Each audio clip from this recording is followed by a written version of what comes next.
Jesus Christ. This icy blue demon was never a hero. He was the final boss wearing a uniform. Deku Sonído'd through the system. Hierro'd explosions like nothing, and Grand Ray Cero'd all for one into oblivion, while Rumi cheered him on. Unstoppable, arrogant, and sexy as hell. The apex predator we deserved. Welcome, legends, to Chronos Recom.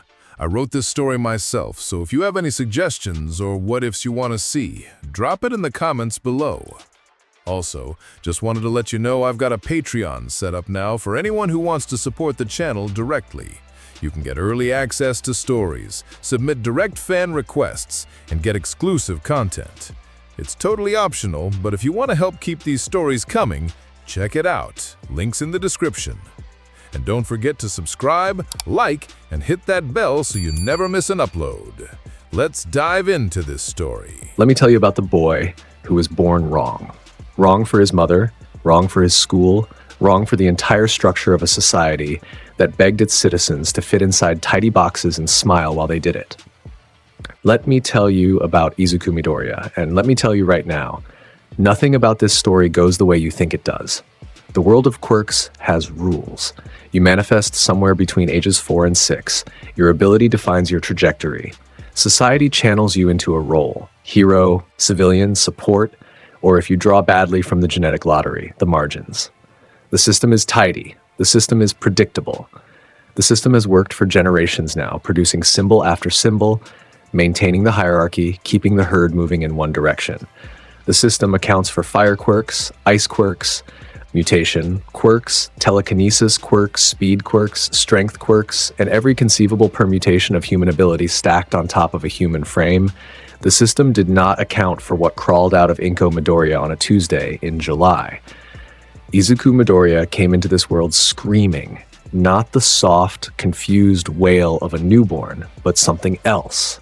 Something that made the delivery room nurses take a step backward from the table before their brains caught up with their legs. He came out with a full head of ice blue hair.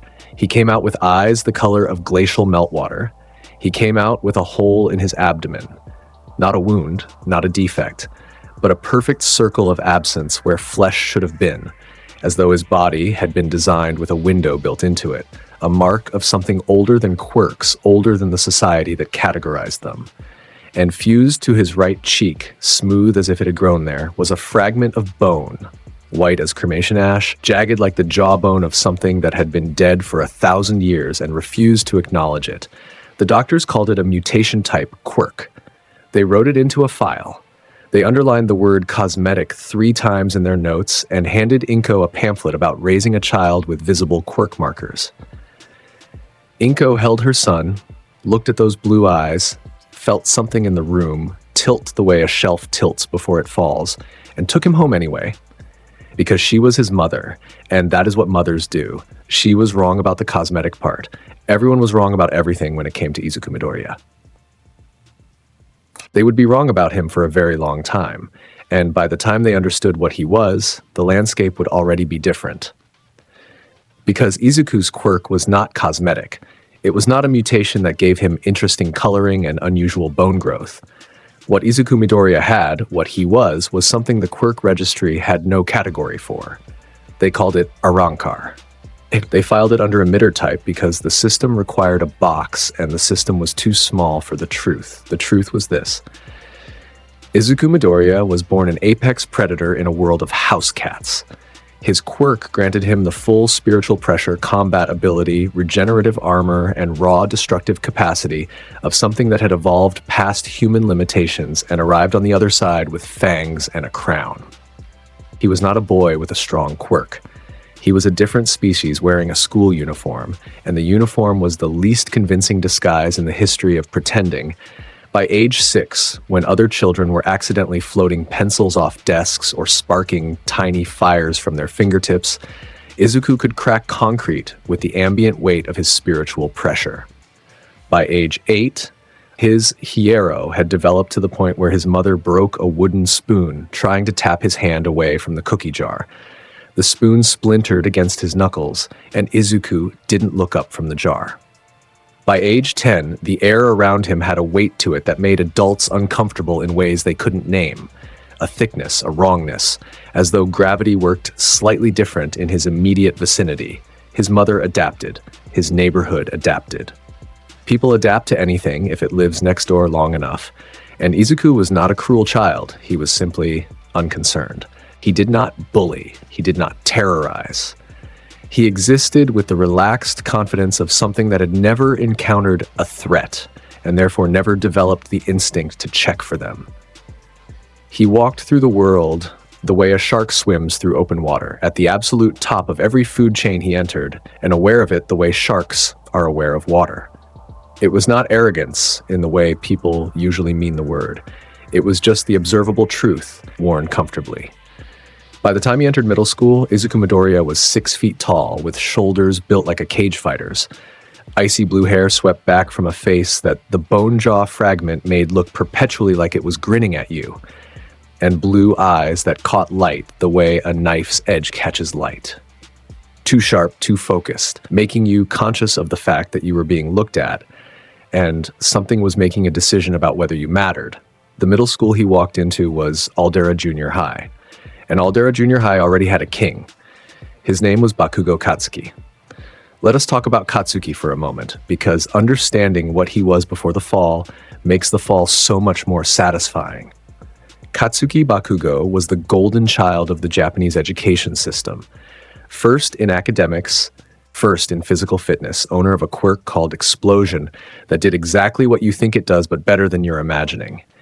He sweated nitroglycerin from his palms and detonated it at will.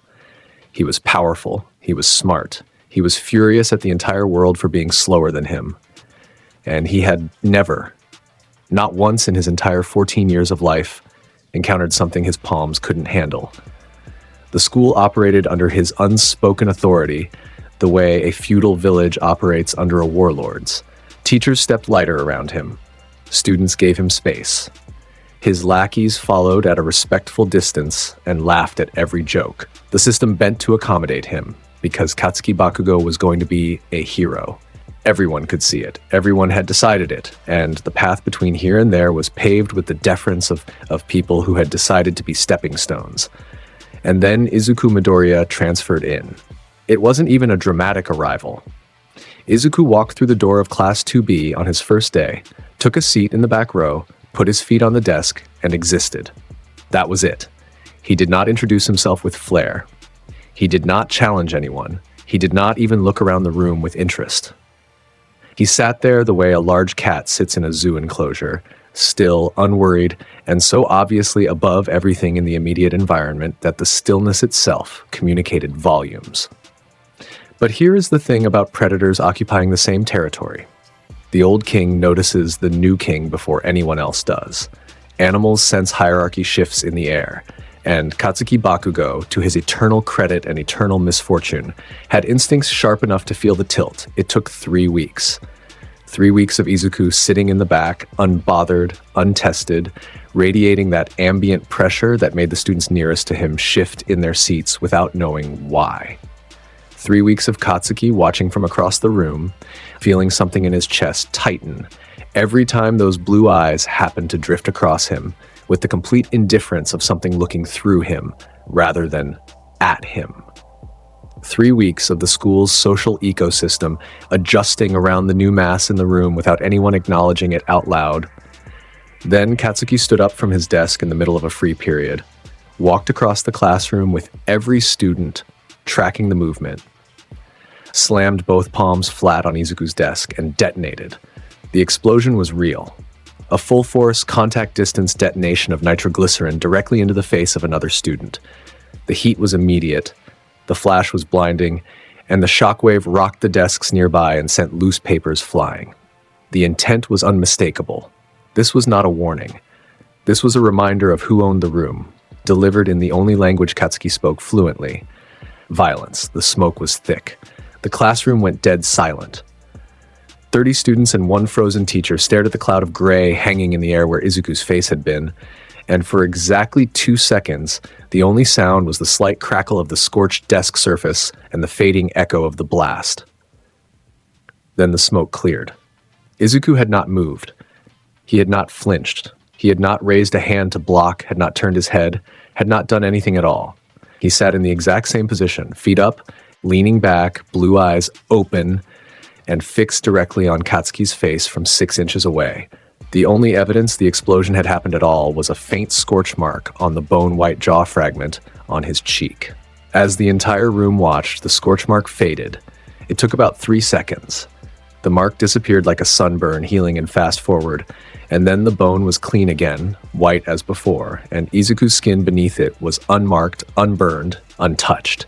His Hierro had absorbed every single joule of that explosion the way bedrock absorbs rain, without effort, without notice, without care. And then Izuku smiled.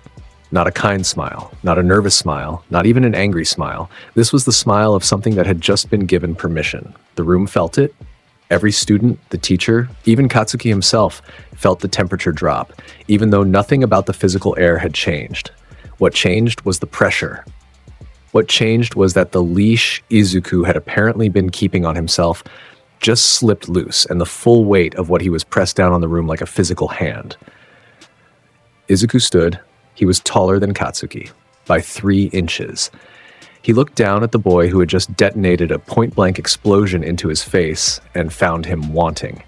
You could see it in the tilt of his head, in the way his blue eyes narrowed with something that was equal parts amusement and contempt. Then his hand moved, one hand, open palm. He grabbed Bakugo Katsuki by the face, fingers wrapping around his skull with a grip made Katsuki's next explosion fire directly into Izuku's palm and accomplish nothing. And then the world cracked. Sonído, the sound of it, a sharp, violent split in the air. The noise a bullwhip makes, if the bullwhip was the size of a building and moved at the speed of something beyond human measurement, rattled every window in the classroom simultaneously. The glass didn't break, but it vibrated in its frames, and the students nearest the windows stumbled backward. One instant, Izuku was standing at his desk with his hand around Katsuki's face. The next instant, both of them were gone, and the air where they'd been swirled with displaced dust. They reappeared in the school courtyard. Katsuki had exactly 1/2 second to process the fact that he had moved without moving. That the sky was above him now and the ceiling was gone. That the hand around his face had not loosened by a single millimeter during the transition. And then he was going down. Izuku drove him into the concrete. Not a shove. Not a push. A full force overhead drive that put Katsuki's skull into the ground with enough kinetic force to crater the courtyard. The concrete didn't crack, it deformed. A full impact crater, 3 feet wide and 6 inches deep, radiated out from the point where Katsuki's face met the earth. The sound of it was dense and absolute, the sound of something hitting so much harder than a human should be able to hit, that the ground just gives up trying to be solid. Katsuki's body went limp for 1 full second. Not unconscious, but overloaded. His nervous system tried to fire in 6 directions at once and succeeded at none of them. His palms sparked involuntarily, tiny, desperate explosions going off against the broken concrete, achieving nothing except lighting up the crater around him like sad fireworks. And then the pressure came. Izuku's Reiatsu released. Not fully, not even close to fully, but enough. The spiritual pressure that poured off his body was invisible, but its effects were absolute. The air in the courtyard got heavier. Katsuki, lying in the crater, felt his body pin itself to the ground as though gravity had tripled in his immediate vicinity. He tried to push himself up. His arms shook. His explosions fired and went nowhere. The force of them simply wasn't enough to overcome the pressure holding him flat. He could not lift a finger.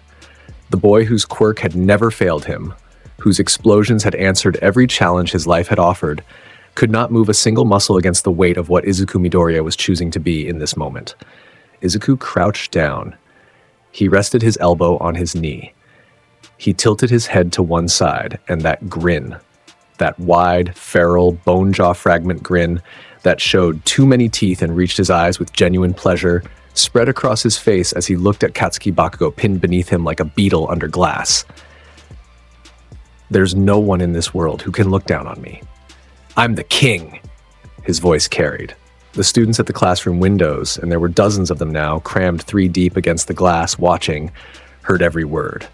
The teacher, frozen in the doorway to the courtyard, heard it. The groundskeeper, 2 buildings over, heard it. The words were not shouted with rage or desperation. They were stated with the absolute certainty of someone reporting the weather. Izuku stood. He turned. He walked back toward the school building without looking back at Katsuki even once. His hands went into his pockets. His posture was loose and relaxed, and completely indifferent to the boy behind him, who was just now managing to peel his face out of the crater in the ground. The school was different after that. Not in the dramatic, movie montage way. In the real way. The way a room rearranges after someone new claims the biggest chair. Students who had orbited Katsuki didn't suddenly switch allegiances. They simply began keeping distance from both of them, occupying neutral ground, watching to see what the new equilibrium would be. The teachers noticed and did nothing, because what were they going to do? Write up the student whose skin couldn't be scratched? Call the parents of a boy who could crack concrete by standing still with intent? Some students avoided Izuku entirely, crossed hallways to not pass him, chose seats on the far side of the cafeteria, went silent when he walked past. Fear. Pure and simple. The same fear that prey animals feel when the wind carries something wrong. Others were drawn in. Not friends, because Izuku didn't seem interested in friends, but fascinated observers who watched him the way people watch natural disasters. They couldn't look away. They didn't fully understand why. Katsuki Bakugo came to school the next day with a bruise on his forehead and murder in his eyes. He did not approach Izuku. He did not speak to him. He sat at his desk, and his palms smoked, and his jaw was clenched so tight the muscles stood out like cables. And for the first time in his life, Katsuki Bakugo experienced the sensation of being second. The sensation of knowing, not wondering, not fearing, but knowing with the bone-deep certainty of personal experience that there was someone in his immediate world who could do that to him again anytime they chose. And there was nothing his quirk could do about it. Something broke in Katsuki that day. Or maybe something started growing. That's a different story for a different time. The point is, Aldera Junior High had a new king, and the new king didn't even want the throne. He just existed on it by default, because nothing else in the building deserved to sit higher. Let's skip ahead, not because the intervening months didn't matter. They did, in the small accumulating ways that unremarkable days always matter, but because Izuku Midoriya's life didn't truly begin until he met the one person in his world who pushed back with equal force. And that meeting didn't happen in a classroom, it happened in a warehouse. Here's what you need to know about Izuku at 14. He was bored. Catastrophically, existentially, teeth-grindingly bored. His quirk had never been challenged. Not by Katsuki, not by the other students, not by anything in his daily life. He was an apex predator trapped in a terrarium. And the thing about apex predators is that they need stimulation, or they start destroying things for entertainment. He found the underground fighting rings in the warehouse district, the way teenagers always find things they shouldn't. Word of mouth, wrong turns, and the basic human instinct to follow the sound of violence to its source. The rings operated in the industrial sprawl south of Musutafu, in abandoned shipping warehouses converted into arenas with nothing more than a cleared floor, a loose crowd, and the mutual understanding that quirks were fair game and complaints went to nobody. Izuku moved through 3 rings in 2 weeks. The opponents, adults, most of them, career fighters with hardened quirks and years of experience, folded before he broke a sweat. One fight lasted 14 seconds. Another lasted 7.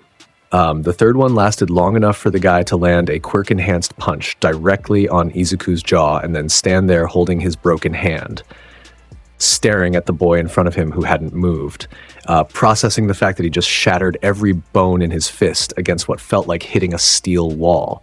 It was unsatisfying in the way that guaranteed victories are always unsatisfying. The hunger in Izuku, and there was a hunger, a constant prowling need for something that matched him, something that forced him to actually try, stayed unfed. He almost stopped going. And then he walked into the warehouse on Dock Street. The warehouse was bigger than the others. Higher ceiling, wider floor, industrial lighting rigs that cast harsh white across a concrete arena stained with old blood and new sweat. The crowd was larger too, maybe 60 people, pressed against the walls and the makeshift barriers, and watching the center of the floor where something was happening that had their full attention. Izuku shouldered through the crowd to get a line of sight, and then he stopped. A girl was fighting. White hair that caught the warehouse lights and made it look like she was glowing. Muscular legs that moved with the kind of speed that said her entire quirk was built around them. She was younger than most fighters here, maybe 16, maybe 17. And she was in the middle of dismantling an entire gang, not one opponent, not two. 6 men, all with visible quirk mutations, all armed with the kind of desperate aggression that said they'd already realized they were losing and hadn't figured out how to stop it yet. She moved through them like a blade through paper, legs sweeping, kicks connecting with the sound of meat hitting concrete, her body a constant rotating weapon that gave no one time to set their feet. She wasn't just winning, she was having the time of her life. Her grin was wide and wild, and her eyes were bright with the simple joy of doing something she was built to do, and doing it better than anyone in the room could handle. She was magnificent. A high kick took the last standing opponent in the temple and sent him spinning to the concrete. He didn't get up. The warehouse erupted. The crowd noise hitting a peak and then settling into the buzzing energy of people who had just watched something impressive and wanted more. The girl, and Izuku didn't know her name yet, not in this moment, not in this moment, not for another 3 minutes, stood in the center of the floor, breathing hard, sweat on her forehead, blood on her knuckles that wasn't hers, and she looked around the room for the next thing, because that's what she was too. Hungry. Finally. Someone with some actual fangs. Izuku said it to himself, but his voice carried the way it always carried. A few heads in the crowd turned. The girl's head turned. Those sharp red eyes found him across the warehouse floor, and there was a moment, a fraction of a second, where 2 predators locked eyes and something fundamental passed between them. Recognition, not of faces or names, recognition of type, of species, of the simple fact that the thing across the room from you is the same thing you are. Izuku stepped through the crowd barrier and walked onto the floor.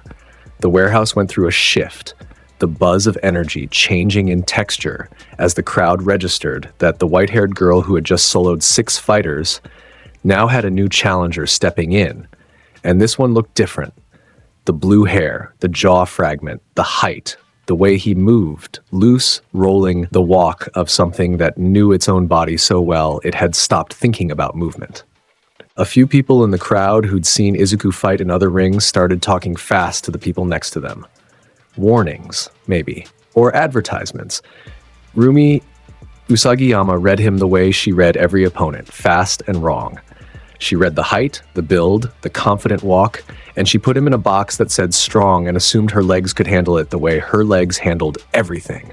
She was a first year at UA's Hierro course. She had trained under programs designed to produce the next generation of professional heroes.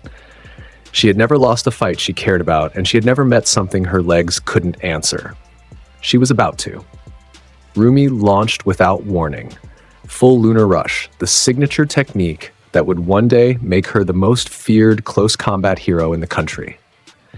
Her right leg whipped in a crescent arc aimed at Izuku's ribs, carrying enough force behind it to put a normal man through the warehouse wall. The speed of it was genuinely impressive, the air displacing with an audible rush, her form flawless, the power behind it absolute. Izuku's forearm came up, the impact was something the warehouse felt in its bones. Rumi's shin connected with Izuku's raised forearm, and the kinetic force distributed itself downward through both of them and into the ground.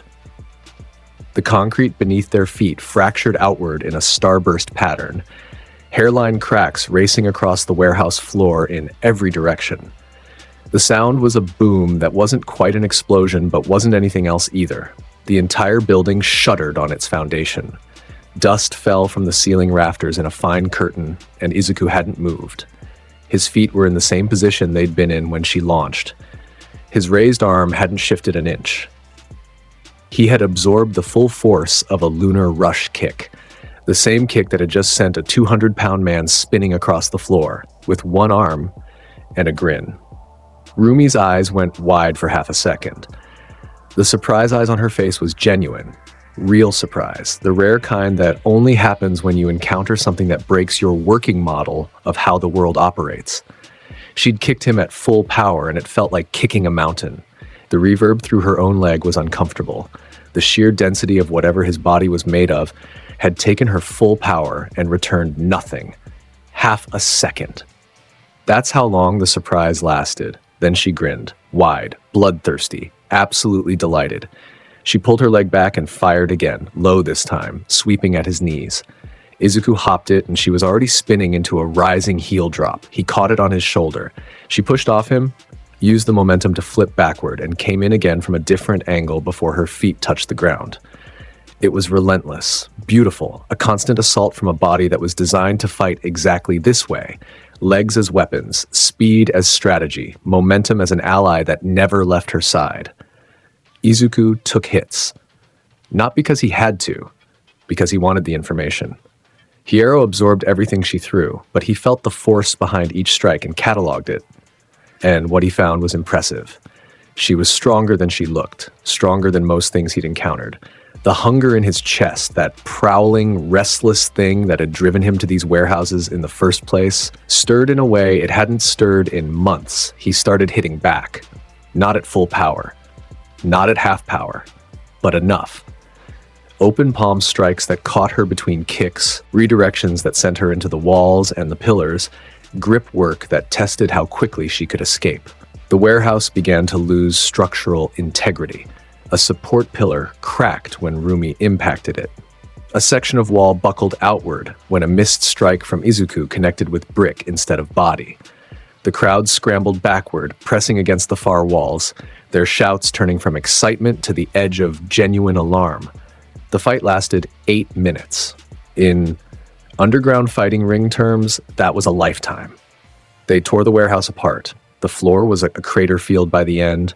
2 pillars were compromised, an entire section of the south wall had collapsed outward into the alley, and the lighting rig above them had been knocked loose and hung at an angle that cast wild shadows across the mess. It ended in a standstill. Not a draw. Both of them understood that if Izuku had pushed harder, Rumi would have fallen first. But she'd made him push. She'd made him adjust. She'd made him move with something approaching actual effort. And that was more than anything in his world had managed since the day his quirk manifested. They stood 5 feet apart, both breathing hard. Rumi had blood on her lip, her own, from a strike that had split it, and bruises forming on both forearms where she'd tried to block a hit that her body wasn't quite hard enough to fully absorb. Izuku had nothing. No marks. No damage. But his blood was up. His eyes were bright with something alive and warm and dangerous, and the grin on his face was not the psychotic grin from the schoolyard. It was something else. Something that had enough warmth in it to be mistaken for joy. Rumi wiped blood from her lip with the back of her hand and laughed. Full-bodied, head back, completely genuine. Not a victory laugh, a found-you laugh. The laugh of someone who had been looking for this fight their whole life without knowing it, and now it was standing in front of them with blue hair and a bone jaw and eyes that said, "Come back and try again." Izuku crossed the distance between them. Not with Sonído, walking, because the moment deserved the weight of actual steps. He stopped in front of her, close enough that his reiatsu pressed against her skin like a warm hand, and his hand found her waist. Not grabbing, resting. His palm against the curve of her hip with the familiarity of something that had already decided this was its place. She didn't pull away. She looked up at him, and she did have to look up, because he was taller, and her red eyes met his blue ones, and the expression on her face was not submission and not surrender. It was the look a predator gives the only other predator in the room. Equal. Matched. Finally. "You're not bad, Rabbit. Stick with me. We'll show this pathetic city what real power looks like." She should have pushed him away. Should have told him she was a UA student and he was a nobody in an underground ring, and this wasn't how things worked. She knew that. She felt the social expectation sitting on one shoulder like a nervous angel, and she flicked it off without a second thought. "Blue," she said. It was the first word she spoke directly to him, and it was immediate, and it was a name, and it stuck. You've got a hell of an arm, but you're going to need to try harder than that if you want to keep up with me. Something ignited in that warehouse that had nothing to do with quirks, and everything to do with what happens when two forces of nature find each other in a world that isn't built for either of them. From that moment forward, Izuku Midoriya and Rumi Usagiyama were a unit. Not in the soft, holding hands, walking together way that most people mean when they say the word. They were a unit the way a wildfire and wind are a unit. They made each other worse. They made each other better. They made everyone around them nervous. Their dynamic was constant friction. She called him Blue with aggressive affection. He called her Rabbit with the territorial warmth of someone who had claimed something and dared the world to try taking it. They sparred on rooftops at midnight, full speed, no holding back. Rumi's legs against Izuku's hands, the sound of their impacts echoing through sleeping neighborhoods. They argued about everything. Food, training, who was faster, who hit harder. Whether Hierro society was worth saving or burning down and rebuilding, she was the one person who talked back. The one person who met his arrogance with her own and didn't flinch when the pressure pushed back. She punched him in the shoulder during conversations, and he let her, which was notable because letting her meant choosing not to make his Hierro completely impenetrable to the strike. And that choice, that small, unconscious concession to someone else's desire to touch him, was as close to tenderness as Izuku Midoriya came. The line between fighting and flirting was never clear with them because neither of them wanted it to be. Every challenge was a declaration. Every sparring match was a conversation. Every bruise Rumi wore home from their midnight rooftop sessions was a love letter written in the only language both of them were fluent in. She was already a Hierro student. He was going to become one. Not because he cared about heroism.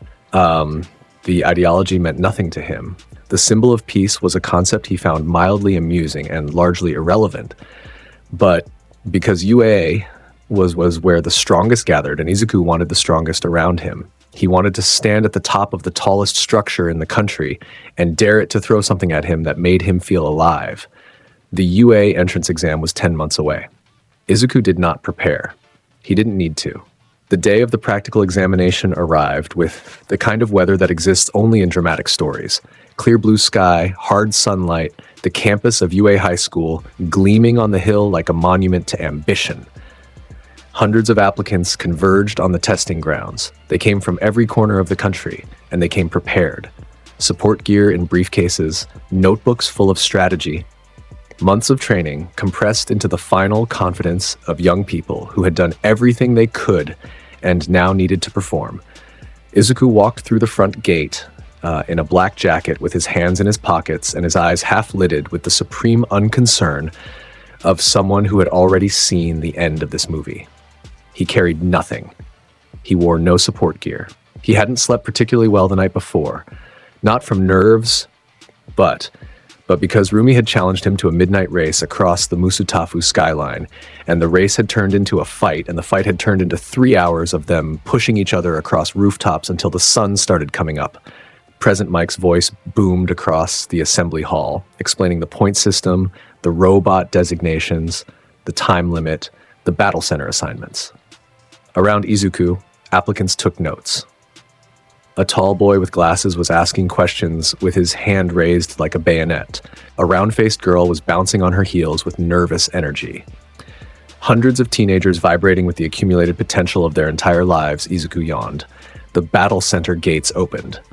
The herd stampeded inward. Teenagers scattering through a mock city of concrete buildings and paved streets, scanning for targets, grouping with unconscious pack instincts, spreading out to maximize coverage. Strategy. Teamwork, efficiency, all the things a well-designed examination tests for. Izuku walked in last. He strolled to the center of the mock city, a broad intersection where 4 streets met and stopped. He looked around with the relaxed expression of someone who had arrived at a restaurant and was deciding what to order. Around him, he could hear the distant sounds of combat, explosions, crashes, the mechanical whirring of robots engaging, the shouts of applicants pushing through their trial. Background noise, Irrelevant, he raised two fingers, index and middle, pointed straight down the widest avenue of the mock city, where a column of two-point robots was advancing in formation. One word. Cero. The deep hum built at his fingertips, a vibration that operated below the register of normal hearing but above the threshold of physical sensation. The air around his hand darkened as energy compressed to a point. The 2 or 3 applicants close enough to see him from side streets stopped moving and stared, something in their hindbrain screaming at them to get away from whatever was about to happen. The beam fired. Crimson light erupted from his fingertips in a concentrated column that crossed the avenue in less than a blink.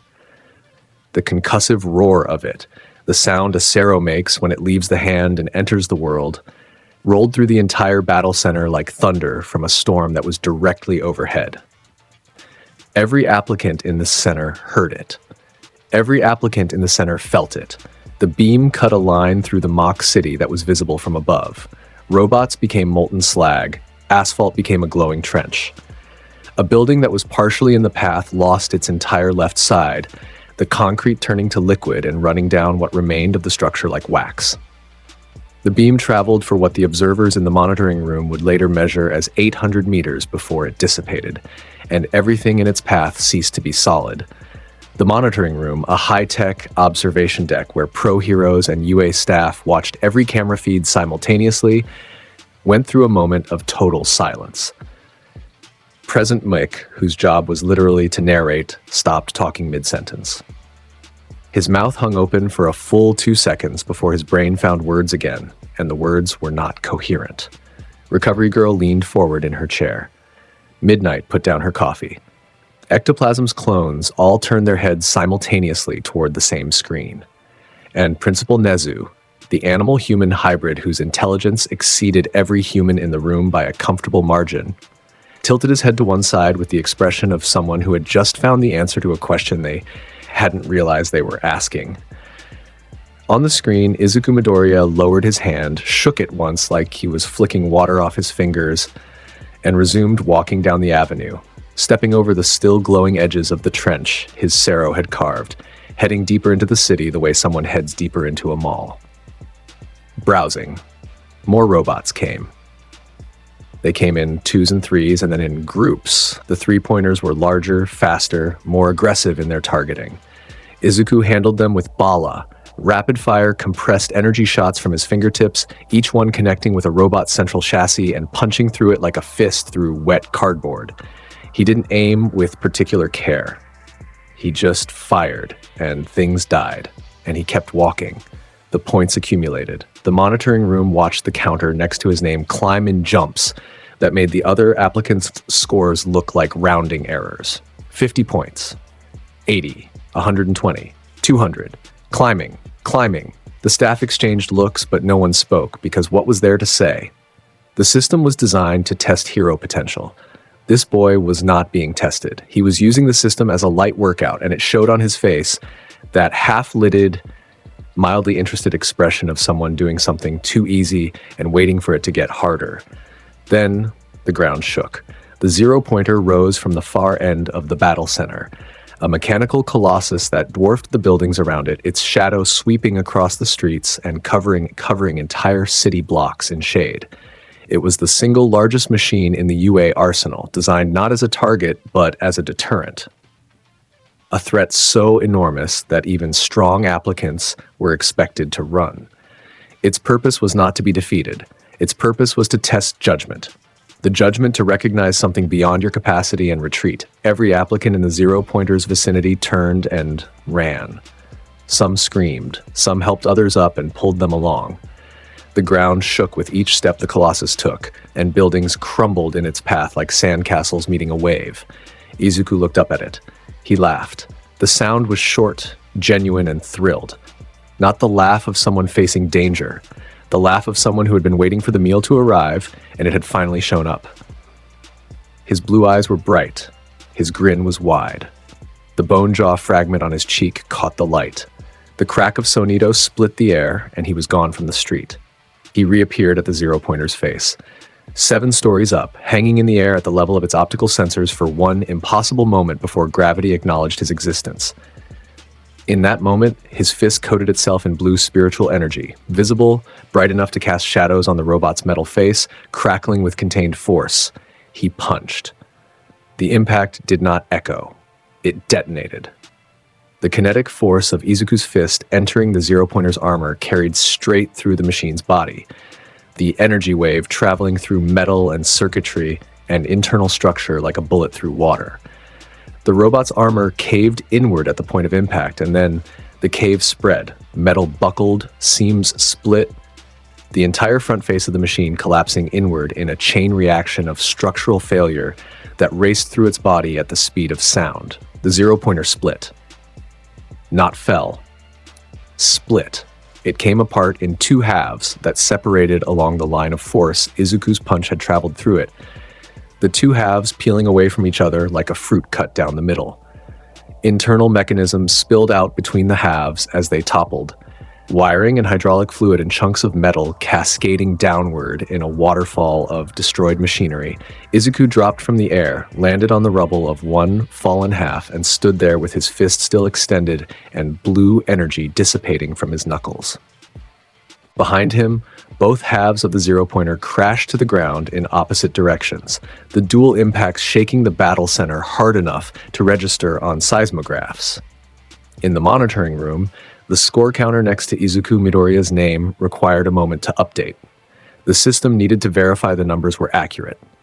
When it did update, the number that appeared on screen made Present Mike's jaw drop for the second time in 10 minutes. Principal Nezu lifted his teacup and took a sip. His small eyes were bright with something that a lesser mind would have called excitement, but which was actually something closer to hunger. The intellectual hunger of an intelligence that had been looking for an interesting variable and had just found one. "Well," Nezu said to the silent room, "I believe we have our top scorer." The practical exam ended. Izuku walked out of the battle center gates the way he'd walked in, hands in pockets, expression unchanged, moving through the stream of exhausted and shell-shocked applicants like a shark through a school of fish. Other examinees stared at him, some openly, some from the corners of their eyes, all of them processing the same question. What was that? A few of them had seen the Cero beam. A few had seen the Zero-Pointer split in half. All of them had heard the sounds. All of them had felt the ground shake.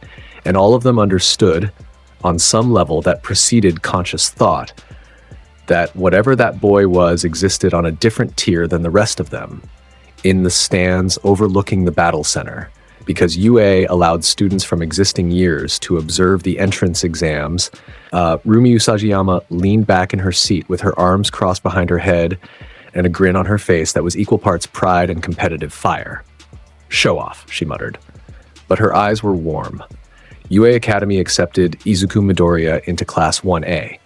The acceptance came with the highest practical score in the history of the entrance exam, 0 rescue points, and a note in his file from Principal Nezu that simply said, "Observe closely."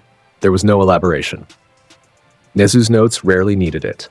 The first day of Hierro School arrived, and Izuku entered Class 1A, the way he entered every room, like he owned it already and was allowing everyone else to rent space. The classroom was full of extraordinary people.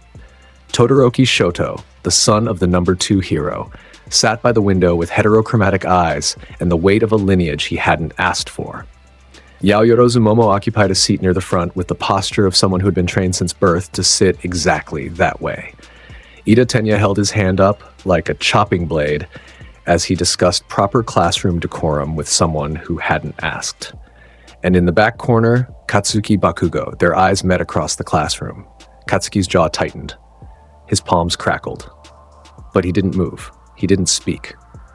The crater in the middle school courtyard had healed months ago, but the crater in Katsuki's understanding of his own place in the world was permanent, and Izuku's presence in this room, in this school, in this class, in this seat at the center of the top tier of Japanese hero education was a constant reminder of it. Izuku dropped into a chair near the center of the room. Not the back, like a delinquent hiding. Not the front, like a student performing. The center. Dead center, the spot from which everything in the room was equally visible. He leaned back, crossed his arms, and within 30 seconds, his Reiatsu had settled over the room like an invisible blanket. Just the ambient level, the passive radiation that came off his body at all times, but enough that every student in the room felt a slight pressure in their sinuses and a faint instinctive desire to check behind them. Their homeroom teacher was Aizawa Shoda, Eraserhead, the underground hero whose power was the cancellation of quirks through eye contact. He entered the classroom in a sleeping bag, and the very first thing he did after unzipping himself was look directly at Izuku. Held the stare for 5 seconds. The Reiatsu didn't waver. Aizawa's erasure was active. His eyes were glowing, his hair was floating, and nothing about Izuku changed at all. Because Izuku's quirk was not the kind that could be erased. It was not a biological switch that could be turned off by severing the connection between intent and activation. It was the fundamental nature of his body, written into every cell, woven into his spiritual composition at a level so base that erasing it would require erasing him. Aizawa's quirk looked at Arrancar and found no thread to cut. It was not a power Izuku used. It was a power Izuku was. Aizawa deactivated his erasure. His hair fell. His expression didn't change, but something in his eyes shifted, a reevaluation happening in real time. The look of a man who had just realized that his primary tool for managing problem students was completely inapplicable to this particular student. Midoriya, Aizawa said.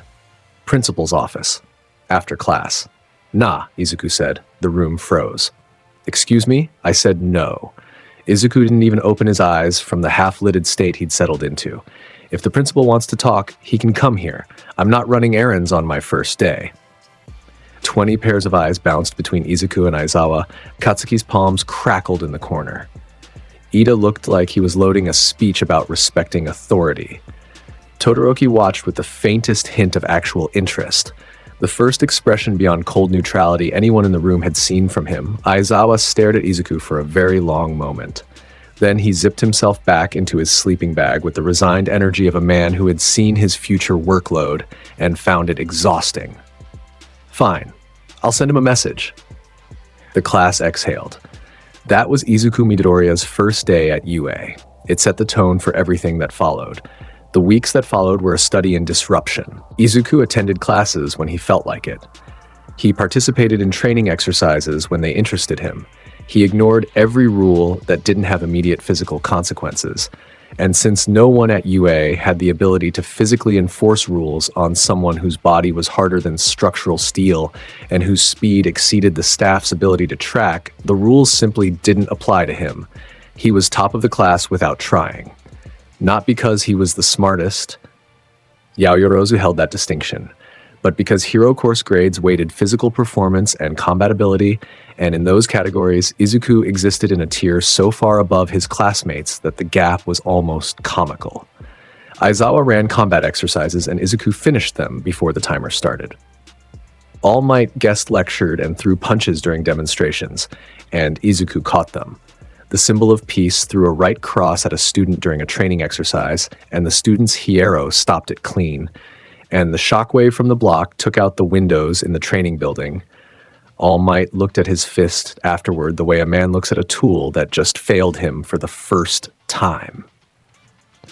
Young Midoriya, All Might said, and his voice had something in it that his public persona never allowed.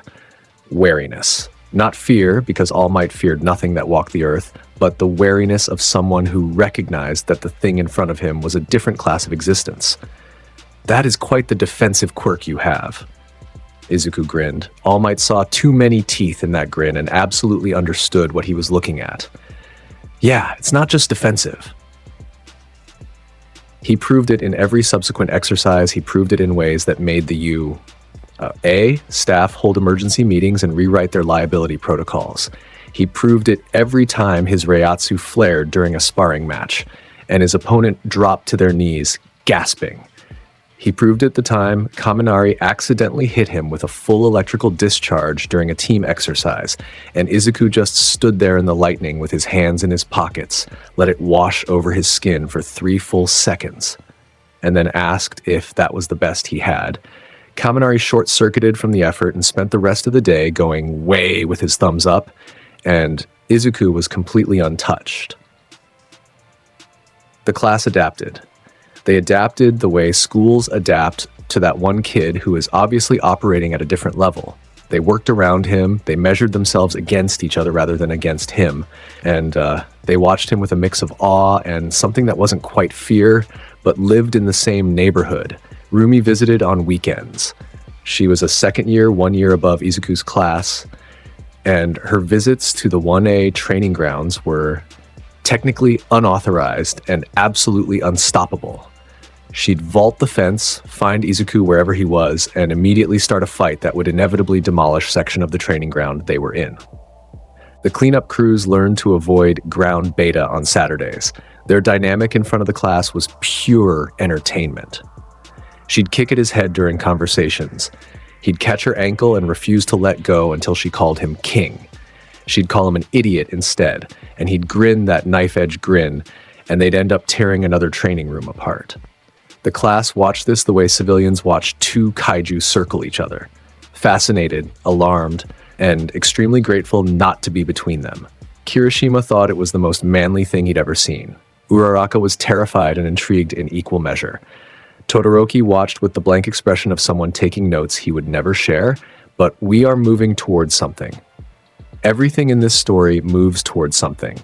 And the something that was coming moved toward UA in a black fog of malice and a plan built on arrogance. The unforeseen simulation joint. The USJ. A massive domed facility designed to simulate disaster scenarios, flood zones, fire zones, landslide terrain, ruins, all contained under one enormous ceiling and designed to teach Hierro students how to save lives in extreme environments. Class 1A arrived there on a bus with Aizawa and the Space Hero 13. Expecting a day of rescue training, they got something else entirely. The first sign was the portal, a swirling mass of purple-black mist that opened in the center of the USJ's main plaza, a wound in reality that poured figures into the facility.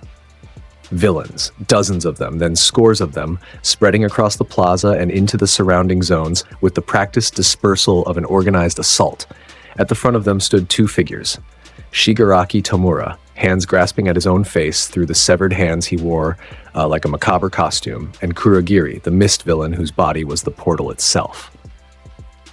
13. Protect the students. Aizawa's voice was sharp, his capture weapon already unfurling. He moved toward the stairs, toward the plaza, toward the army, alone. What followed was heroism in its most brutal and thankless form. Aizawa Shota descended into 70-plus villains and fought with everything he had. His capture weapon whipped and bound. His erasure shut down quirk after quirk. His body, trained to its absolute limit but still a human body, still breakable, moved through the army with a ferocity that held them, kept them off the students, bought time that was measured in broken bones and bleeding wounds. He held for 6 minutes. In those 6 minutes, he defeated 14 villains. Then the Nomu found him. The creature called Nomu was a thing built for a single purpose, to kill all might. It was engineered with shock absorption and super regeneration, a body of pure muscle and exposed brain matter that processed no thought beyond its orders. It caught Aizawa mid-movement, grabbed his arm, and broke it. Not fractured, broke, the bones separating with a sound that carried across the plaza. Then it slammed him into the ground and held him there, its massive hand pressing his face into the concrete while Shigaraki watched with the satisfaction of a child pressing a thumb into an insect. Kurogiri's portals had scattered the students across the facility. Ida had been launched outside to get help, already running toward UA with everything in his legs. The remaining students were isolated in their respective zones, fighting for survival against the villain teams that had been deployed to each area. The plaza was Shigaraki's. The Nomu stood over Aizawa's broken body. The villain army surrounded them. For a long, terrible moment, it looked like the villain faction had achieved exactly what it came for. And then the air changed. It started as a sensation. Not a sound, not a sight, but a feeling. The kind of feeling that makes you check behind you at night. The kind that makes animals flee before an earthquake hits. A pressure, a weight. Something in the atmosphere shifted, and every living thing in the USJ felt it in the same instant. The weaker villains went first. Men and women who had relied on numerical advantage and the element of surprise suddenly found their legs failing. Knees buckled, Bodies hit the ground. Some of them foamed at the mouth, eyes rolling back, consciousness simply abandoning them as the spiritual pressure intensified past what their systems could handle. 6 dropped, then 12, then 20. The villain army was hemorrhaging bodies and nothing visible was causing it. Shigaraki's head snapped upward. Kurogiri's missed body rippled with alarm. Even the Nomu, the mindless biological weapon that processed nothing beyond its orders, went still, its empty eyes pointing upward toward the glass dome ceiling. The ceiling cracked, not in one place. The fractures radiated outward from a central point like a spider web drawn in stress lines across the glass. The dome groaned. The metal supports between the panels twisted, and then the ceiling shattered inward. Izuku Midoriya dropped through the broken ceiling. He fell like a comet, straight down, trailing blue spiritual energy that scattered off him like sparks, the air screaming around his descending body. He hit the plaza in the dead center of the villain formation with an impact that sent a shockwave rolling outward in every direction. The ground cratered beneath his feet. Dust and debris kicked up in a circular wave. Villains who were still standing stumbled backward. Those who were already on their knees were thrown flat. When the dust settled, and it settled fast, driven outward by the persistent weight of his Reiatsu, Izuku stood in the center of the plaza. He rolled one shoulder, brushed a piece of ceiling glass off his jacket, and looked at the army surrounding him with the expression of someone who had walked into a room expecting something interesting and found it disappointingly small. Who is it? Who is the strongest of you all? His voice didn't rise. It didn't need to. The Reiatsu made every word land with physical weight, and the entire plaza heard him regardless of distance. The survivors of the villain army, those still conscious, still standing, stared at the blue-haired teenager in their midst and felt something ancient in their spines tell them to run. Shigaraki's hand tightened. His fingers dug into his own wrist through the layers of severed hands. His red eyes narrowed behind the hand covering his face. He processed the situation the way a gamer processes an unexpected boss fight, with irritation and rapid recalculation. "Nomu," he said. One word. One command. The Nomu released Aizawa's broken form and charged. It was fast. Faster than a thing that size should have been. Its body a blur of exposed muscle and killing intent crossing the distance between Aizawa's body and Izuku in under a second. Its fist came forward, a punch designed to shatter All Might's defenses. Carrying enough raw kinetic energy to level a city block, Izuku raised his open palm. The Nomu's fist hit it and stopped. The impact was a world-ending sound.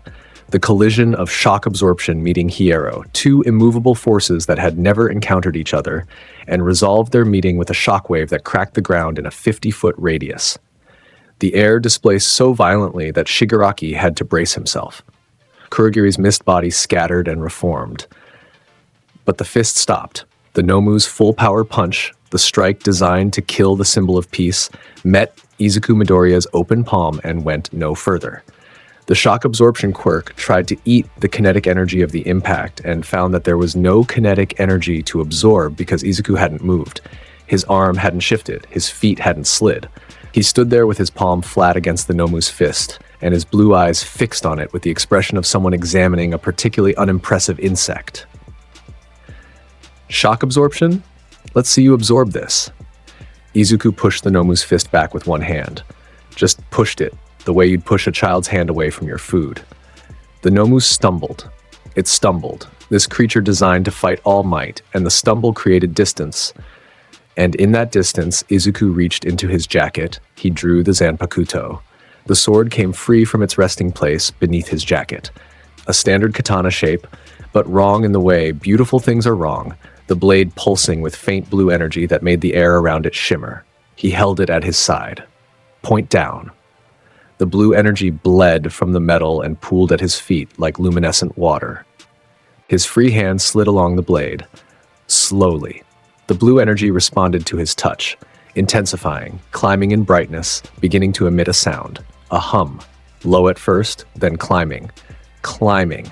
The spiritual pressure in the plaza intensified tenfold, and the remaining conscious villains who hadn't already fled took one look at what was building in front of them and chose survival over duty.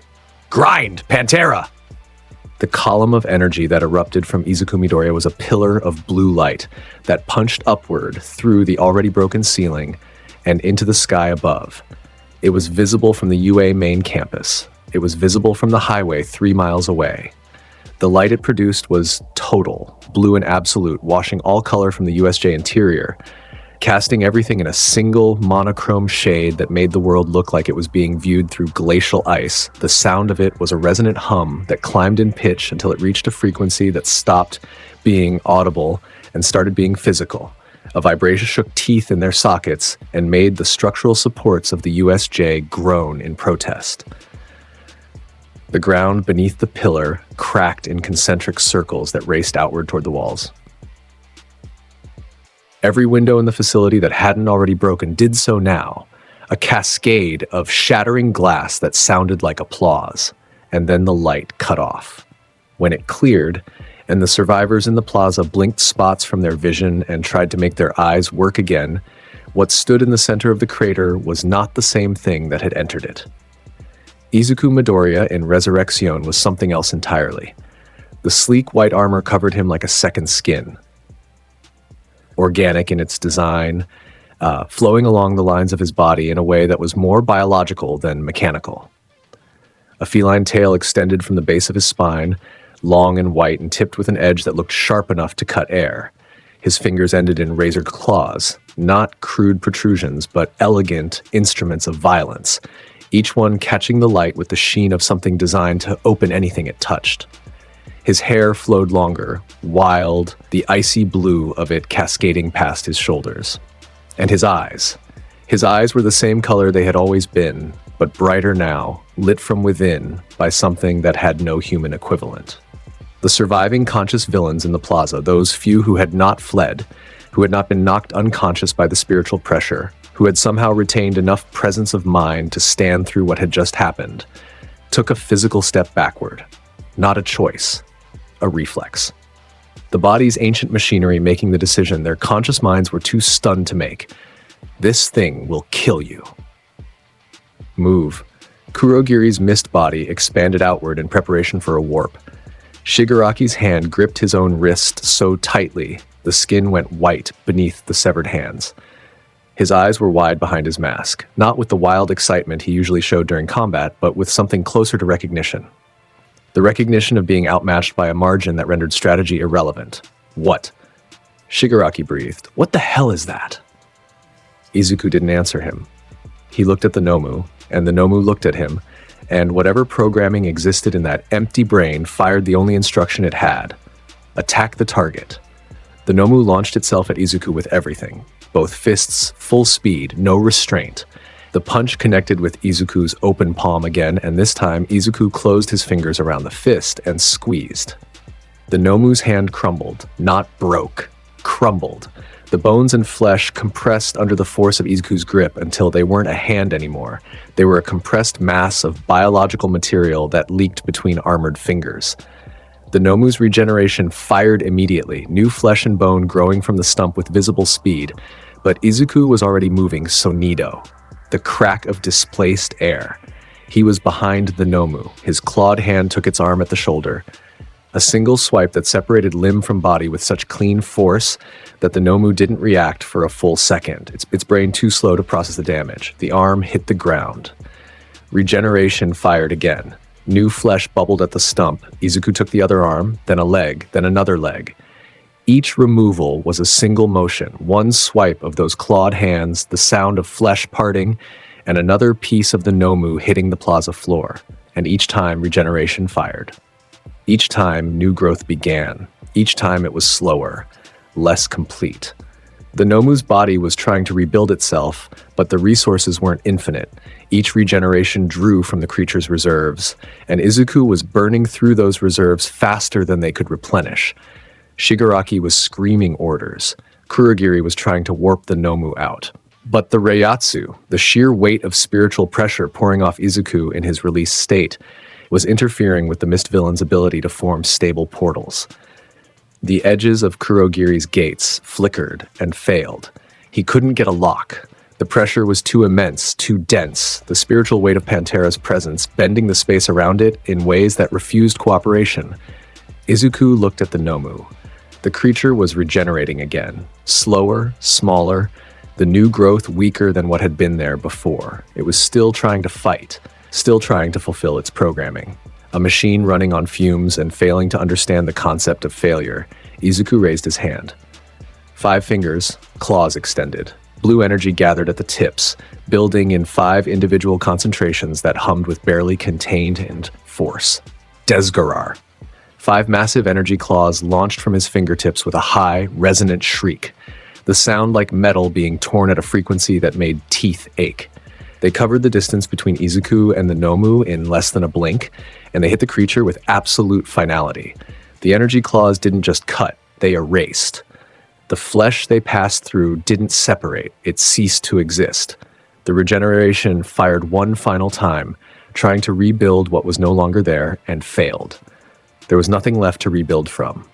The Nomu, the creature designed to kill All Might, the biological weapon that had broken Aizawa Shota, the centerpiece of the League's entire plan, was reduced to a state from which no amount of regeneration could recover. What remained hit the ground. It was not recognizable as anything that had once been alive. Izuku turned toward Shigaraki. The grin was on his face. That wide, feral expression of genuine pleasure that meant someone had given him at least a moment's entertainment. His tail swayed behind him with the lazy contentment of a cat that had finished with its prey and was now looking at the rest of the room. That all you brought? Izuku's voice in Resurrection was different, slightly resonant, carrying harmonics that a normal human voice didn't produce. Tell me you've got something better. Shigaraki's hand reached toward him. Decay, the quirk that disintegrated anything he touched with all 5 fingers. If he could just make contact, just one touch with all 5, Izuku raised his hand. The blue glow at his palm was different this time, deeper, richer, threaded with a crackling intensity that distorted the air around it. This was not a Cero. This was its evolution. The Grand Ray Cero fired point blank at Shigaraki's position. The beam was blue. It was enormous. The sound it made on firing was not a roar, but a scream. The air itself protesting the amount of energy being forced through it. The beam crossed the plaza in less time than light needs to travel, and hit the space where Shigaraki stood with the force of a building collapse compressed into a single point. Kurogiri moved. The mist villain's body expanded at the final instant, throwing a portal between the beam and his master with everything he had. The Grand Ray Cero entered the portal and exited somewhere else, somewhere outside the USJ, somewhere that was about to have a very bad day. And the shockwave from the near miss still caught Shigaraki and sent him tumbling backward across the plaza. But the blast caught the USJ itself, the front wall of the facility, the massive structure that separated the interior from the outside world, simply ceased to exist along a 30-foot section. The concrete and steel became dust and memory. The shockwave from the impact reached the street outside, and car alarms began screaming for blocks in every direction.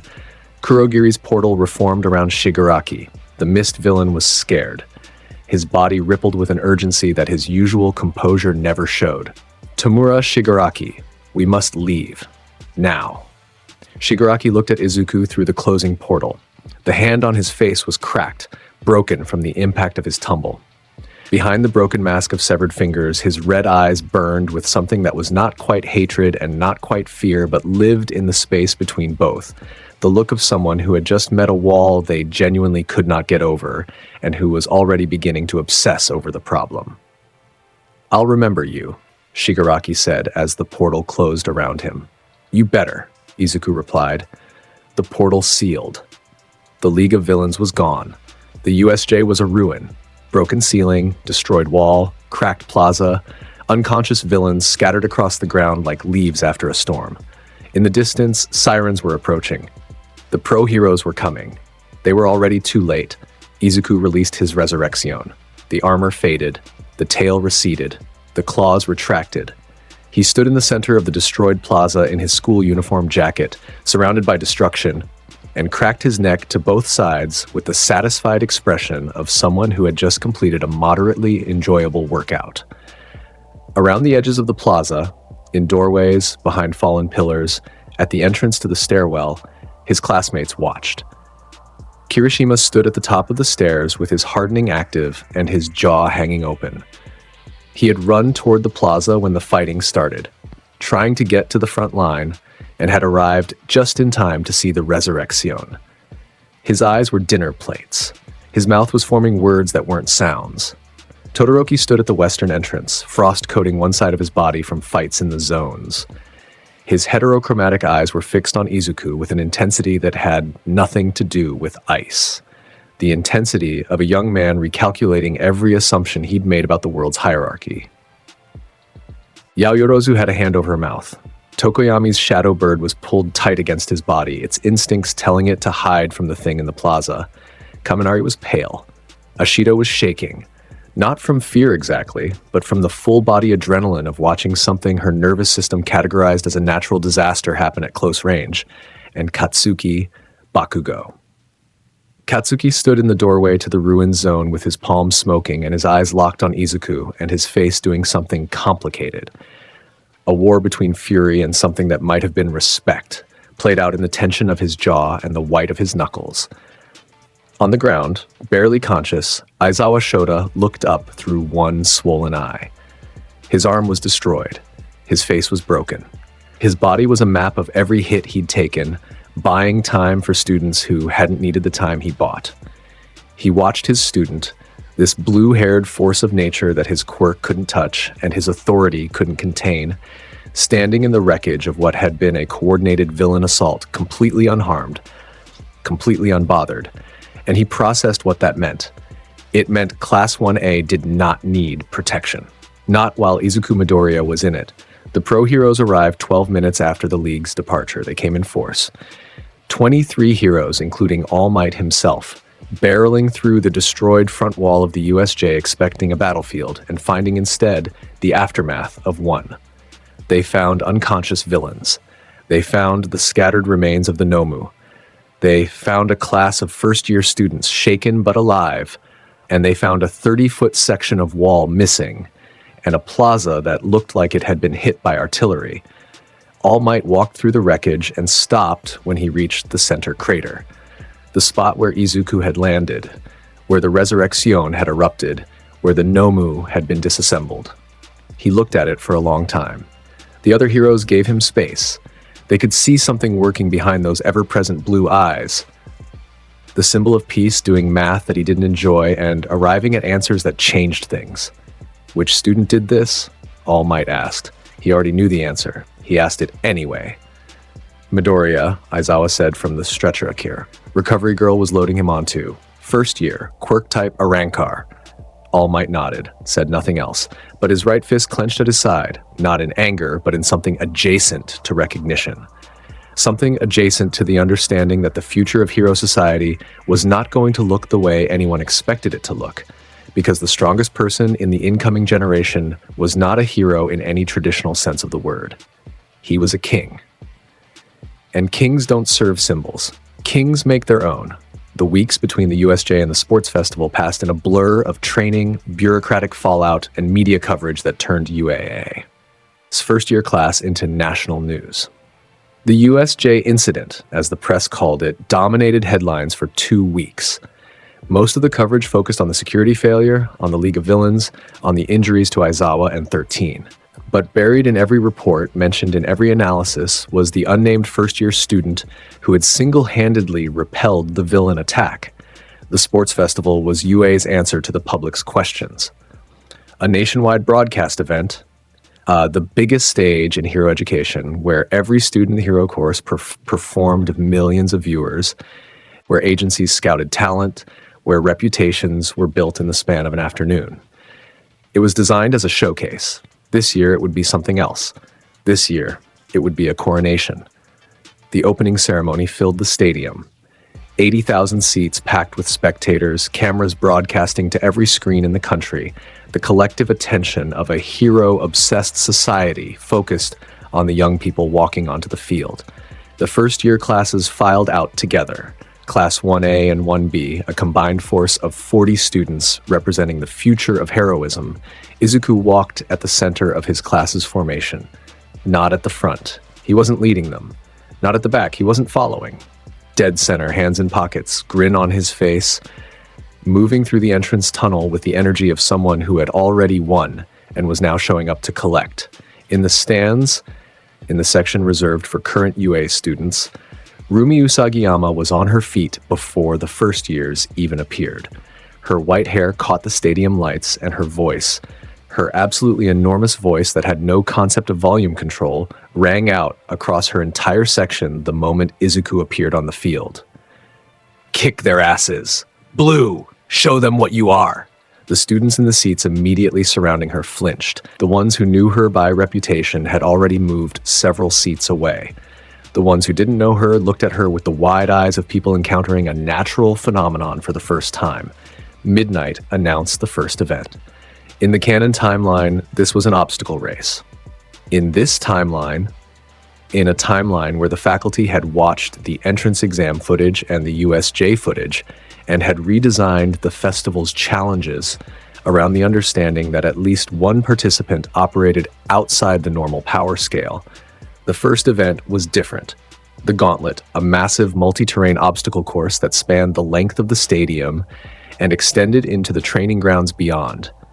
Elevated platforms over a 70-foot drop, moving barriers that responded to proximity, sections of terrain that shifted and rotated on mechanical arms, and at 3 points along the course, automated defense systems that fired rubber projectiles at any student in range.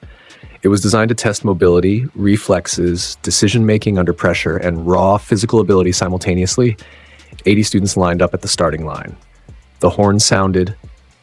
Izuku vanished. The crack of Sonído hit the stadium like a gunshot. It slapped the students to either side of where he'd been standing, stumbled from the displaced air. The crowd, 80,000 strong, blinked, and then the cameras tracked backward, catching up with a blue blur that was already 3/4 of the way through the course. He moved through the gauntlet the way water moves through a broken pipe, flowing past every obstacle without engaging it, Sonído carrying him from platform to platform faster than the tracking cameras could smoothly follow. The rubber projectiles from the defense systems hit his Hierro and bounced off without slowing him. The shifting terrain was irrelevant. He crossed gaps that other students needed to strategize around by simply moving faster than the gap could form. The elevated platforms meant nothing to someone who could cross any distance in a blink. He crossed the finish line 7 seconds after the starting horn. 7 seconds for a course designed to take the best students 2 minutes. He stopped at the finish line, turned around, leaned against the final platform barrier, and watched the rest of the field struggle through the course behind him with the detached interest of someone watching traffic from a window. The stadium was silent for exactly 1.5 seconds. Then it erupted. Not with cheers, or not entirely with cheers. The sound was closer to the collective noise a crowd makes when they've seen something their brains need to process before they can form opinions about it. A roar of confused astonishment that resolved into applause almost against its own will. Present Mike's commentary was 3 octaves higher than his professional standard. 7 seconds? 7! What did that? 7! In the announcer's booth, Aizawa, arm in a cast, face still bearing the marks of the USJ, leaned toward his microphone. "That's Midoriya. He's the one." The entire country began paying attention in a different way. The second event was a proving grounds format. Teams of 4 placed in separate arenas, each arena containing objectives that needed to be captured and held. Points accumulated based on duration of capture. The team format was designed to test cooperation, strategy, resource management, and the ability to function as a unit. Izuku's team consisted of himself, Tokoyami, Ashido, and Cero. Not by choice, the teams were assigned by lottery. His teammates spent the first 30 seconds of the planning period trying to form a strategy, and Izuku spent those 30 seconds leaning against a wall with his eyes closed. "So," Cero started. "What's the plan?" "Stay behind me," Izuku said. "Don't get in the way." "That's not really a..." "Stay. Behind me. Don't get in the way." They stayed behind him. They didn't get in the way. Izuku captured every objective in their arena single-handedly in 45 seconds. then stood in the center of the arena with all 3 capture points radiating blue spiritual energy that made anyone who approached feel like they were walking into a wall of pressure. No opposing team managed to get within 20 feet of any objective for the remainder of the event. His team scored maximum points without any member other than Izuku lifting a finger. Tokoyami, to his credit, seemed unbothered by this. His shadow bird was content to stay small and unthreatening in the presence of Izuku's Reiatsu. Ashido and Cero exchanged looks that communicated complex emotions in the space of a glance. The tournament bracket formed for the final event. Single elimination. 1-on-1. The format every spectator had been waiting for. The raw showcase of individual combat that determined the sports festival champion. Izuku moved through his bracket the way he moved through everything. His first opponent, Shiozaki Ibara from Class 1B, whose vine hair extended in every direction like a living forest, lasted 22 seconds. Her vines wrapped around Izuku and constricted, and Izuku stood inside the cocoon of plant life with faint amusement, flexed his Reiatsu once, and every vine within 6 feet of him went limp and fell. He walked out of the dead vegetation and pushed her out of bounds with one hand. His second opponent was Tokoyami Fumikage. Dark Shadow launched at Izuku with ferocity, the shadow bird expanding in the stadium's natural light to its maximum combat size, talons and beak swinging with genuine force. Izuku took 3 hits cleanly, Dark Shadow's strikes impacting his Hierro with enough force to move his hair but not his body, and then released a pulse of Reiatsu that sent Dark Shadow retreating into Tokoyami's body with a shriek of animal terror. Tokoyami's face went gray. He conceded verbally before Izuku took a step forward. His semifinal was Katsuki Bakugo. The stadium leaned forward. Everyone, the crowd, the cameras, the heroes in the VIP section, the students in the stands, knew the Hischool, the courtyard, the crater. Every student at UA had heard the story by now, and now it was happening again, in front of the country, under lights and cameras, and the collective weight of 10 million watching eyes. Katsuki walked into the ring with murder in his posture. Every line of his body was taut with the accumulated fury of months. Months of being second, months of watching Izuku exist above him without effort, months of that crater memory burning a hole in his self-image. He was going to give everything. He was going to throw every ounce of explosive power his body could generate, and he was going to do it right now in front of everyone because this was his chance to prove that the courtyard was a fluke, and he was still what he had always believed he was, the strongest. He launched with an AP shot, concentrated, maximum compression explosion fired from a focused point in his palm. The blast was impressive. The heat was intense. The sound rocked the near side of the stadium. The blast hit Izuku in the chest. The smoke cleared. Izuku hadn't moved. His shirt had a burn mark on it that was already fading. His expression hadn't changed. Katsuki screamed and launched again. Howitzer impact. The spinning technique that concentrated his explosions into a single devastating blast. He threw it with everything he had, the rotational force and the accumulated nitroglycerin combining into the single most powerful attack in his arsenal. It hit Izuku. Izuku caught him out of the blast with one hand, grabbed his forearm as Katsuki spun past, and slammed him into the arena floor with enough force to leave a body-shaped crater, but not enough to seriously injure him. It was measured. Not kindness. Contempt. The difference between killing a fly and just pinning it under your thumb. Still boring, Katsuki. Izuku released his arm and stepped back. Get up. Try again. Katsuki got up. His teeth were bared. His palms were smoking. He came again and again and again. Every technique he had, every combination of speed and explosive force, every ounce of his considerable talent thrown at the wall of Izuku Midoriya's existence. And every attempt was met with the same result. Hierro absorbed the explosions. Sonído evaded the faster attacks for entertainment rather than necessity. Izuku hit back just hard enough to put Katsuki down, then waited for him to get back up. It lasted 4 minutes. 4 minutes of Katsuki Bakugo giving the performance of his life.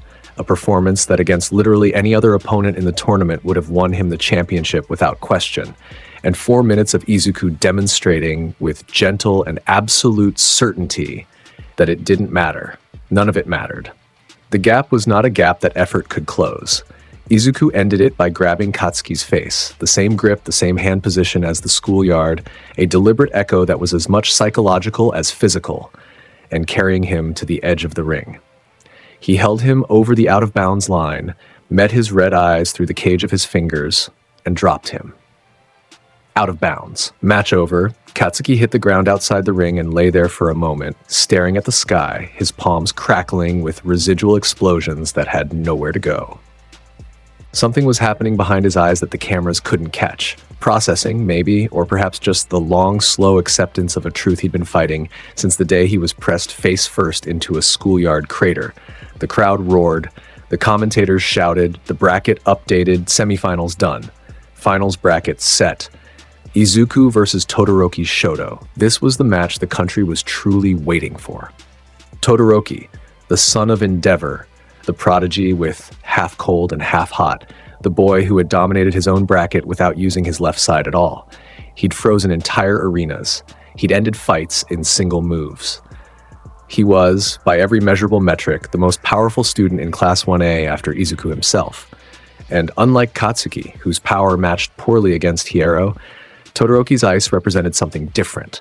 A power that created rather than struck. A power that could build, that could wall, that could reshape the environment, rather than simply impacting against an immovable body. The stadium atmosphere for the final was different. The air itself felt charged. 80,000 people and however many millions watching at home could sense that this was the real event. Everything else had been preamble. Todoroki walked into the ring with ice already forming at his feet. His right side was committed, frost creeping up his arm and his breath visible in the air around him. His face was a mask. No expression, no telegraphing. He had watched every one of Izuku's fights and had processed the data and had arrived at the only conclusion available. Direct physical attacks were useless.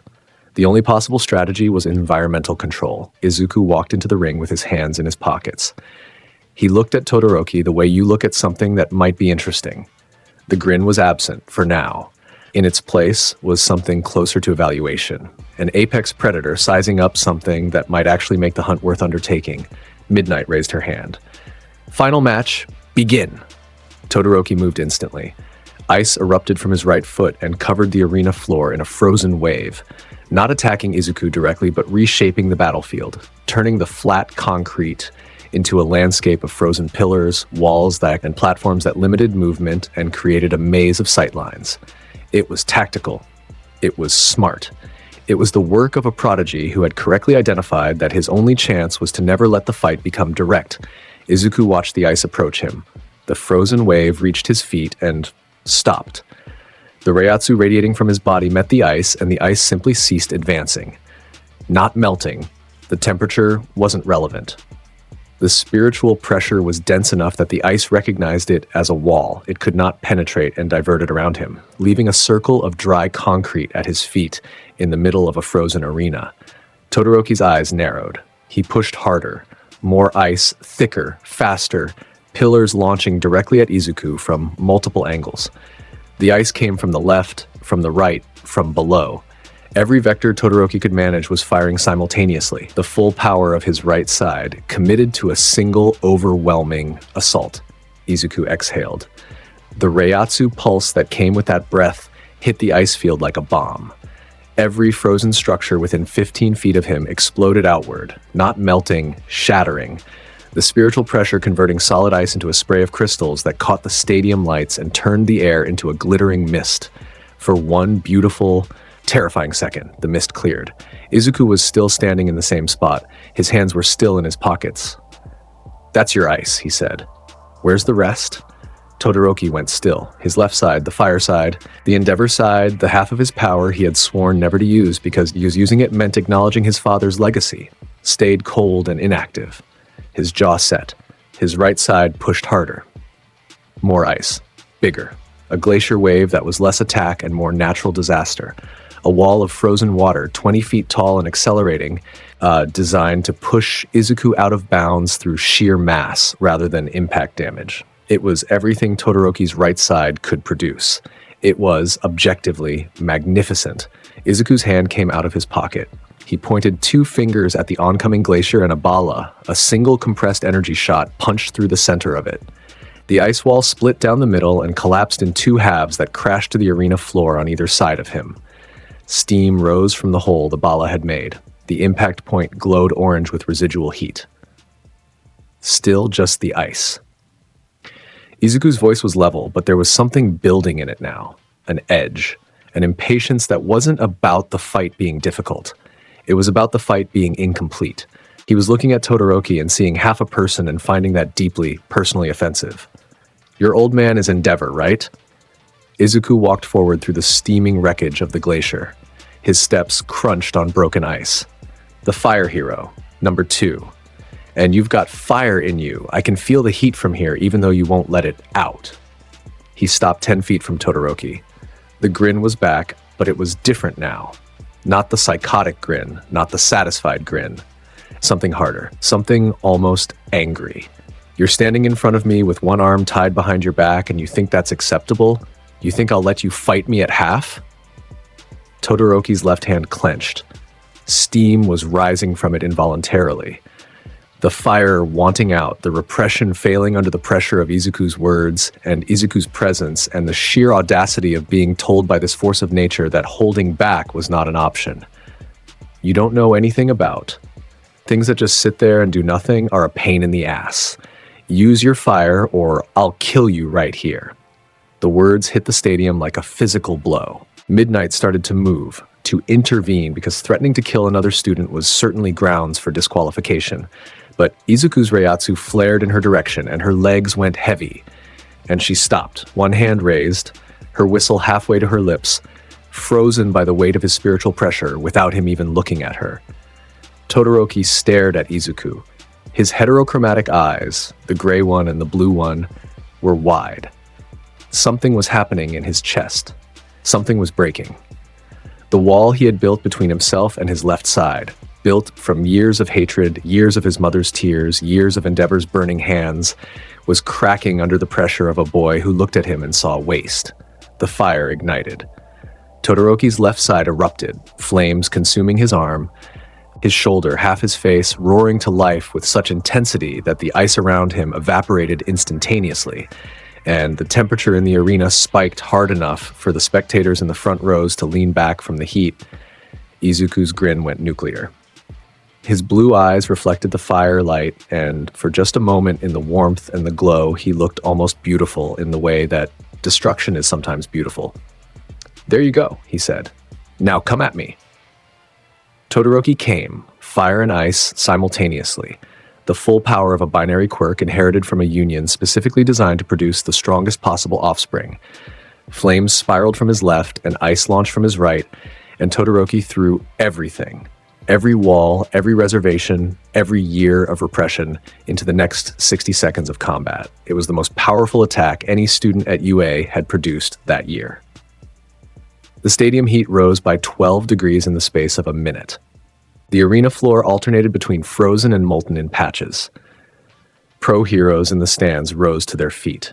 Endeavor, in his reserved VIP seat, stood with flames erupting from his shoulders in an involuntary response to what he was watching his son do. The fire hit Izuku.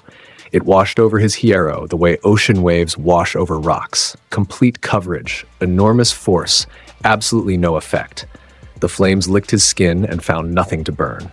The ice hit him and found nothing to freeze. He stood in the combined onslaught of half cold, half hot, the full power of a quirk specifically bred to challenge the top of hero society.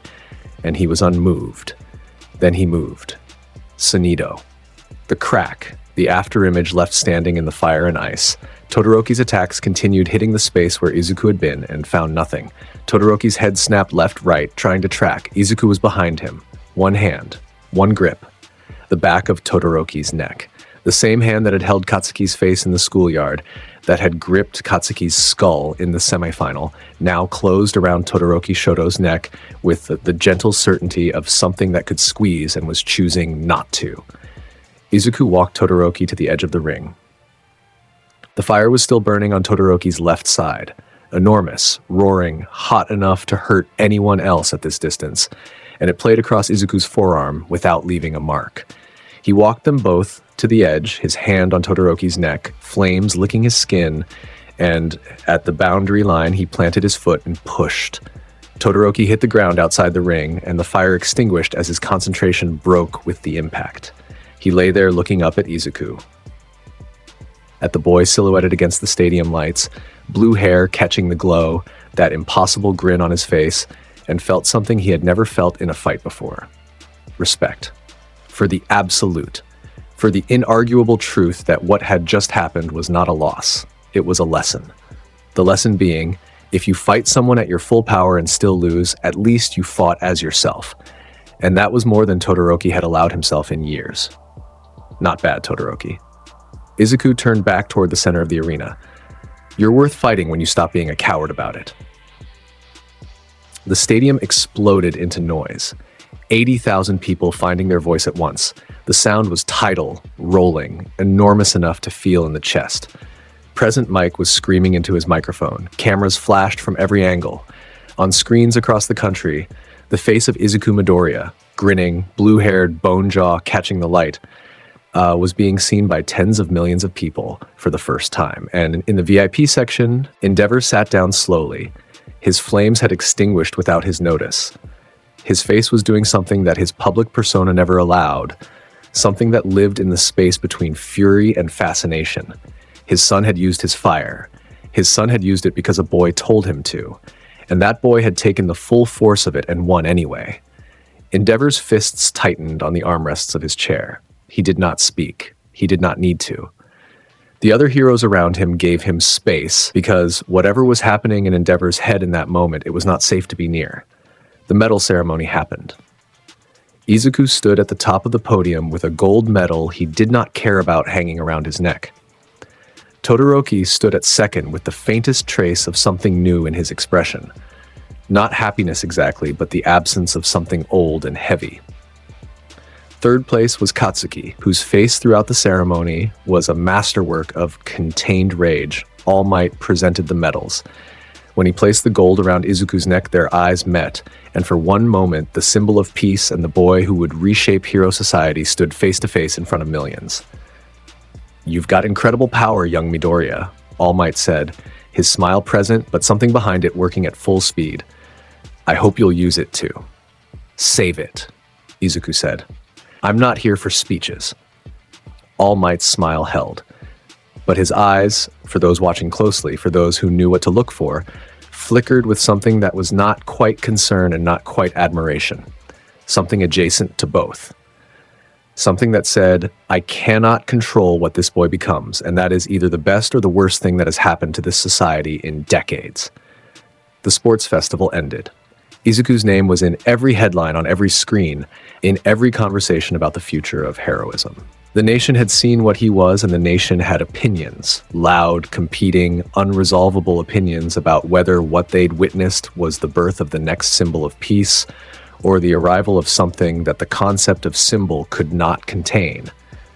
Izuku didn't care. He'd won. The fight with Todoroki had given him 3 minutes of genuine engagement, which was more than anything else that week had offered, and that was enough for now. He went back to his room, found Rumi waiting on his balcony. She'd jumped from ground level to the 4th floor because doors were for people who couldn't jump, and they spent the evening sparring on the rooftop until the campus security drones gave up trying to stop them. "You could have finished him faster," Rumi said, throwing a high kick that Izuku ducked under. "Could have." He caught her next kick on his forearm. The impact cracked the roof tile beneath them. But then he wouldn't have used his fire. "Since when do you care about that?" Izuku paused. The question caught him at an angle, something about it hitting a part of his brain that didn't get much use. He held her ankle, met her red eyes, and for a moment the grin was gone and something else was there. Something that didn't have a name yet. "Fighting someone who's not trying," he said finally, "is the same as fighting nothing, and fighting nothing is boring." Rumi grinned. "Boring, huh? Guess I better never hold back on you." "Rabbit." He let go of her ankle. "The day you hold back on me is the day I replace you." She kicked him in the head. He didn't block it. Her heel connected with his Hierro, and it hurt her more than it hurt him, and she laughed at the sting, and he laughed at her laughing, and the moon hung over UA like it was watching something it approved of. But the world turns, and the world has a way of answering a king's boredom with chaos. And the chaos that was building toward Hosu City had been building for months. A figure moving through back alleys and dark streets, leaving heroes bleeding and criminals dead. A one-man ideological war against a society he deemed corrupt, the hero killer. Stained. His real name was Akaguro Chizome. His ideology was simple, absolute, and utterly uncompromising. True heroism had been corrupted by fame, by money, by the comfort of a system that rewarded spectacle over sacrifice. He killed heroes who he deemed unworthy, which was most of them. He paralyzed those he found merely disappointing. He left only those he considered genuine, a short list that in his mind contained approximately 2 names. He moved through Hosu City with the efficiency of something that had been doing this for years. His quirk, Blood Curdle, allowed him to paralyze anyone whose blood he ingested. One taste. That was all he needed. A cut, a lick, and his target couldn't move for 8 minutes. 8 minutes was more than enough time for what he did after. Native fell first, then 2 other heroes. The pattern was established and the fear was growing, and Hosu City's hero population was beginning to look over their shoulders. And Ida Tenya, Ingenium's brother, Class 1A's class representative, the boy with engines in his calves and righteousness in his spine, was hunting Stain alone.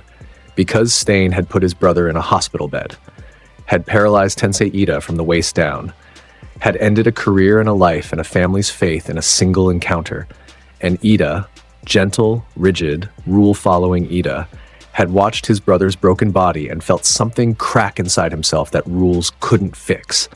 He was in Hosu for his hero internship. He'd chosen the location because of proximity to Stain's last known sighting. He'd come with one purpose and no plan beyond finding the man who broke his brother and making him pay. He found him. In a narrow alley in the industrial district of Hosu, lit by a single overhead lamp and the distant orange glow of fires, because Hosu was burning tonight, the League of Villains Nomu rampaging through the city in a coordinated distraction, Ida Tenya stood paralyzed on the ground with Stain's blade pressed against his throat. Stain had cut him. One quick slice across the arm during their exchange. Ida was fast, genuinely fast. But Stain had done this 100 times, and speed without wisdom meant nothing against someone who only needed a taste. The paralysis hit, and Ida went down, and now Stain stood over him with his sword raised and his face twisted with the conviction of someone who genuinely believed what they were about to do was righteous. "Another fake hero," Stain said. His voice was rough with use and disuse in equal measure, the voice of someone who spoke to deliver verdicts, not conversation. "You came here for revenge, not justice, not to save anyone. Revenge that makes you no different from the villains I cut down." Ida couldn't move. His engines were offline, his body locked, his eyes the only part of him that still functioned. And his eyes were full of fury and terror, and the dawning understanding that he was going to die in this alley for a choice made in grief. Stain raised his sword. The blade caught the firelight from the distant burning buildings, and the metal glowed orange like it was already heated for the cut. The air cracked. Sonído. Izuku landed between them. No build-up, no warning. One instant, the alley contained 2 people and a destiny, and the next instant, it contained 3 people and a completely different future. He stood with his back to Ida and his face to Stain, and he hadn't drawn his sword, and his posture was relaxed, and his blue eyes caught the firelight, the same way Stain's blade had. Sharp, warm, and dangerous. Stain processed the interruption with the speed of a combat veteran. His eyes tracked across the new arrival. The blue hair, the bone jaw fragment, the height, the build, the complete absence of defensive posture. His analytical mind ran calculations, threat assessment, quirk type, speed of arrival, likely combat style. His blade repositioned, away from Ida toward the new variable. A student, Stain observed. His sword pointed at Izuku. Another child playing hero in streets that will eat them. Nah. Izuku cracked his neck. The grin started at the corner of his mouth, slow, building, reaching his eyes with genuine interest. I'm not a hero.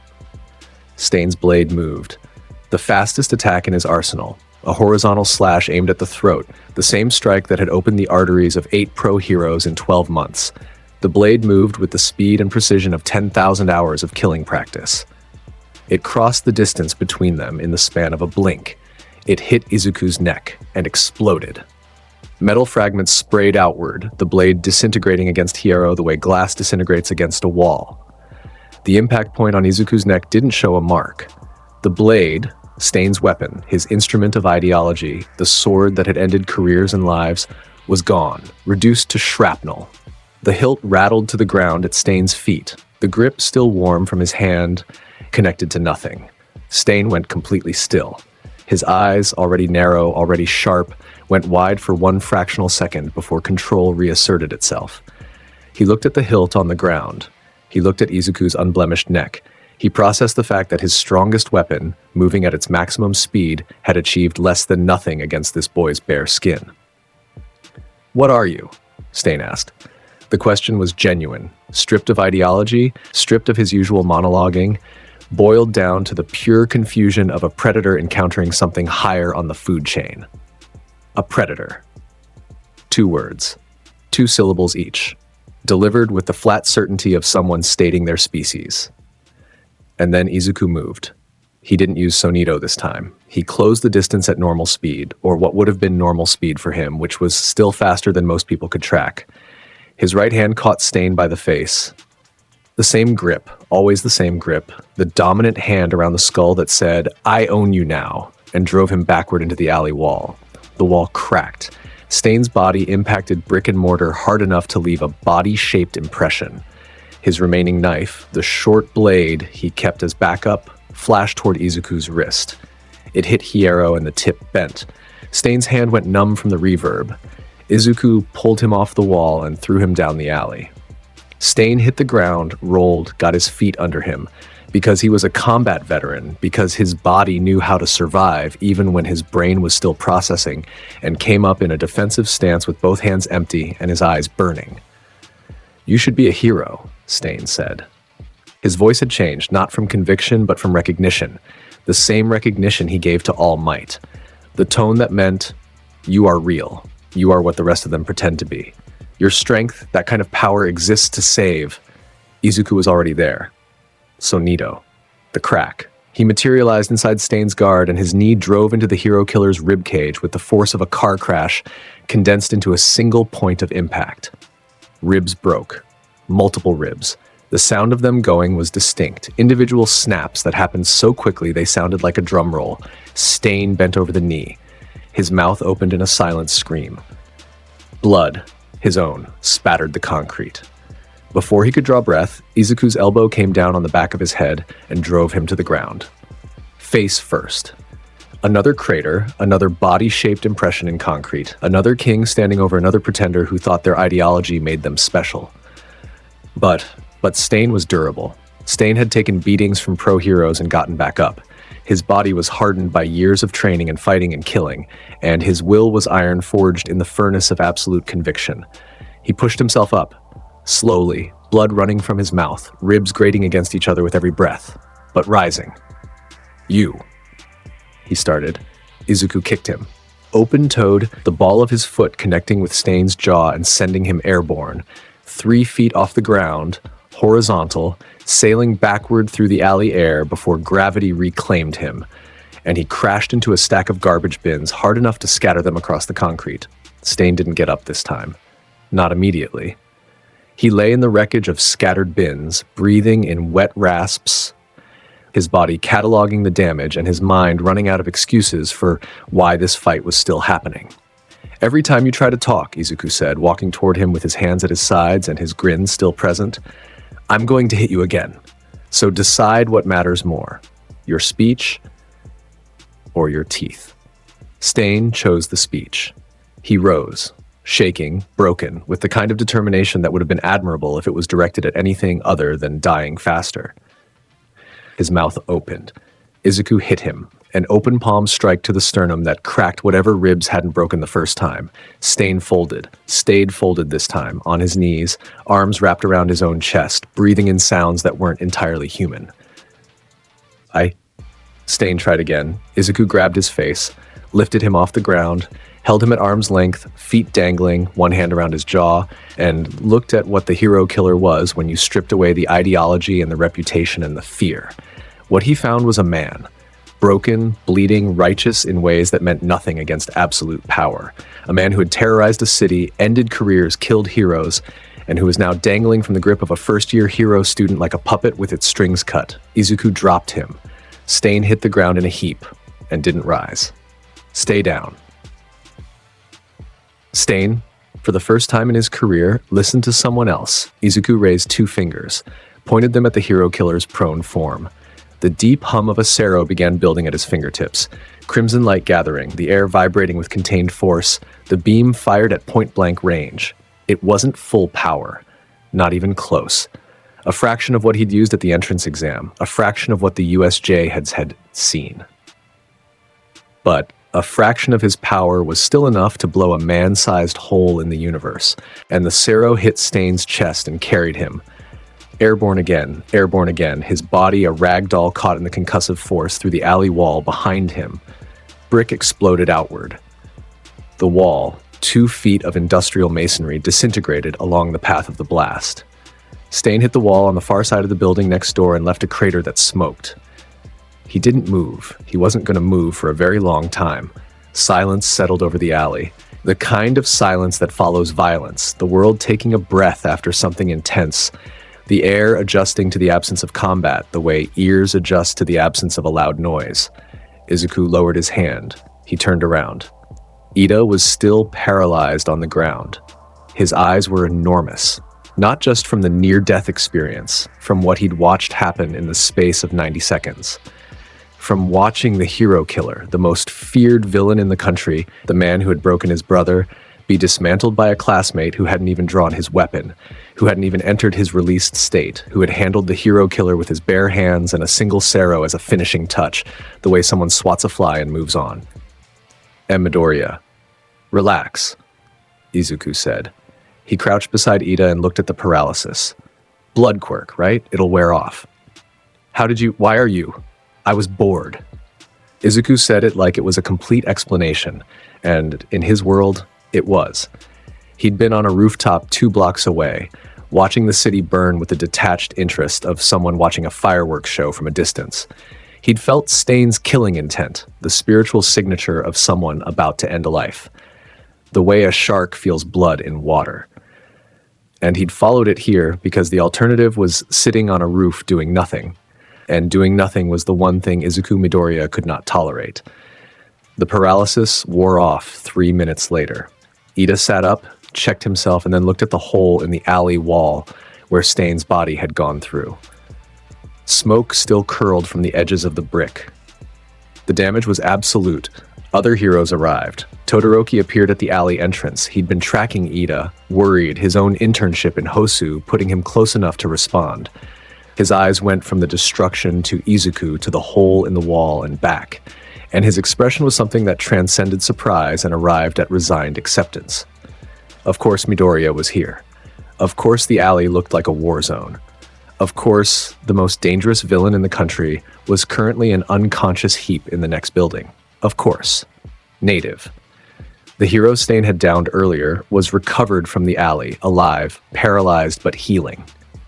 Stain was extracted from the rubble, unconscious and broken in 7 places, and loaded into a containment vehicle. The medics checked Ida. Todoroki's ice closed some of the open flames at the alley's mouth. The machine of emergency response began its work, and Izuku stood at the center of it all. In the burning alley, the firelight from the Nomu attacks across the city painting everything in shades of amber and orange. His blue eyes caught the light and held it. The grin was on his face. Not the psychotic one, not the satisfied one. Something else. Something that sat between them in a space that was all his own.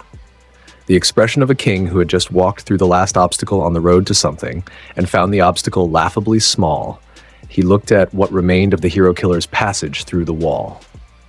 Then he looked up past the alley walls, past the rooftops, at the burning sky above Hosu City, where the League's Nomu still rampaged and the sirens still wailed, and the world still turned around the axis of a society that didn't know yet how much it was about to change. The city burned, and Izuku Midoriya watched it burn with the same expression a man wears when he watches the opening credits of a movie he already knows he's going to enjoy.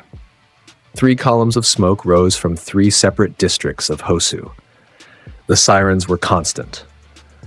A wall of sound that blanketed the city in the audio equivalent of panic.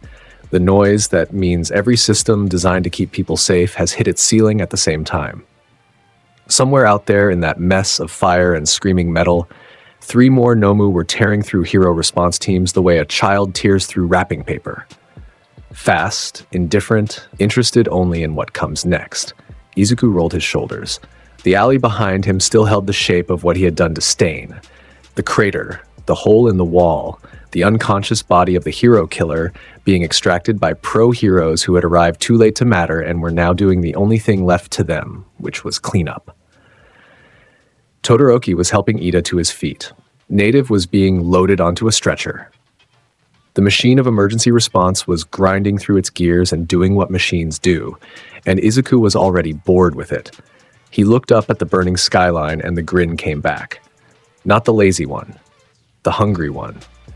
The one that reached his eyes and lit them from inside with something that wanted to move. He raised his right hand and slashed downward through the air with 2 fingers.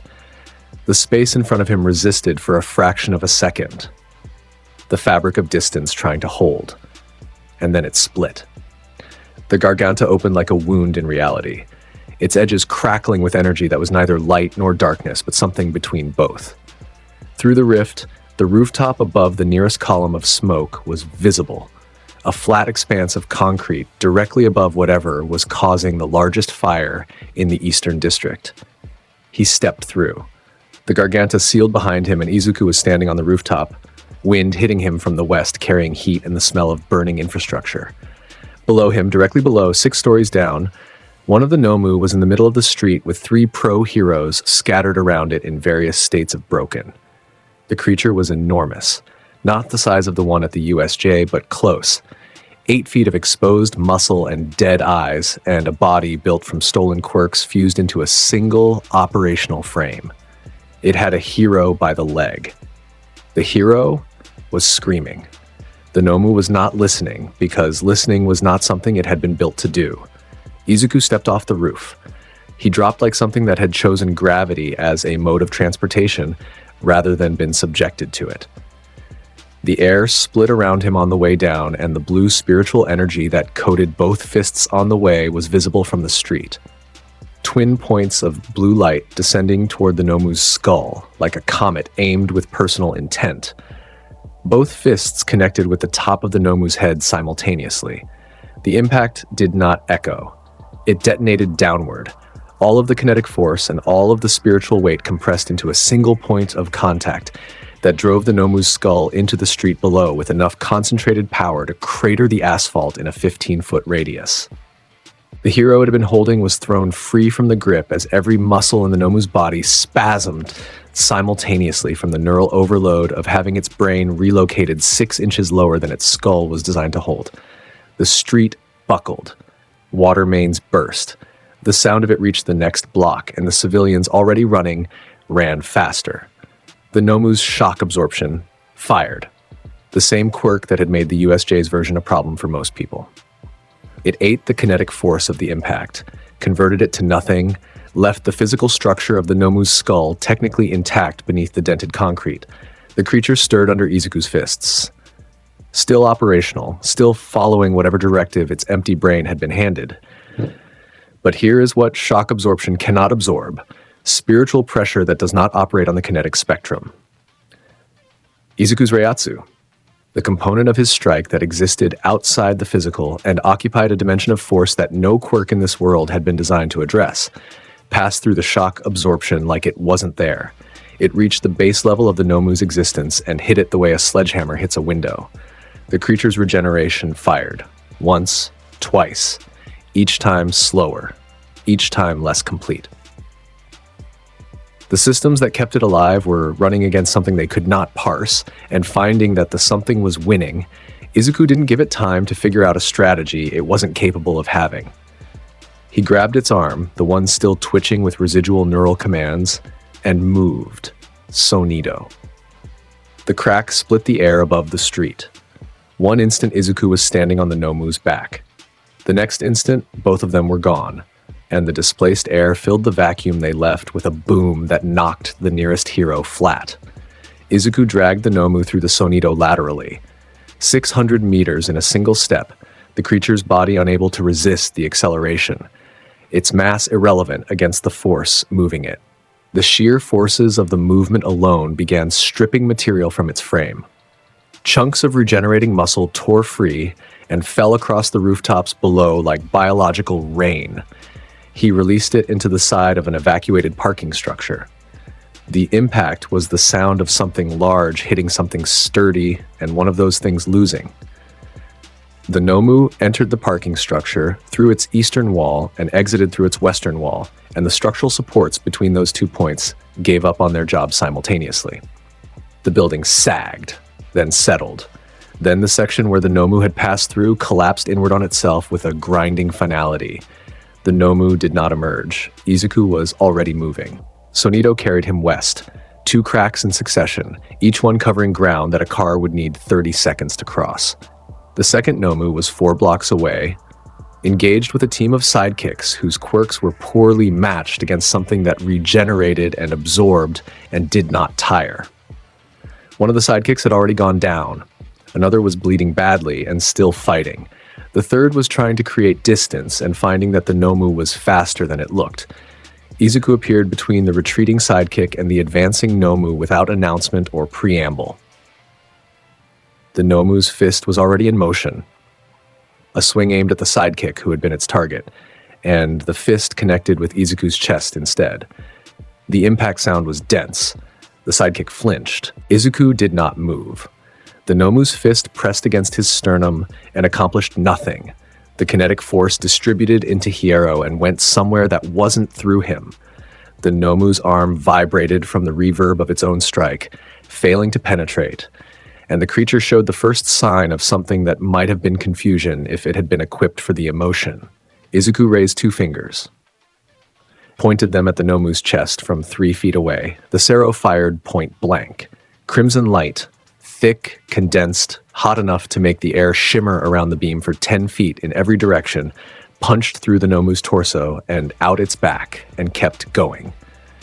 The building behind the Nomu took the pass-through and lost its entire midsection.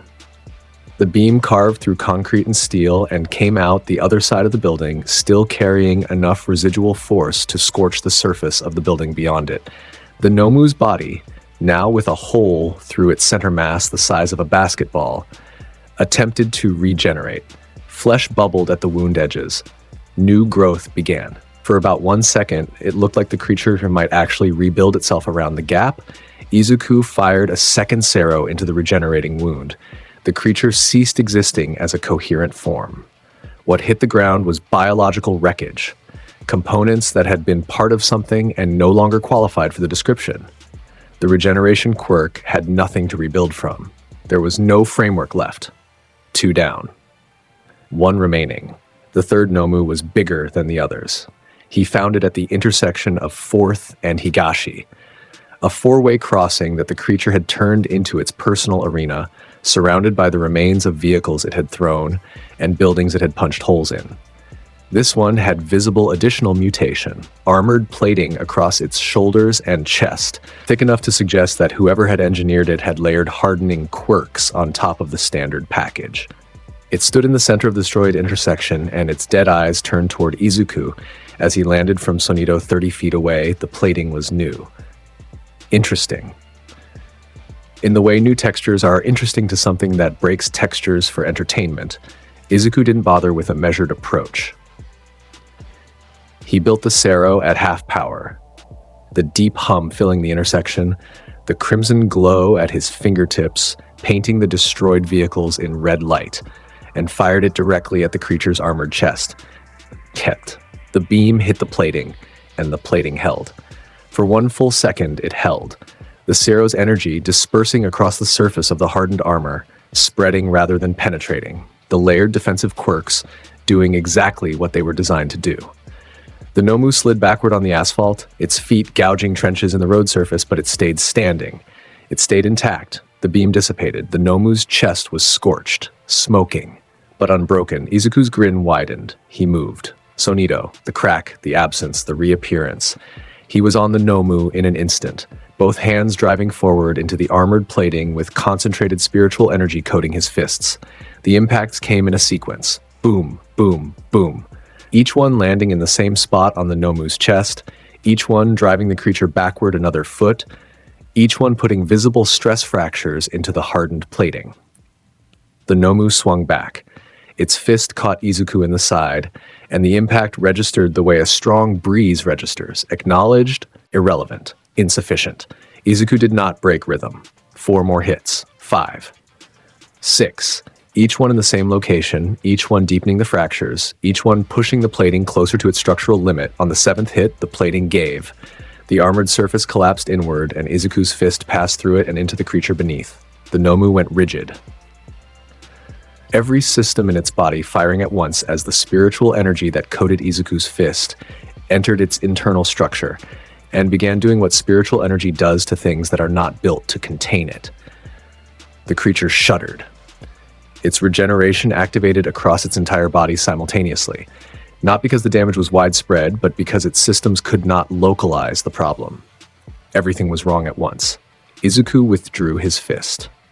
Looked at the Nomu standing there, shaking, regenerating in patches that weren't quite coordinating. Then he flicked a single bala, a compressed energy shot no larger than a marble, into the hole in its chest. The Nomu detonated from the inside out. The explosion was contained by its own armor plating. The hardened shell that had been designed to keep things out now serving to keep the force in, directing the concussive blast inward through every system and structure in the creature's body. The sound was muffled but absolute. The Nomu's armored shell collapsed on itself like a crushed can, and what fell to the ground was an inert mass that would never move again. 3 Nomu. 6 minutes. 1 student. Izuku put his hands in his pockets and walked back toward the Hierro gathering point. The heroes who arrived found him walking down the center of Higashi Street at a pace that suggested he was heading to dinner rather than walking away from 3 separate engagements with creatures designed to fight the symbol of peace. The sidekicks he'd saved at the second site were the first to reach him, stumbling over debris, one of them still bleeding, all of them wearing the expression of people who needed to thank someone and weren't sure whether thanking this particular someone was safe. You, the Nomu, did you? Handled, Izuku said without slowing his stride. But there were 3? Yeah, there were. He kept walking. The sidekicks exchanged glances. Behind them, 4 pro heroes arrived at the first Nomu site and found a collapsed parking structure with something that used to be biological at its center. 2 blocks over, another team found the scorched crater that was the second Nomu's final address. At the intersection, the armored shell that had been the third sat in a circle of destroyed vehicles and smoking asphalt. Endeavor arrived at the intersection 17 minutes after the last Nomu fell. He stood in the middle of the destruction and looked at the remains, and his flames burned higher on his shoulders, and he said nothing. He turned. He looked down Higashi Street in the direction Izuku had walked. His jaw worked. His fists burned. All Might arrived at the gathering point where the heroes were consolidating and found the situation already resolved. He looked at the 3 reports coming in. 3 Nomu, 3 separate locations, all handled within a 6-minute window by a single first-year student, and his smile was the public one, broad and bright and reaching his eyes, and absolutely none of that smile was comfortable. The news crews arrived at dawn. The footage they captured, the craters, the destroyed parking structure, the scorched beam path through 2 buildings, the armored shell still sitting in the intersection, ran on every morning broadcast in the country. The headline was the same across every network, phrased in different ways that all said the same thing. An unknown UA student had single-handedly eliminated the Nomu threat that 3 hero teams had failed to contain. Then, someone leaked his name. By noon, Izuku Midoriya was on every screen in Japan for the 2nd time. Not the sports festival replay, not old footage. New footage, shaky cell phone video from a civilian who had captured the first Nomu engagement from a third-floor window. The video showed a blue-haired figure dropping from a rooftop, driving both fists into a Nomu's skull, and then vanishing in a crack of displaced air while dragging the creature behind him. The video was 12 seconds long. It was viewed 40 million times in 24 hours. The professional hero community did not know what to do with this. Their protocols were built for students who needed mentoring, who needed guidance, who needed years of supervised development before they could stand on the same field as the things that kept society awake at night. Their entire infrastructure was designed around the assumption that the distance between student and capable of handling a Nomu solo was measured in years and professional experience. Izuku Midoriya made that infrastructure look like a toy. And somewhere in a room that smelled of stale air and had too many hands nailed to its walls, Tamura Shigaraki watched the footage for the third time. The screen showed Izuku's Cero punching through the second Nomu's body. Shigaraki's hand was wrapped around his own wrist. His nails were digging into the skin between the severed fingers. His eyes, red, itching, ringed with the perpetual irritation that had become his default expression, were fixed on the screen with the particular intensity of someone watching a problem grow in real time. "He's stronger," Shigaraki said, "since the USJ. He's stronger." Kurogiri's mist body shifted at the edge of the room. The reports from Hosu suggest his capabilities exceed what we observed during our assault by a significant margin. I can see that. Perhaps a different approach. No. Shigaraki's hand left his wrist and closed around the edge of the table. Decay spread from his fingers, the wood going gray, then powder, disintegrating outward from his grip in a circle that consumed the table's edge and stopped when he lifted his hand. No different approach. He's in the way. Everything I want, everything, requires him not being there. And since he's apparently unkillable by anything we've thrown so far, he stopped. His eyes stayed on the screen. I need to be bigger. In a different room, a room that had no address and no windows and existed in a space that most maps did not acknowledge, All for One watched the same footage on a different screen. His eyeless face was turned toward the images with the attention of something that did not need eyes to see. His fingers, long, pale, each one carrying a century of stolen power beneath the skin, rested on the arm of his chair without tension. "Arrancar," he said. The word tasted new in his mouth. He said it again. "Arrancar." His head tilted. The slight smile that had been on his face since the footage started playing did not leave, but it shifted, deepening, warming with something that was appetite and assessment in equal measure. A quirk that cannot be erased. A body that cannot be broken. Spiritual pressure that operates outside the physical spectrum. His fingers tapped once on the chair arm. Beautiful. He leaned back. The smile stayed. "I wonder," All for One said to the empty room, "what it would feel like to wear." The months between Hosu and the end of the school year passed with the strange acceleration that time gets when something is building underneath it. On the surface, classes, training exercises, the ordinary infrastructure of hero education, life at U. A continued its pattern. Beneath that surface, things were moving. The league grew. New faces arrived in Shigaraki's orbit. Dabi with his blue flames and his secrets, Toga with her fixation and her knives, Mr. Compress with his showmanship and his precision. The organization that had been a handful of fanatics was becoming something with weight. The hero world processed Izuku Midoriya the way any system processes a variable it cannot categorize. With meetings, with discussions, with the institutional equivalent of looking at something sideways and hoping it becomes more legible. Nezu attended these meetings and said very little. All Might attended and said less. Aizawa attended once, said good luck, and did not return. And Izuku, untouched by any of this institutional hand-wringing, continued existing at U, in the way he had always existed. He trained when training interested him. He fought when fighting found him. He spent evenings on rooftops with Rumi, their sparring sessions leaving the kind of structural damage that the maintenance crews had stopped filing reports about. Because the reports went nowhere, the final exams arrived. The student roster was posted one week before the practicals. Paired matchups. Each student or student team assigned a pro-hero opponent for a pass-or-fail combat scenario. The list went up on the board, and students crowded around it, and chatter filled the hallway, and then someone read Izuku's name, and the chatter stopped. Izuku Midoriya versus All Might. The hallway went through a collective intake of breath. 20 students staring at a bulletin board, processing the same thought. They paired him with All Might, the symbol of peace. The number one hero, the benchmark against which all heroism had been measured for 3 decades. They paired them together because there was no one else to pair him with. Katsuki was the first to speak. They'll destroy the arena. It was not a complaint. It was not excitement. It was a statement delivered through clenched teeth with the particular flatness of someone who has made peace with a fact that still tastes like acid. They might destroy the campus, Kirishima added, and he was not entirely joking.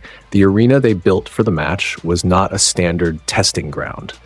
UA had constructed it specifically, a reinforced concrete space the size of 4 football fields, surrounded by observation galleries sealed behind impact-rated glass that the structural engineers had rated for typhoon force and which several staff members privately suspected might not be enough. The floor was poured concrete 3 feet thick. The walls were 20 feet high and reinforced with steel I-beams at 1 meter intervals. The students watched from behind the glass. The pro heroes who had finished their own matches early watched from a different gallery. Nezu sat in a private observation booth with a teacup and the kind of stillness that meant his mind was operating at speeds that would give most computers performance anxiety. All Might entered the arena from the north end. Full muscle form, golden hair swept back, blue eyes bright with the particular light that came from engaging with his full capacity. The light that had not been there during the training exercises, during the guest lectures, during any interaction he'd had with students until this moment. He was taking this seriously. The fact that he was taking this seriously said more about Izuku than any score or ranking ever could. Izuku entered from the south end, hands in his pockets, hair catching the overhead lights. The grin was present but contained, not the wide feral expression, but the smaller, sharper version that said he was measuring something and finding the measurement worthwhile. Midnight announced the match parameters. Survival format, 5-minute timer. Student passes if they incapacitate the hero or reach the evacuation point at the arena's northern edge. All Might was cleared for full combat engagement within safety parameters. Begin. All Might moved first. The speed of it, the raw, explosive velocity of the number one hero at full commitment, crossed the arena in under a second. The wind he generated in his wake hit the gallery glass hard enough to rattle it in its frame.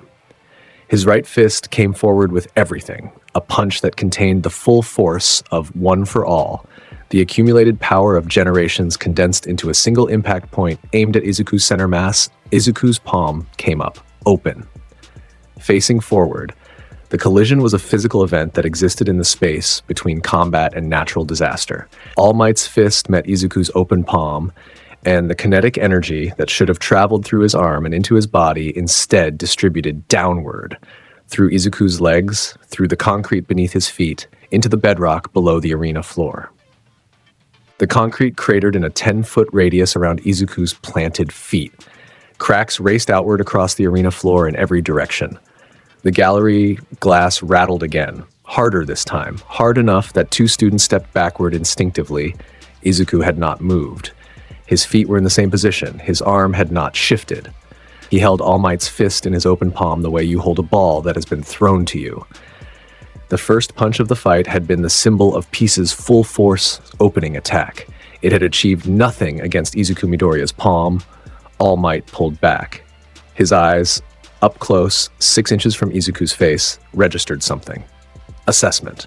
Recalibration.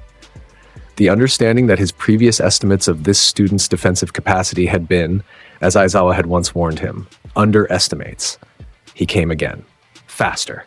A combination, left jab at the head, right cross at the body, knee driving upward at the solar plexus.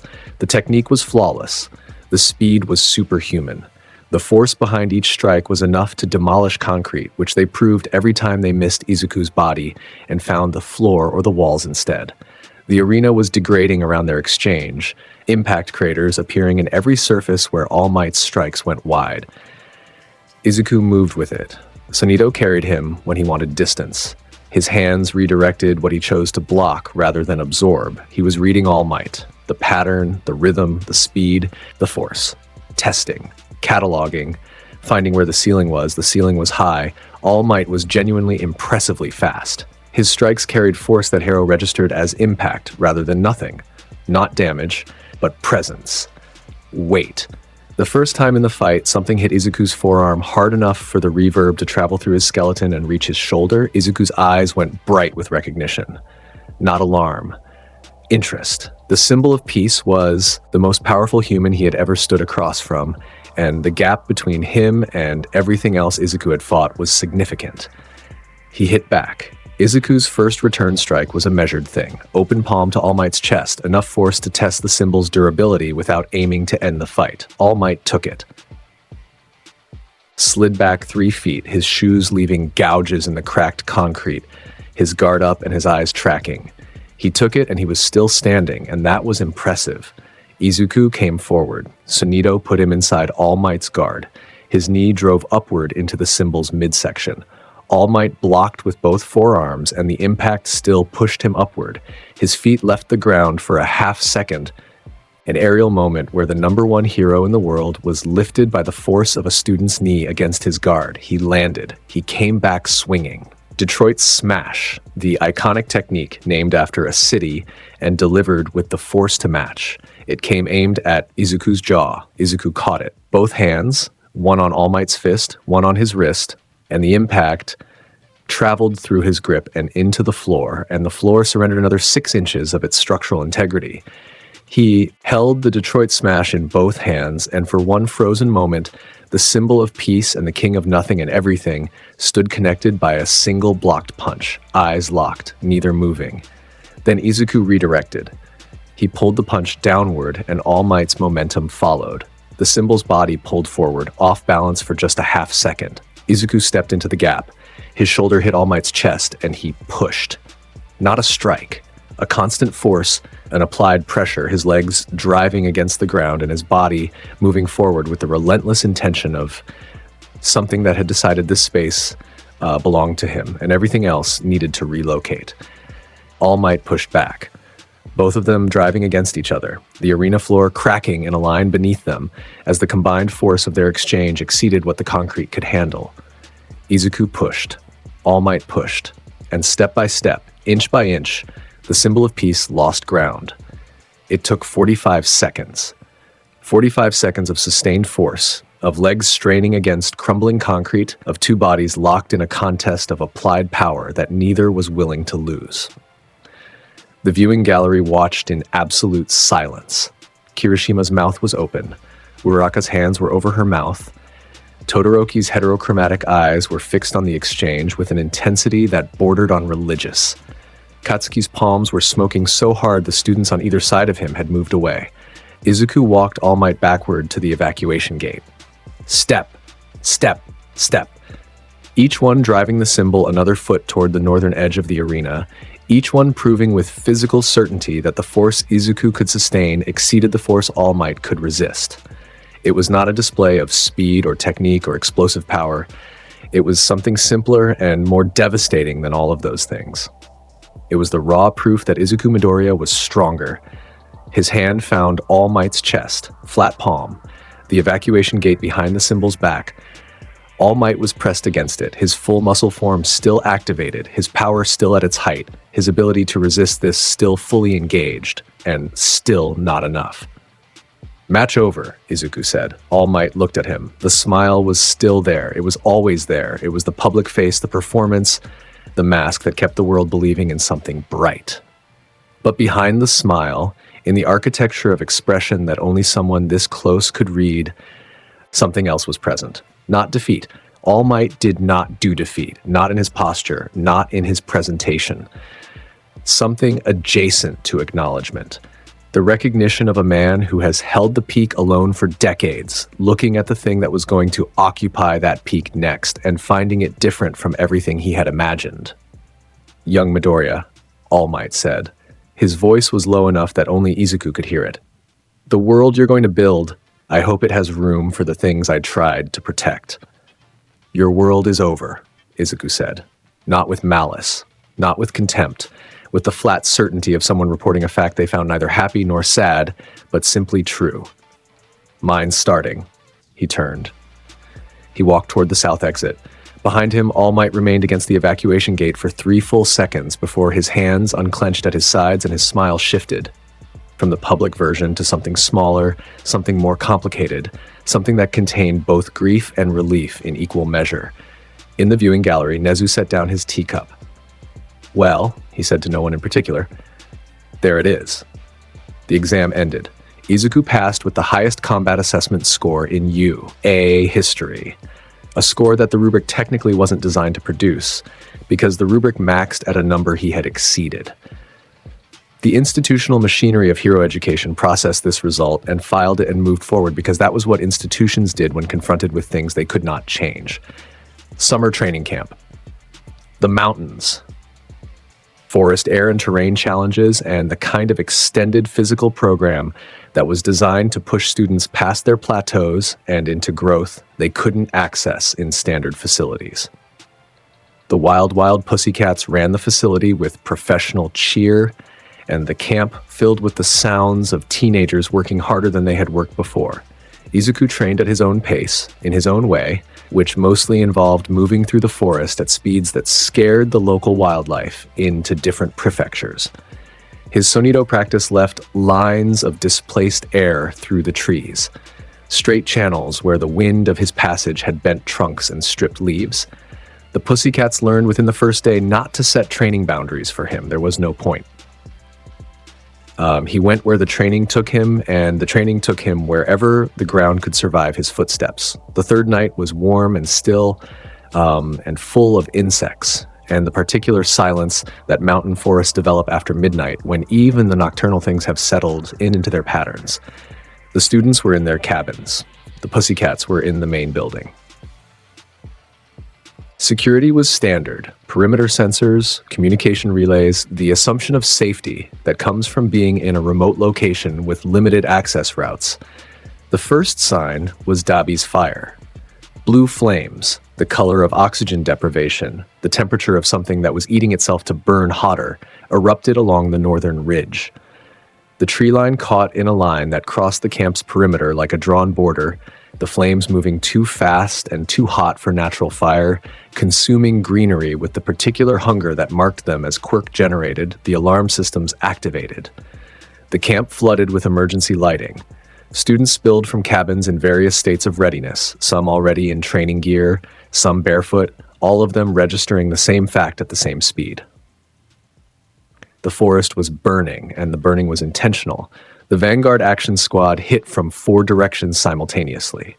Coordinated entry points. Toga from the eastern tree line, Mustard filling the southern sector with his sleeping gas, Mr. Compress moving through the chaos with the efficiency of someone who had rehearsed this, and Muscular, the massive cable-enhanced powerhouse whose augmentation quirk stacked muscle fibers until his body was more weapon than anatomy, driving straight through the western perimeter toward the student clusters with the subtlety of a freight train. The students scattered, training took over, pairs forming, groups consolidating, the lessons of a year's Hierro education expressing themselves in the automatic responses of young people who had been taught to move toward survival rather than away from it. In the western woods, Muscular found his targets. A cluster of 3 students, Koda, Mineta, Midoriya, who had been in the forest when the attack began. Except it wasn't 3 students anymore.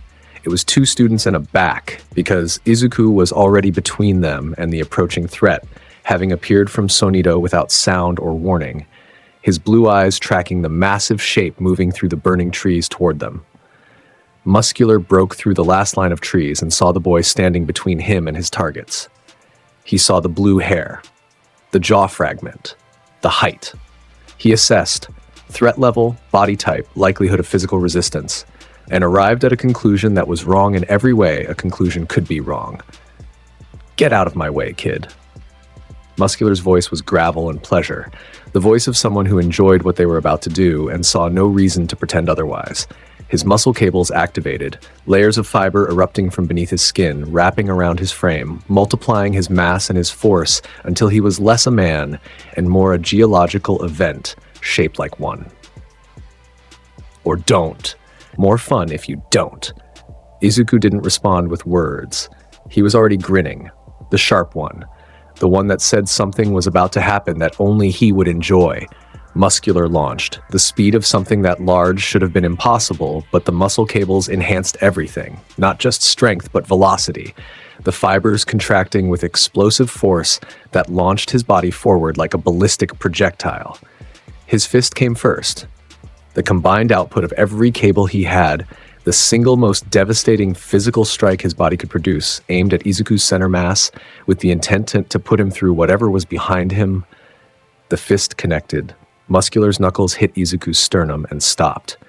The kinetic force, enormous, genuinely impressive, enough to crater a mountainside, distributed against Hierro and went nowhere.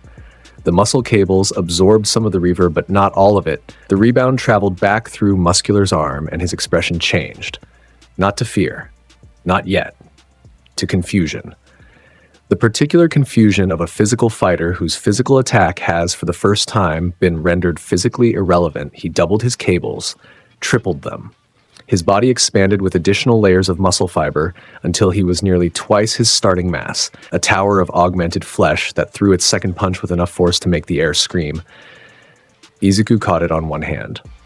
Palm open, fingers closing around the fist with the casual authority of someone catching a ball thrown by a child. Muscular's eyes went wide. Izuku squeezed. The sound of muscle cables compressing, of organic fiber meant to enhance force being overwhelmed by a greater force, was wet and dense and absolute. Muscular screamed. His free hand came around in a wild swing aimed at Izuku's head. Izuku caught that one too. Two hands now, one around each of Muscular's fists. And the villain hung between them with his cables maxed and his body straining and his face doing something that had arrived at fear without passing through denial. Weak, Izuku said. The single word. The total verdict. He released one hand. Muscular's freed fist swung again. Desperate now, the full panic output of a man who had never been outmatched.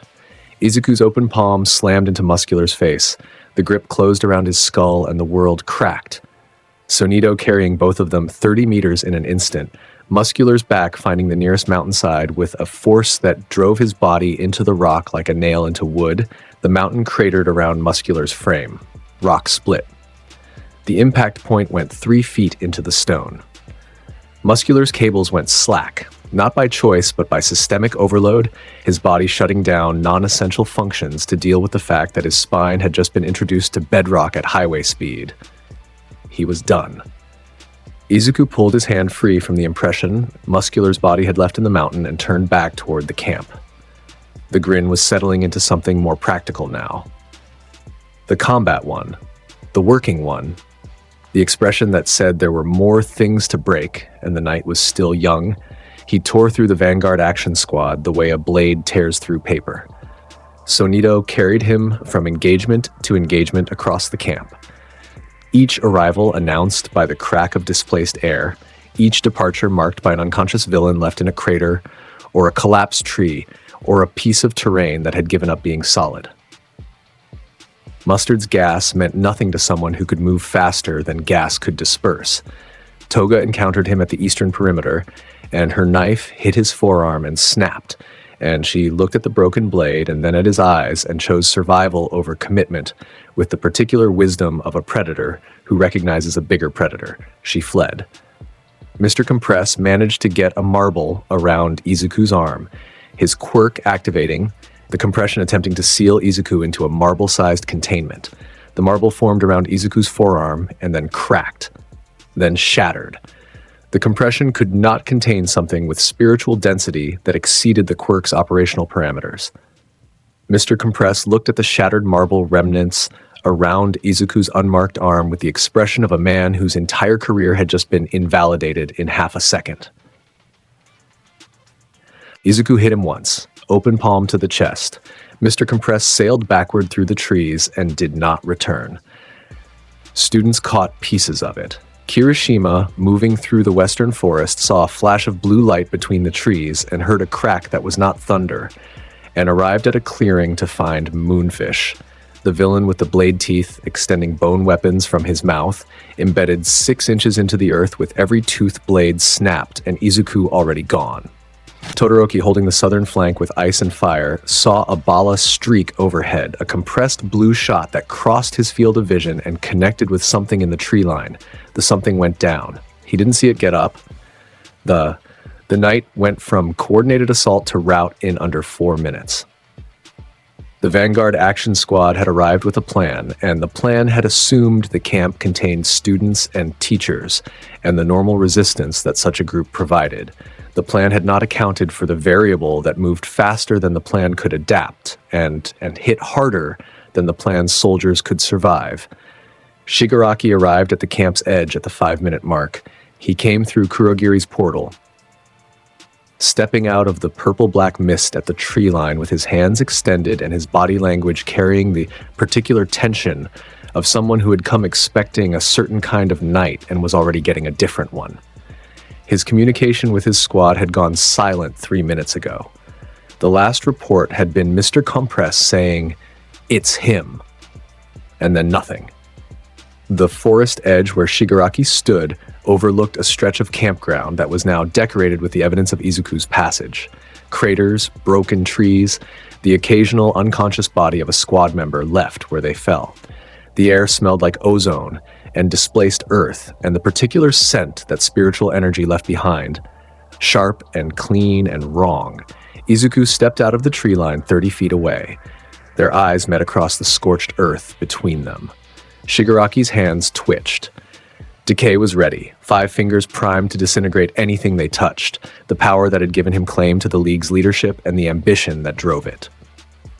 He looked at Izuku across the destroyed campground and saw the boy who had dismantled his USJ plan and walked away grinning. Izuku looked at Shigaraki and saw something that was not yet what it was going to become. Something building. Something that had not yet reached its final form but was pointed toward it with the kind of momentum that meant it would arrive eventually.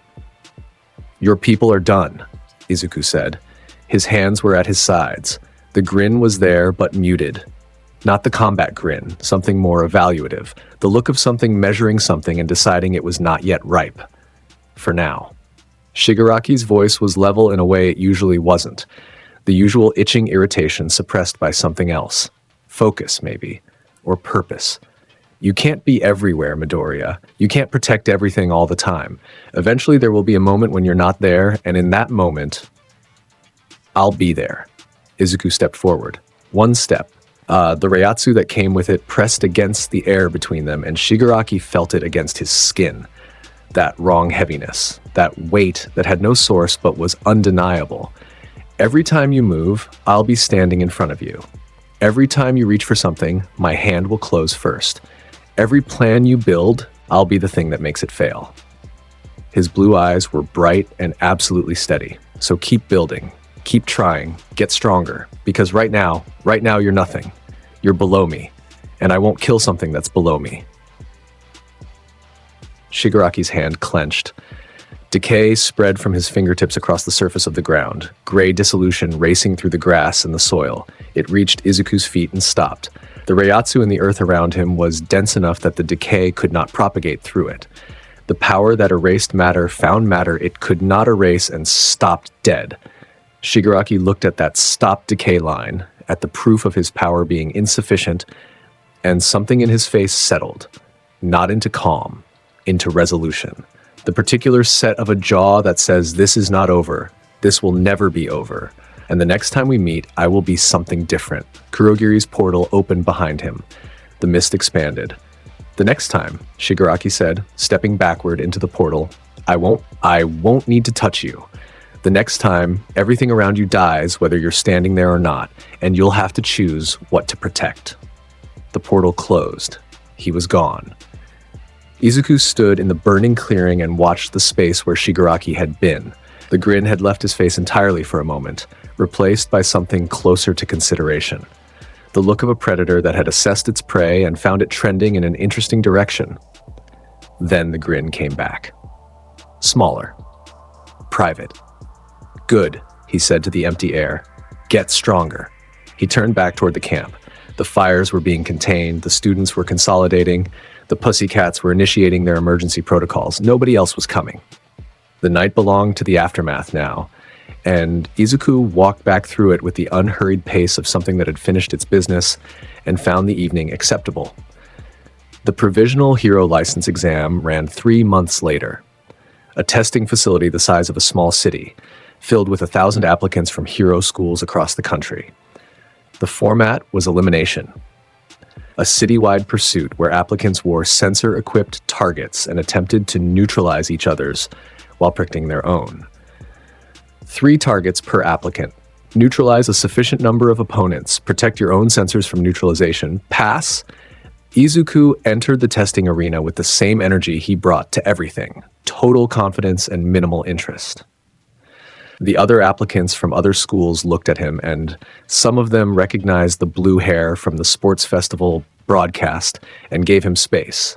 Some didn't recognize him and didn't give him space, and learned why they should have within the first 30 seconds of the exam starting. He moved through the exam the way rain moves through open air, in one direction at one speed, with nothing in its path capable of redirecting it.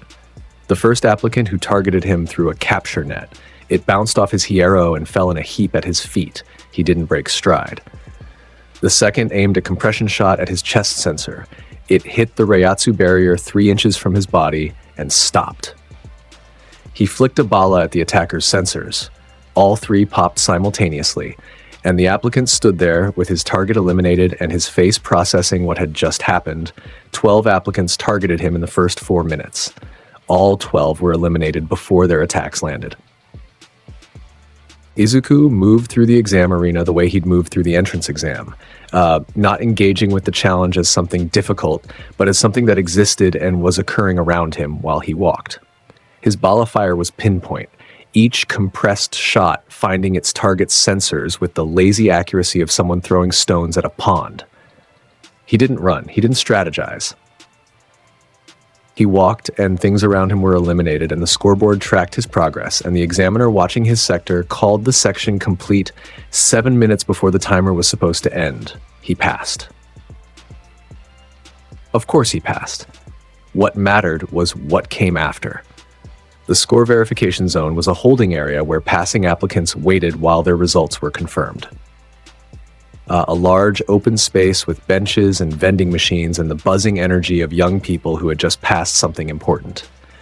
Izuku was leaning against a wall with his eyes closed when the footsteps approached. The pro-hero examiner who stopped in front of him was a woman, mid-30s, weathered in the way field heroes get weathered, with the kind of eyes that had seen things and filed them and moved on. She had a clipboard.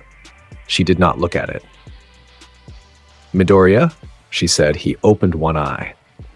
"The exam is designed to measure readiness for professional hero operations," she said. Her voice was level, professional, carrying the weight of institutional authority. "Your performance raised some questions about your approach. Ask them. The hero profession operates within a framework. Laws, regulations, operational guidelines. There are rules about proportional response, about civilian consideration, about the boundaries of acceptable engagement." She paused. "Do you intend to operate within that framework?"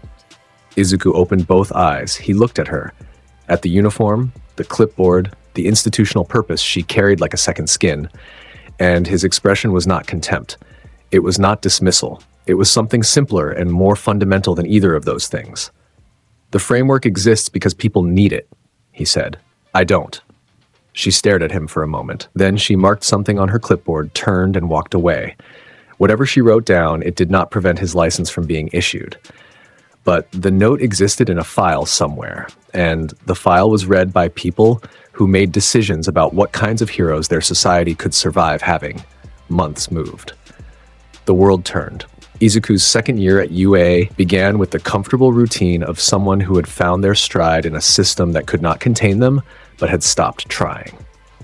His reputation existed at a level now that was separate from the school.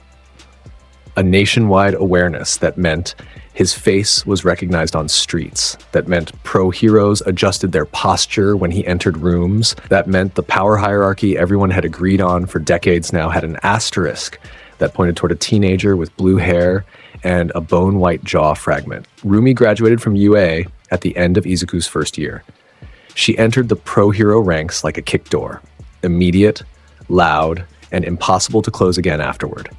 Within 6 months, she was ranked. Within a year, she was climbing toward the top 10 with the speed of someone who had been held back by the training wheels of student status and was now running at full capacity. She still appeared at UA on weekends, still vaulted whatever fence was between her and Izuku's location, still fought him on rooftops and in training grounds and in the particular spaces between buildings where two people who expressed affection through violence could find room to express. The patrol that changed things happened in October of Izuku's second year. He was running a standard hero course patrol through the Shi-Hasaikai territory, the district that had once been Yakuza stronghold and now existed in the uncomfortable space between renovation and decline.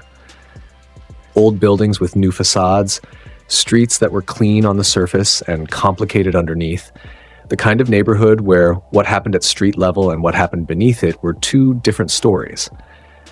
The girl appeared at the mouth of an alley, small, white-haired, wearing a dress that had been clean once and wasn't now.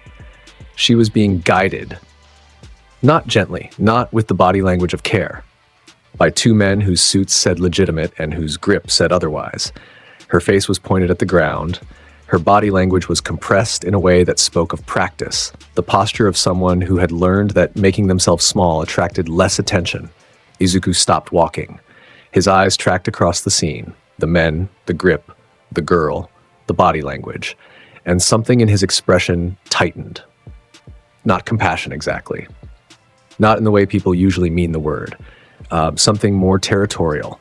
Something that looked at the way those men held that child and found it offensive in the particular way that a king finds unauthorized activity in his kingdom. He walked toward them. The first man saw him coming, and his hand went to the inside of his jacket. The universal gesture of someone reaching for something they shouldn't have in public. His eyes found Izuku's face and the bone jaw fragment and the height and the blue hair, and something in his hindbrain fired a warning that his body language showed before his brain processed. "Walk away," the man said. "This isn't your business." "It is now." Izuku's hand closed around the man's reaching arm. Not hard enough to break, yet. Hard enough that the man's attempt to pull free accomplished nothing, and the realization that he could not extract himself from this grip settled across his face in real time. The second man released the girl and lunged forward. A bodyguard's reflex, his quirk activating. His hand glowed with some kind of energy discharge, something he was aiming at Izuku's side, while the first man held his attention. The bala hit the second man in the chest before his quirk-enhanced hand was halfway through its swing. A single compressed shot from Izuku's free hand, aimed without looking, fired without releasing his grip on the first man. The energy impact launched the second man backward 10 feet and into the alley wall hard enough to leave cracks. He slumped. Did not rise. The first man stopped struggling. His eyes were very wide. Izuku released his arm. The man stumbled backward, caught himself, looked at his unconscious partner in the alley, looked back at Izuku, and made the decision that survivors make. He ran. The girl had not moved. She stood where they'd left her, small, white-haired, her face still pointed down, and she had not flinched during any of it. Not the violence, not the sounds, not the bala impact 10 feet from where she stood. She had not flinched because flinching required the expectation of normalcy, and nothing about this child's life had included normal for long enough that its absence no longer registered. Izuku looked down at her. She was barely 4 feet tall. Her arms were wrapped around her own body. She did not look up. He crouched, not slowly. He wasn't performing gentleness. He crouched because the height difference was absurd and he couldn't look at her face while standing at full height. His blue eyes found her from 3 feet away and waited. She looked up. Her eyes were red, not from crying, but from their natural color, wide and flat, with the particular emptiness that children develop when they have exhausted every emotional response available to them and arrived at a blank that is worse than any of the emotions that preceded it. "What's your name?" Izuku asked. "Eri." Her voice was barely a whisper. "Who were those guys?" She didn't answer that one, but her arms tightened around herself and her eyes went to the ground again, and that was answer enough. Izuku stood. He looked in the direction the first man had run.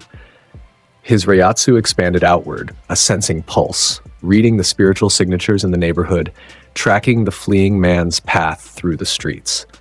The trail led toward a compound 3 blocks south. A building with reinforced walls and surveillance equipment, and the kind of energy signature that said a lot of people with a lot of quirks were concentrated in one place. He looked back at the girl. "Can you walk?" She nodded. "Stay behind me." He did not take her back to the school. He did not contact the authorities. He did not file a report or request backup or follow any of the 17 protocols that UA, Hero Course Handbook, established for encountering minors in distress during patrol operations. He walked toward the compound. The Shiai Hasaikai's front entrance was a reinforced steel door behind a courtyard that was supposed to look like a business entrance and did not succeed. 2 guards flanked the door, large men with visible mutation quirks. The kind of muscle that said their job description started and ended with the word "stop."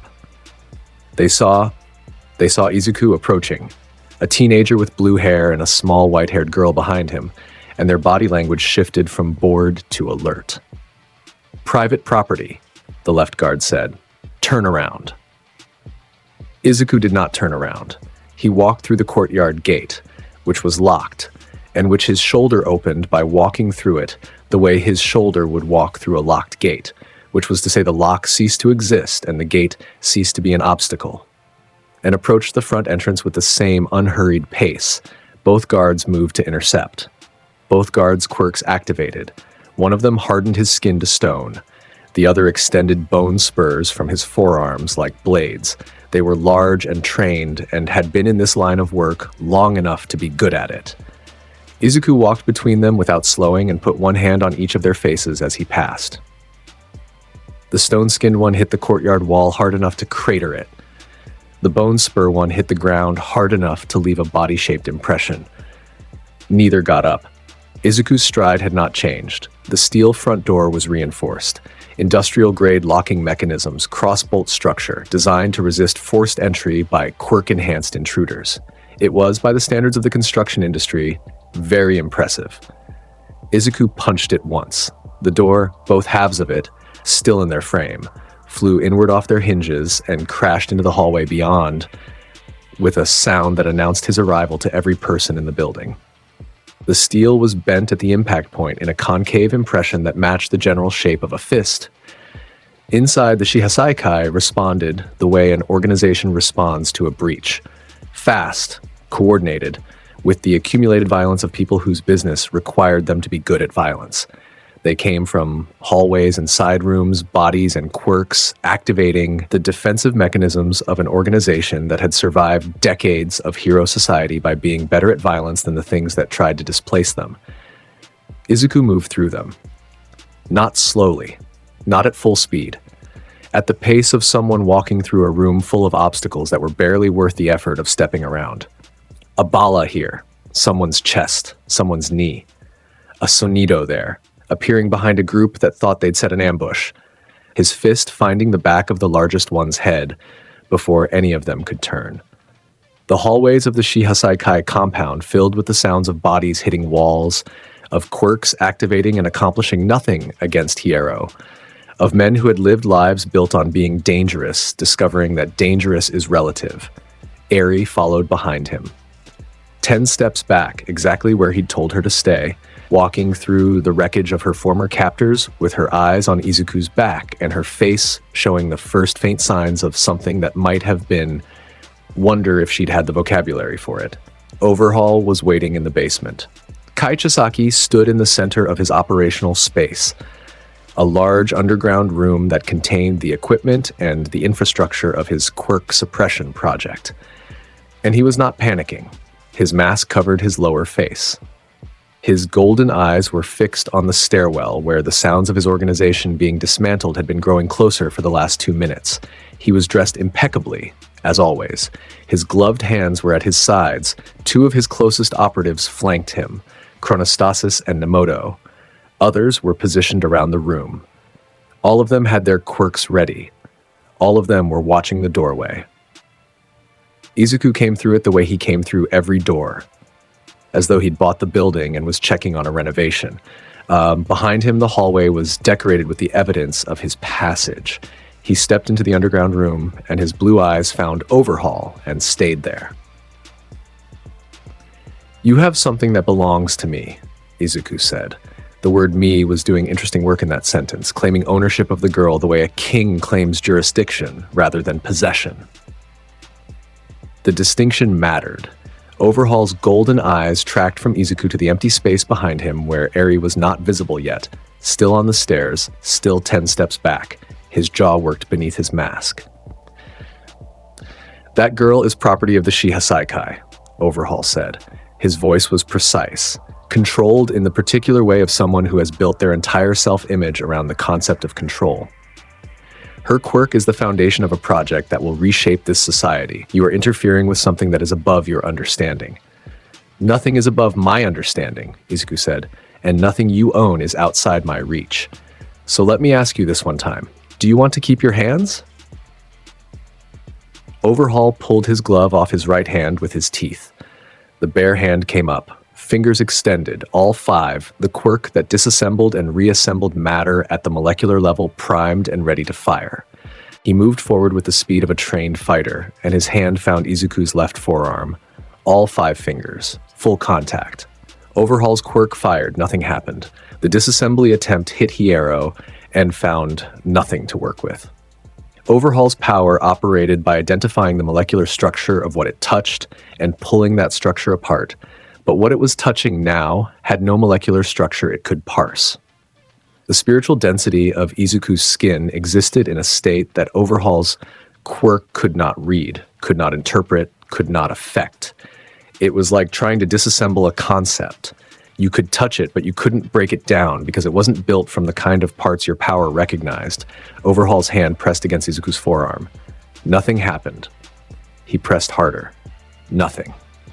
His golden eyes went wide behind the mask. The first crack in the control, the first moment where the architecture of his self-image registered something it had no response to. He pulled his hand back and slammed it against the floor beside him instead. The concrete erupted, disassembling and reassembling in an instant, spikes of reformed stone launching upward toward Izuku from multiple angles. If you can't disassemble the target directly, weaponize the environment.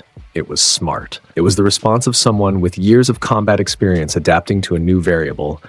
The spikes hit Hierro and shattered. Every one of them. The reformed stone impacted Izuku's body at multiple points simultaneously, and every impact ended the same way. Stone breaking against something that stone could not affect. Fragments falling to the floor in heaps, the sound of failure repeated 6 times in 2 seconds. Izuku hadn't moved. "My turn," he said. Sonído. The crack. He was inside Overhaul's guard before the villain's next breath completed. His right hand closed around Overhaul's throat. Not squeezing, not yet, but holding with the absolute certainty of something that could squeeze whenever it chose, and was making a point about the choosing. Overhaul's bare hand found Izuku's wrist. Disassembly attempt. Nothing. His other hand, still gloved, went for Izuku's face. Izuku caught it with his free hand. 2 points of contact now. One hand around Overhaul's throat, one hand holding his wrist. Overhaul was pinned in the grip of something his power could not affect, and every escape route his mind proposed was a dead end. The operatives moved. Chronostasis fired his hair blades from the left. Nemoto prepared his confession, quirk from the right. The others advanced from multiple angles. Izuku pulsed his Reiatsu. Not a full release, not even a substantial one.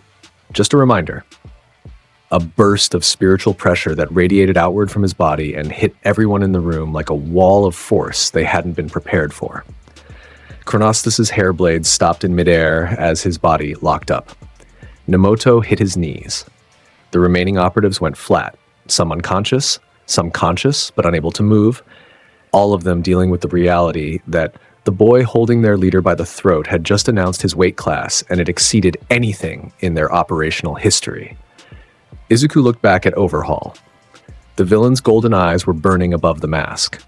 Not with fear, not exactly, but with the furious processing of someone whose entire worldview was being rewritten in real time. His quirk could not touch this boy. His organization could not resist this boy. His plan, his project, his empire, all of it was being held by the throat by a second-year student who had walked through his front door and come down to his basement, as though the entire operation was an inconvenience on the way somewhere else. "Here's what happens now," Izuku said. His grip on Overhaul's throat tightened, just enough. Not enough to crush, enough to make the option of crushing undeniable. "You stop. Whatever you were doing with that girl, it's over.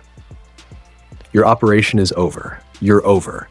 And if I find out you rebuilt, if I find out you reached for her or anything like her, I will come back here and I will not be having a conversation."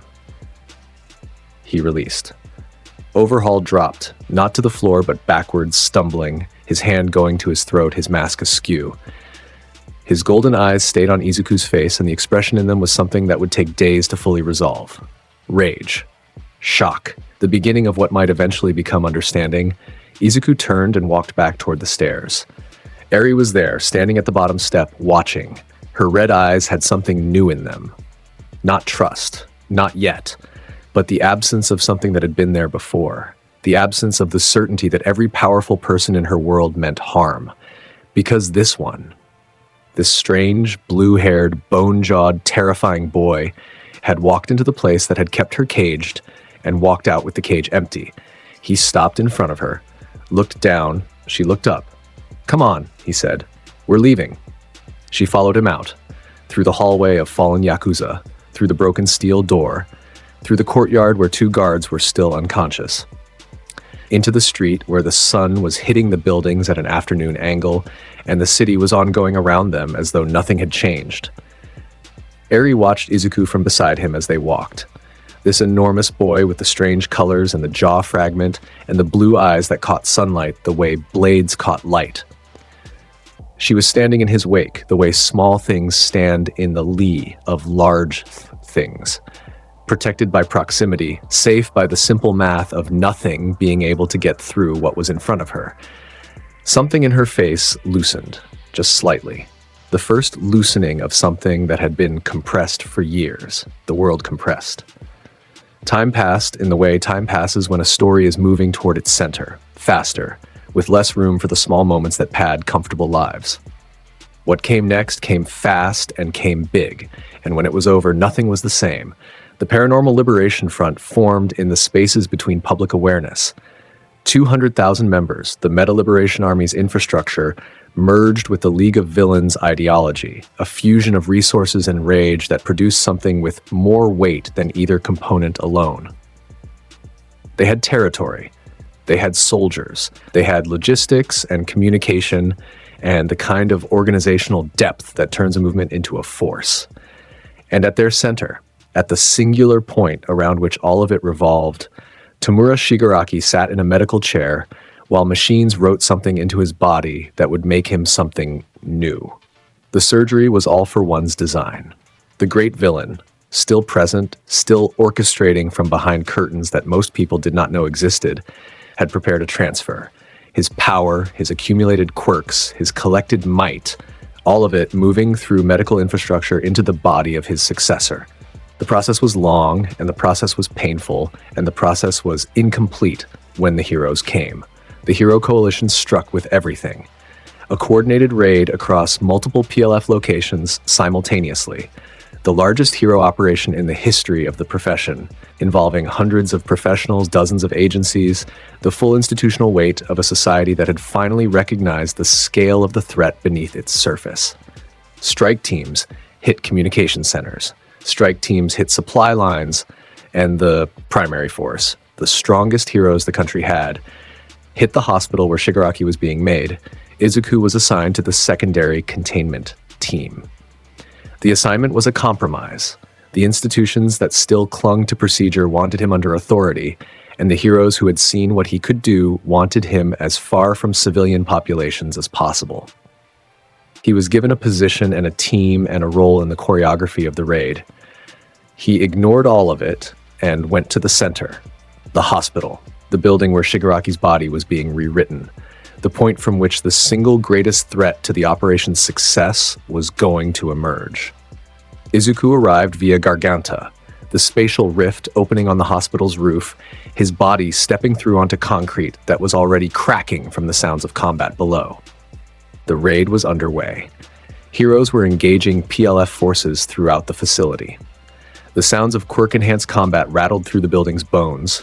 Below him, 4 floors down in a reinforced operating theater, Shigaraki's eyes opened.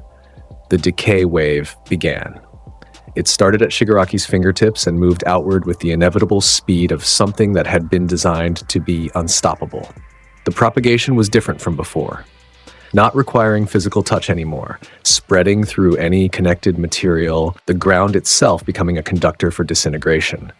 The operating theater went first, then the floor beneath it, then the floor beneath that, then the street below the building, then the buildings connected to the street. The wave spread in an expanding circle, and everything in its path ceased existing. Heroes ran. Some ran fast enough, some didn't. Rumi was on the field. She'd been assigned to the primary assault team. Her speed and close combat ability positioned her in the hospital's outer perimeter. She was engaged with a group of PLF soldiers when the ground beneath her feet began to gray. She launched. Those legs, those incredible legs that had matched Izuku at midnight on rooftops, that had put the hero killer's predecessor's successors through walls, that had earned her a place in the top 10 through pure applied violence, pushed off the disintegrating ground and threw her skyward. She cleared the first wave. She landed on a rooftop that was still solid. The decay reached that rooftop 3 seconds later. She jumped again, higher this time, farther, aiming for the nearest structure that the decay hadn't reached. But the wave was expanding faster than her jumps could carry her. The buildings were going. The ground was going. The available surfaces were shrinking. The edge of the decay caught her right foot as she pushed off a crumbling facade. The disintegration ate through her boot and into the skin beneath. Not deep, not fatal, but enough. The pain hit and her trajectory faltered, and she went down. Not onto disintegrating ground, thank whatever governed these things, but onto a section of rooftop that was still holding, still solid, the decay's propagation having split around it for another few seconds of existence. She hit the rooftop hard. Her right leg was compromised. The decay damage running from her foot to mid-calf, the flesh grayed and breaking, and the pain of it, something that even Rumi's considerable tolerance struggled to contain. She tried to stand. Her right leg did not cooperate. Izuku felt it happen, not saw. Felt. The spike in distress that carried through the air in ways that normal senses couldn't detect, but his could. The rabbit's spiritual signature, always present at the edge of his awareness. The one signature in the world he tracked without thinking about it. Flared with pain and then went horizontal. Sonído, 3 chained instances. Crack, crack, crack, covering the distance between the hospital roof and Rumi's position in less than a second. He appeared beside her on the crumbling rooftop, his feet landing on concrete that was already graying at the edges. The decay was coming. 15 seconds until this surface went the way of everything else. He pulled her up, one arm around her waist, lifting her weight off the damaged leg. She was conscious. Her red eyes were open, fixed on him, her face tight with pain, but present. Alive. Blue. I've got you. Garganta. His free hands slashed the air and the spatial rift opened. A doorway to a position half a mile away, to stable ground beyond the decay's radius. He stepped through with Rumi in his arm, and the rooftop behind them went to dust. He set her down on solid ground. The stable ground of a building far enough from Shigaraki's awakening that the decay hadn't reached it yet. She sat, not by choice, but because her right leg was not giving her another option. The damage was real. The grayed flesh ran from her foot to her calf, and it was not healing, and it was not going to heal without intervention. Izuku crouched over her for 3 seconds, 3 seconds of stillness. 3 seconds where the war was still happening around them, the distant sounds of combat, the spreading gray of the decay, the screams of people and the cracking of buildings, and Izuku was not moving. He was looking at Rumi's damaged leg, at her face, at the expression she was wearing that was not fear but fury. Fury at being taken out, fury at being the one who needed pulling, fury at her own body for failing in a moment that mattered. Something moved behind his eyes. Something that lived underneath the arrogance and the combat hunger and the supreme indifference that constituted his daily operating state. Something that he did not have a word for and would not have used the word if he had it. But it was there. It lived in the space between his ribs, and it was looking at the rabbit, at her bloody leg, and her furious face, and her absolute refusal to show him anything other than strength. And it was making decisions that his conscious mind was only now catching up to. He stood. He turned toward the origin point of the decay wave. The distant Episiguraki had risen. His Reiatsu began to build. Not the ambient level, not the combat level. Something deeper.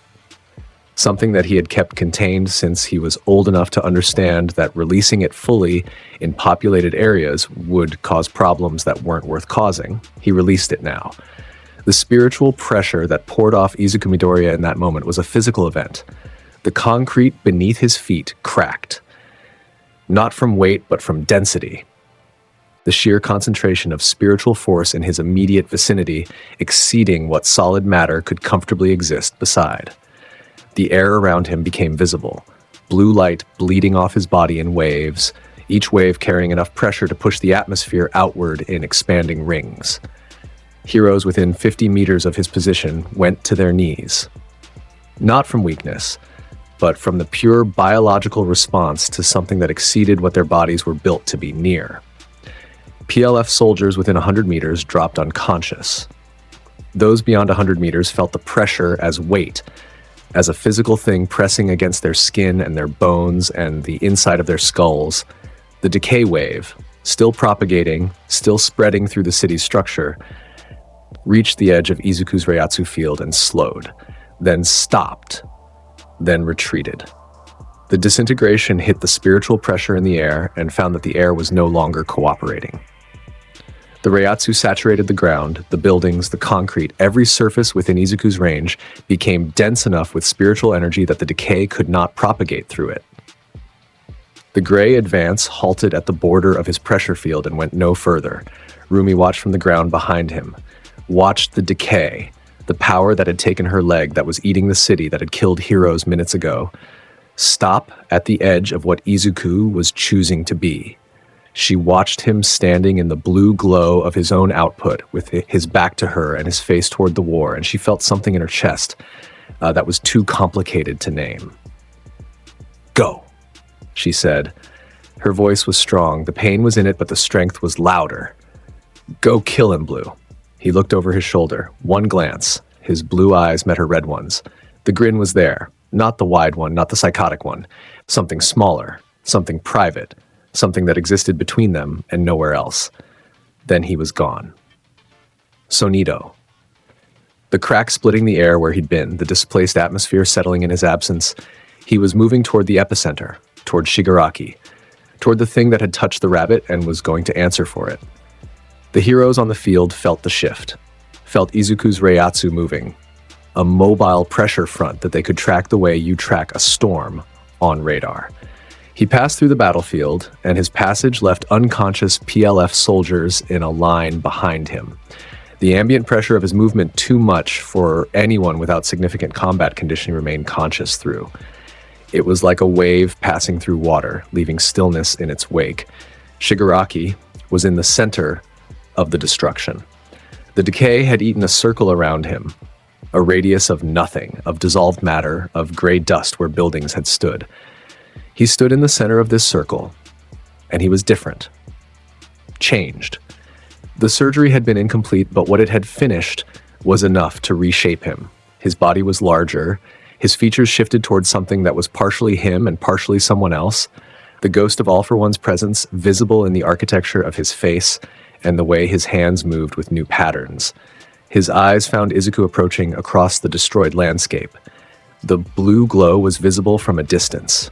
The Reiatsu bleeding off Izuku's body like luminescent vapor, marking his position the way a lighthouse marks a coast. Midoriya. Shigaraki's voice was different, layered, carrying undertones that belonged to someone else. The AFO influence bleeding through the incomplete transfer. You always show up, and you always make it worth my time. Izuku stopped 50 feet away. The grin was there. The wide one now, the one that showed teeth. But behind it, beneath it, the edge was different. The warmth that usually lived in his combat expressions was present, but running hotter. Something about the rabbit's blood on the ground behind him was still burning in the space between his ribs. So show me what they put in you. Shigaraki raised his hand. The decay fired, concentrated this time, directed a beam of disintegration aimed at Izuku, rather than the omnidirectional wave. It crossed the distance between them, at the speed of something that had been accelerated by the AFO transfer's enhancement. The Reiatsu met it, stopped it. The decay hit the spiritual pressure in Izuku's immediate vicinity and dissipated against it the way water dissipates against heat, breaking into nothing, its propagation denied by the simple density of what occupied the air around Izuku's body. Izuku walked through it, through the decay, through the disintegration attempt, walking step by step toward Shigaraki with the concentrated destruction of the villain's enhanced power breaking against his Reiatsu like waves against a cliff. Each step closer, each step proving the same thing, each step stating, "You cannot touch me." Keep struggling. The more you struggle, the more it excites me. His voice was loud enough to carry, loud enough for Shigaraki to hear every word, loud enough for the heroes at the battle's edge to hear, delivered with the pleasure of someone who was genuinely enjoying the sensation of being attacked by something that could not hurt them. Shigaraki's face contorted. The AFO influence pushed stolen, quirks beginning to manifest through the incomplete transfer, abilities that Shigaraki's body had no history with firing through unfamiliar channels. Air cannons, kinetic amplifiers, forced activation bursts. They came in a barrage, multiple stolen techniques firing simultaneously at Izuku's advancing form. They hit, they accomplished nothing. The Hierro absorbed the kinetic force. The Reiatsu barrier dispersed the energy-based attacks. Izuku kept walking. Step, step, step. Closing the distance with the inevitability of something that could not be stopped, because nothing in the arsenal pointed at him had the capacity to stop it. Shigaraki switched to physical. His body, enhanced by the surgery, augmented to strength that exceeded his original frame by multiples, launched at Izuku with speed that was genuinely fast, genuinely dangerous, genuinely the product of the most significant power transfer the villain world had ever attempted. His fist connected with Izuku's face. Izuku's head turned, slightly, the first time in the entire fight that an attack had moved him. The force behind that augmented punch had been enough to shift his position by half an inch. Shigaraki's eyes went bright. Hope. The particular, desperate hope of someone who has finally found a crack in something they had assumed was seamless. Izuku's head turned back. The grin was still there. The half inch had cost him nothing. No damage, no pain, no consequence. It had been the physical equivalent of a strong wind pushing hair out of place. His return strike was an open palm to Shigaraki's sternum. The augmented villain went backward, not 3 feet, not 5 feet, 30 feet. His body launched by the impact, his enhanced physique rolling across the destroyed landscape, bouncing once, twice, before his feet caught purchase and slid him to a stop. Shigaraki's regeneration, another borrowed gift from the AFO transfer, fired, the cracked ribs knitting, the internal damage repairing. He was on his feet in seconds, already moving again, already throwing the next technique, already reaching for the next stolen ability. The fight escalated. Shigaraki threw everything the incomplete transfer gave him, a rotating arsenal of stolen quirks combined with his amplified decay, each combination different, each approach searching for the angle that Izuku's defenses couldn't cover.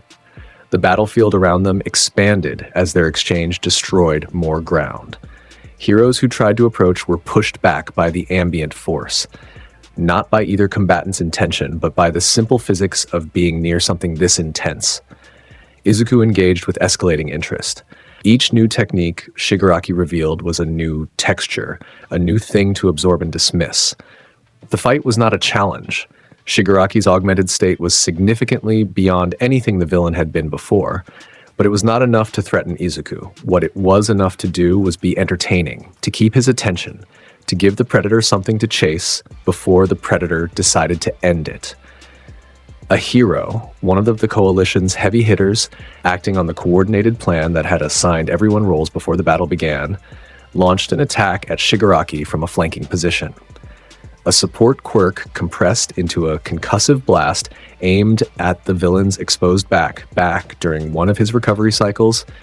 Izuku's Sonído cracked. He appeared between the hero's attack and Shigaraki's body, and his open palm deflected the concussive blast sideways into the ground, where it cratered harmlessly. The hero stumbled back. Confusion on her face, she had just watched a student deflect a friendly attack to protect the enemy they were all supposed to be fighting. "Don't you dare die before I kill you myself." Izuku said it without looking at the hero. His blue eyes stayed on Shigaraki's recovering form. The statement was directed at the villain. The warning was directed at everyone else. This was his. This conclusion, this ending, this kill. It belonged to him. The Hero Coalition could have the rest of the war. They could have the soldiers and the infrastructure and the supporting cast. The center was his. The hero retreated. Word spread through the coalition communication channels. Leave the center alone.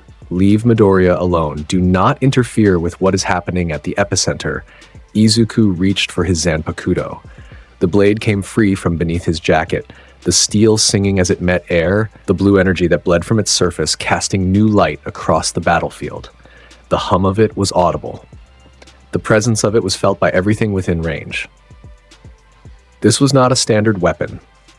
This was a soul-forged instrument of conclusion, and its appearance in the fight changed the fight's tenor the way drawing a conclusion changes the tenor of a conversation. He held the blade at his side, ran his free hand along its edge. The blue energy responded, climbing, intensifying, beginning to emit a sound that was not quite sound, a resonance, a frequency that the body felt before the ears heard.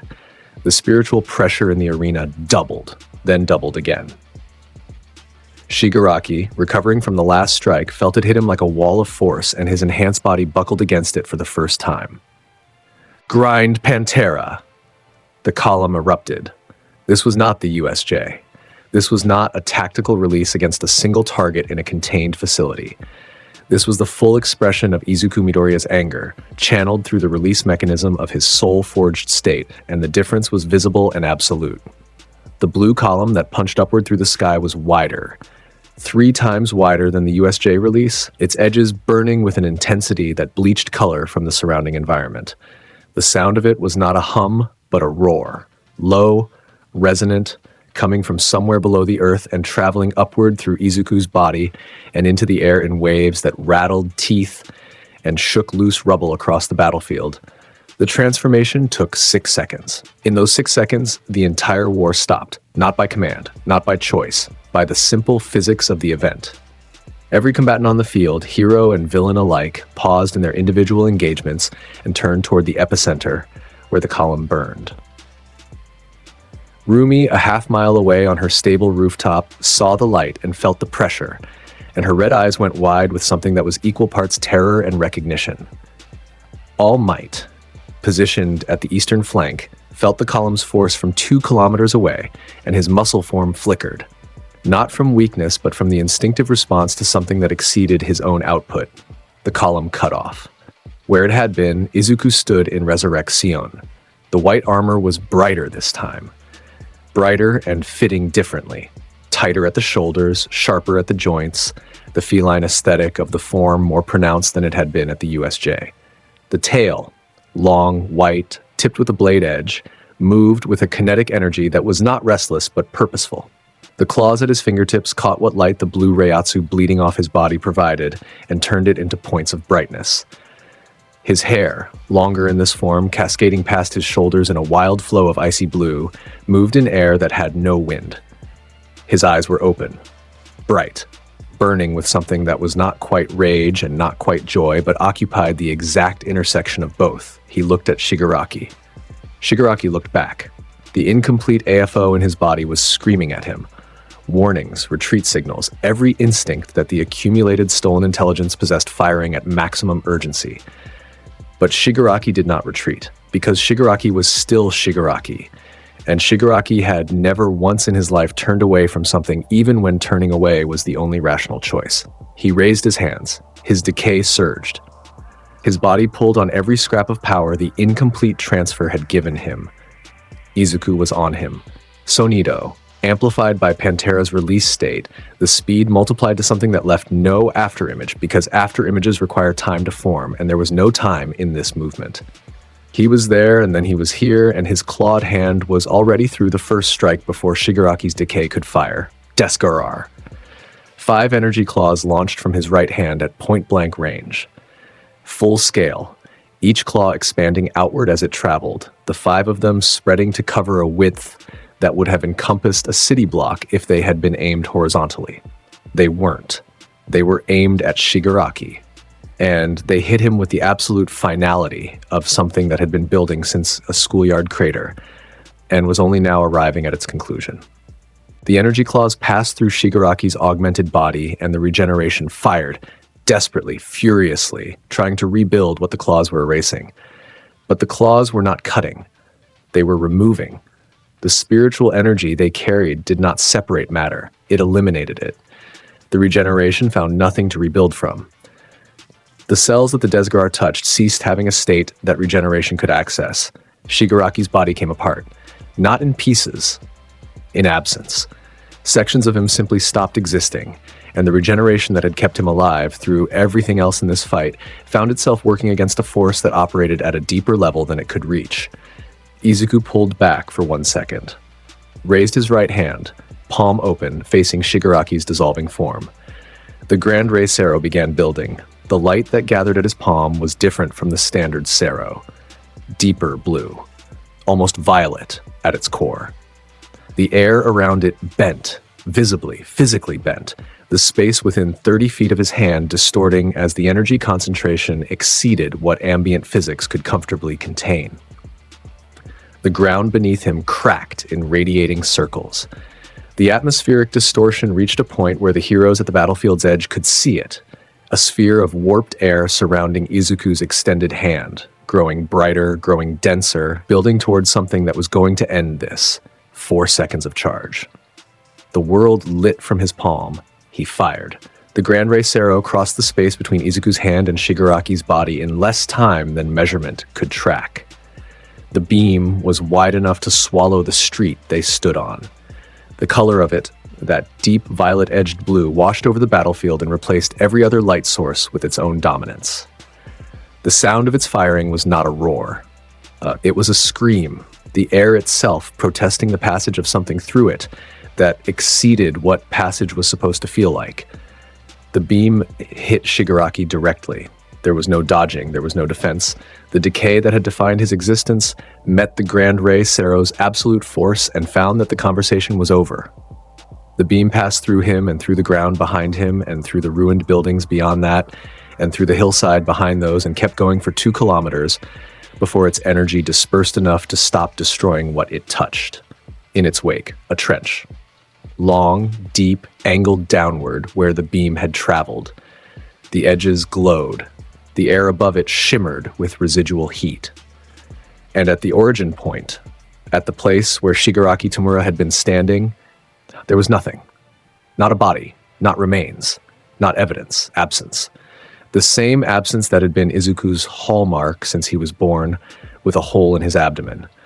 The war paused around the epicenter. Heroes and villains alike processing what they had just witnessed, the visual of that beam, the sound of its passage, the reality of its result.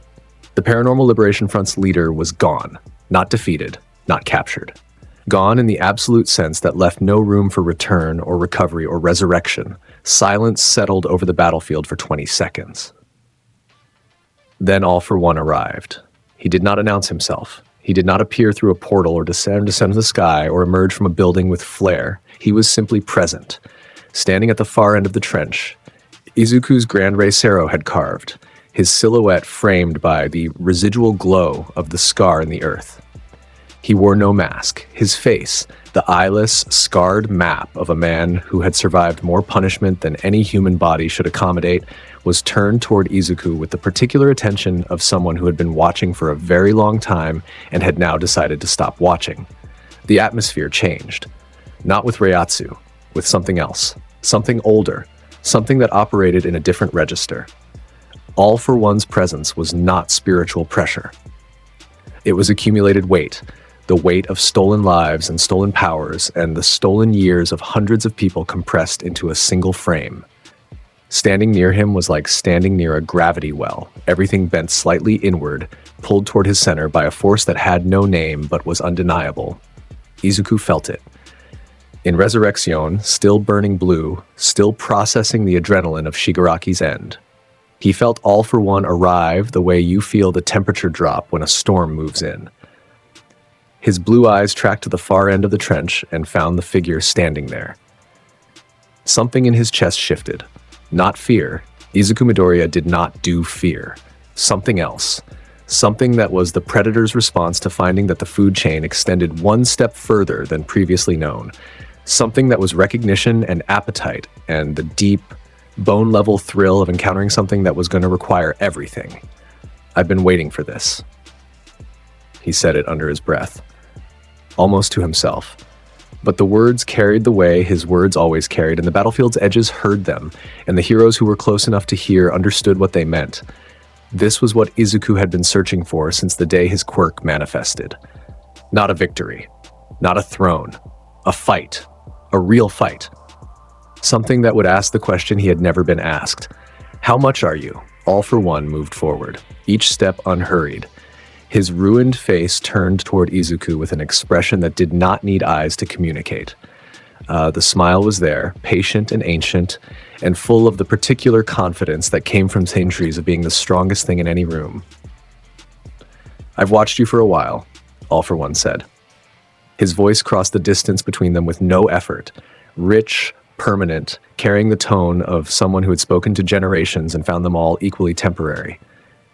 Everything you can do, every application of that quirk of yours, cataloged, documented, beautiful in its way. He tilted his head. You're not a king, boy. You're a collection of abilities I haven't harvested yet. Every word of that statement hit Izuku in the exact center of what he was. The idea that he was something to be collected, that his power was something to be taken, that anything in this world or any other could look at Izuku Midoriya and see property, see a resource to be acquired, a tool to be absorbed into someone else's collection like a coin added to a vault. The idea struck something so fundamental in his identity that the response was not thought. It was ignition. His Reiatsu spiked, not climbing, jumping. The blue light bleeding off his armored body flared to a brightness that forced the nearest observers to shield their eyes. The ground beneath him didn't crack, it cratered, the concrete simply giving up under the sudden increase in spiritual density. His tail went rigid, his claws extended to their full length, and his eyes, those blue eyes that had spent the entire story half-lidded with disinterest or bright with combat pleasure, went to a state that had no name in his vocabulary. Something beyond anger, something cleaner than rage. The absolute intention to remove something from existence because it had the audacity to claim him. Do you want to fight, or do you want to live? The question came from a place in Izuku that was not performing, not grinning for effect, not posturing. The question was genuine, a real offer of a choice being extended to something he was going to kill either way, but was willing to let choose the manner. Fight and die interesting, or try to survive and die boring. Those were the options. All for One laughed, not dismissively, genuinely. The full-bodied amusement of someone hearing something they hadn't heard in decades. Both, he said, in that order. He moved, the speed of it was wrong, not the speed of a body, but the speed of something being propelled by multiple stolen enhancement factor, quirks firing simultaneously. He crossed the distance between them in a blink, and his first attack was not physical. An air cannon, one of the stolen quirks in his arsenal, compressed atmosphere fired from his palm at a velocity and pressure that had destroyed buildings and ended heroes. It hit Izuku's Hierro point blank, and the force of it, registered. Izuku felt it. His body absorbed the strike without damage. His armor took no mark. His skin showed no impact. But the force had traveled through him in a way that nothing in this story had traveled before. The kinetic energy of AFO's air cannon had been significant enough that Hierro had to actually do its job, not the passive, unnoticed absorption that everything else in Izuku's life had been, but an active process. The defense engaging with something worth defending against, his left foot slid back half an inch. Half an inch. The first half inch of ground Izuku Midoriya had ever given in combat. His expression. Right, his expression in this moment.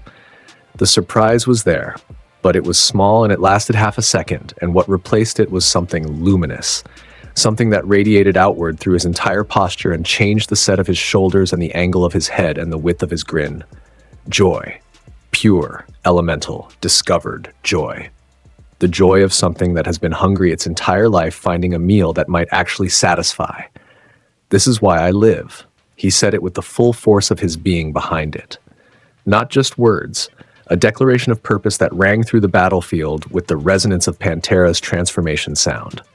This fight, this opponent, this moment where something hit hard enough to register.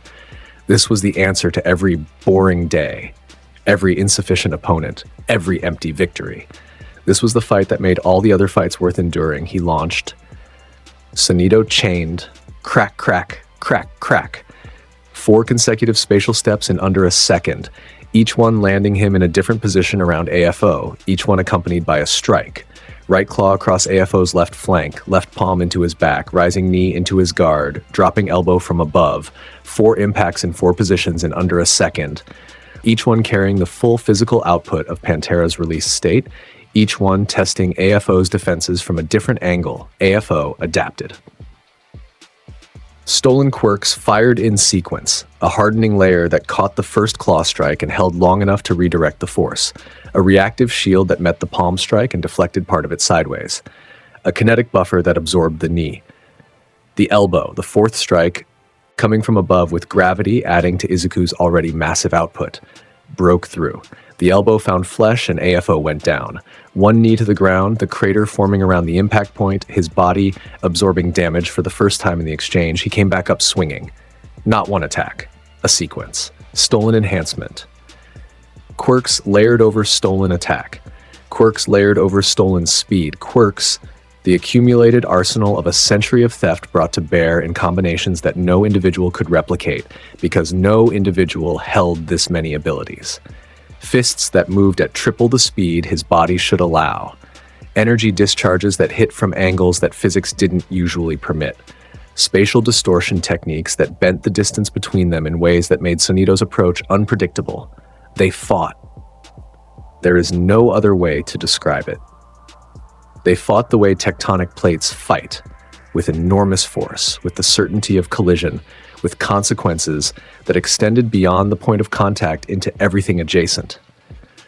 The battlefield around them expanded into a wasteland as their exchange destroyed everything within range. Buildings that had survived the decay wave, that had survived the Grand Ray Cero, now fell from the ambient force of 2 titans existing in the same space and disagreeing about who should continue to.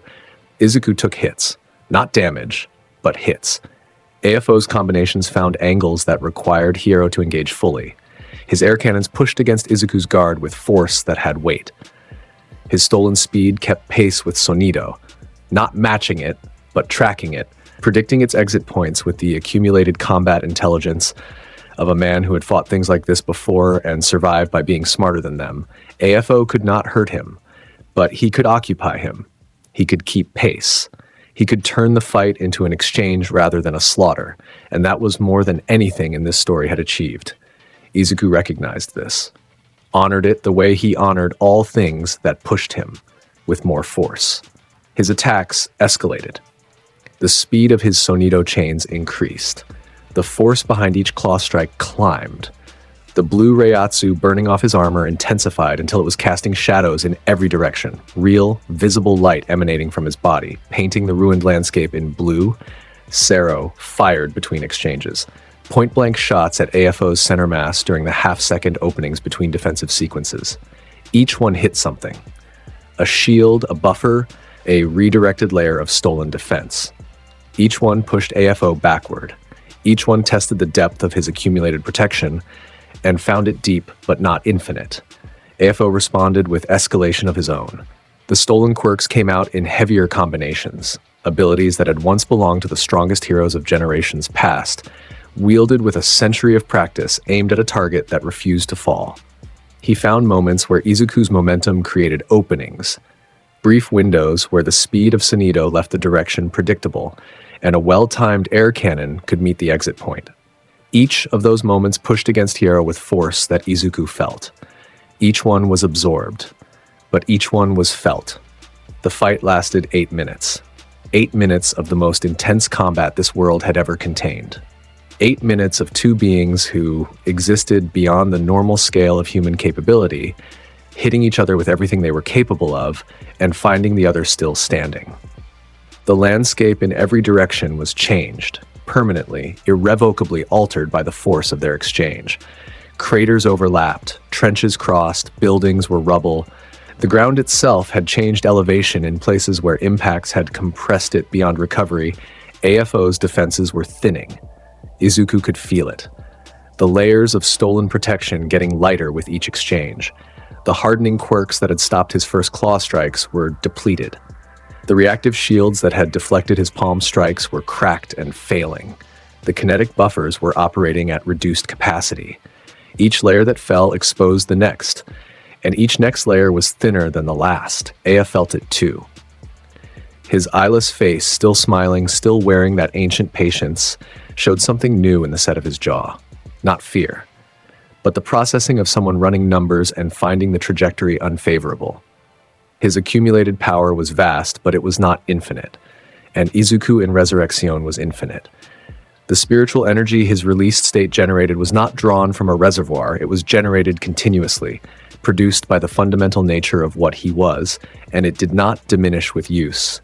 AFO dropped tactics. The decision was visible in his body language, the shift from strategic engagement to committed force. He reached deep into his collection and pulled out the heaviest things, the biggest stolen quirks, the most devastating combinations, abilities he had saved for emergencies that spanned decades. He combined them into a single approach, raw, total, uncompromising power directed at a single target with everything behind it. Now we can fight for real. Izuku said it with recognition. The grin that accompanied it was the purest expression of combat joy the story had produced. Clean, bright, reaching his eyes with genuine warmth. The acknowledgement that AFO had finally stopped playing and started fighting. That the real engagement was beginning now, 8 minutes in, after everything else had been prologue. They closed distance. AFO's full power combination, every stolen quirk in his arsenal firing at once, unified into a single overwhelming force, met Izuku's Deskarar at the midpoint between them. 5 energy claws against the accumulated stolen power of generations. The collision was not visible as a collision, it was visible as a light event. A sphere of force that expanded from the contact point and destroyed everything within 50 meters in every direction. The ground beneath the collision point dropped 10 feet. The shockwave reached the battlefield's edges and knocked people off their feet from a kilometer away. Both of them emerged from the collision point moving. AFO's face was bleeding. Somewhere in that exchange, something had gotten through. His stolen regeneration was working, the wound closing, but the fact of it was unprecedented. He was being damaged. His immortal body, sustained by a century of stolen power, was taking damage from a 17-year-old in white armor. Izuku came in from above. Sonído put him 10 feet above AFO, and he dropped, both hands together, fingers interlocked, bringing a double-fisted strike down with the combined weight of his body and his power and his rage aimed at the exact point where AFO's defensive layers had thinned to nothing. The strike hit. AFO's body impacted the ground with a force that created a new crater inside the existing craters. The earth gave way beneath him, not cracking but compressing, the geological density of the rock below the surface, losing its argument with the force being applied. His body went into the ground and the ground closed above him, and for one moment, all for one, the architect of villain society, the collector of powers, the ancient shadow that had defined the underground for generations, was buried beneath a 17-year-old's fists. He came back up, because of course he did. He was still All for One, and All for One did not die from being hit. He rose from the crater with his stolen regeneration working overtime, his remaining defensive quirks flickering, his body showing the accumulated damage of 8 minutes of being hit by the strongest thing that had ever existed in this world. But he was diminished. The layers were gone. The arsenal was depleted. What remained was AFO himself, the base body, the core intelligence, the will that had survived everything for a century and was now surviving by increasingly narrow margins. The Grand Rey Cero built in Izuku's right hand for the final time. This charge was different, longer, heavier. The 4 seconds of build-up stretched to 6 as Izuku poured everything, every scrap of the rage that had been burning since Rumi's leg grayed under decay, every ounce of the territorial fury that AFO's words about harvesting had ignited, every drop of the primal satisfaction that this fight had given him, into the charge. The air for 30 feet in every direction distorted. Not bent, broke. The visual field around Izuku's hand stopped behaving like air was supposed to behave. Light bent, sound warped. The ground beneath him was no longer solid. The spiritual density at his palm was pulling matter toward it, everything in range being attracted to the point of maximum concentration like a gravitational field with his hand at the center. 6 seconds of charge. The entire battlefield was lit from his palm. Heroes at the edges shielded their eyes. The sky above the crater was painted in the deep blue-violet of the building energy. Everything within range could feel it, the thing that was about to happen, the conclusion that was building in his hand. AFO looked at it, at the light, at the boy holding it, at the expression on that armored face, the grin, still there, still burning, but carrying something beneath it now that was closer to finality than anything else. The ancient villain's ruined face shifted. Something moved in the architecture of his expression, beneath the smile, beneath the confidence, beneath the centuries of superiority. Something that might have been acceptance, Izuku fired. The Grand Rey Cero at maximum expression left his hand with a sound that was not a sound. It was a cessation. The world going silent for the fraction of a second it took the beam to leave his palm, and then the silence being replaced by everything. The roar of its passage, the scream of the air it displaced, the deep structural groan of the earth it was about to carve. The beam hit All for One. It hit him without resistance. His remaining defenses insufficient, his body insufficient, his century of accumulated power insufficient against the full expression of something that had been born to occupy the apex and was now occupying it with absolute intent. The beam passed through him the way light passes through glass. And then there was nothing to pass through.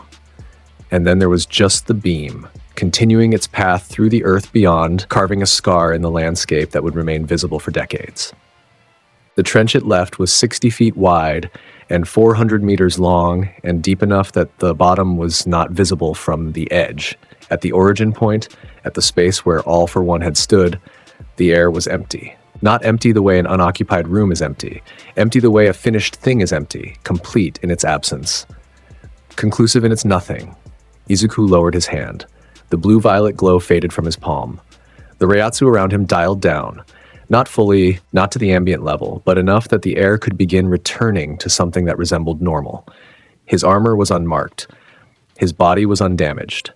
His blue eyes, still bright, still lit from within by the released state, looked at the space where his opponent had been.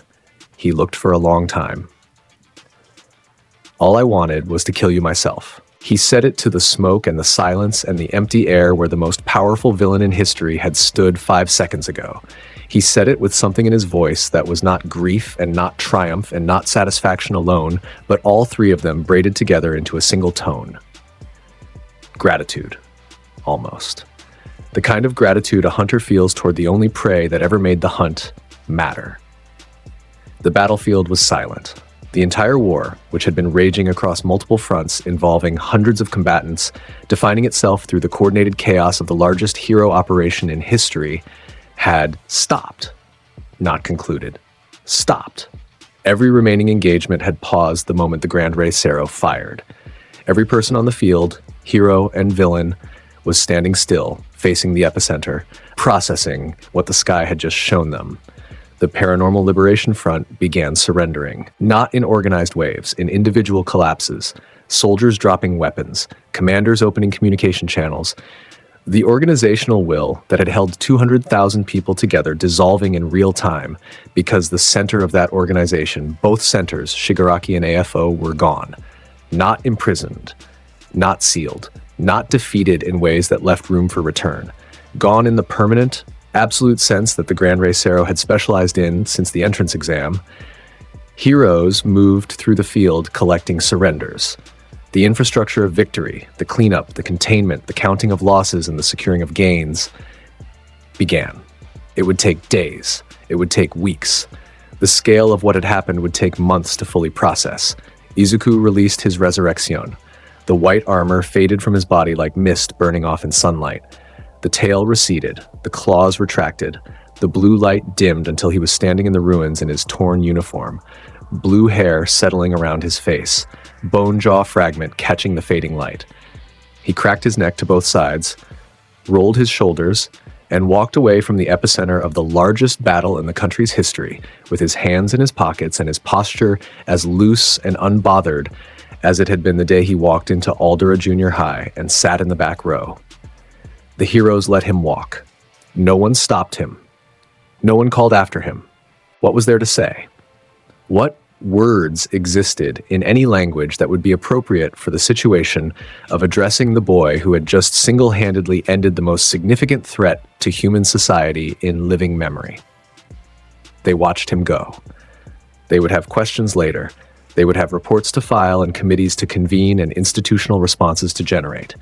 But right now, in this moment, they let him walk. He went to Rumi. The hospital was operating at maximum capacity. Heroes and civilians alike filling every available bed. The medical infrastructure of the surrounding area overwhelmed by the sheer volume of the war's casualties. Recovery Girl was on site. Medical quirk users from across the country had been mobilized. The building was noise and urgency in the particular controlled chaos that medical facilities develop during mass casualty events. Izuku walked through it all without being stopped. His Reiatsu, even at ambient levels, cleared space in hallways. Nurses glanced at him and moved aside. Doctors looked up from charts, recognized the blue hair, and stepped out of his path with the unconscious deference that his presence generated without his effort or intent. Rumi's room was on the 3rd floor.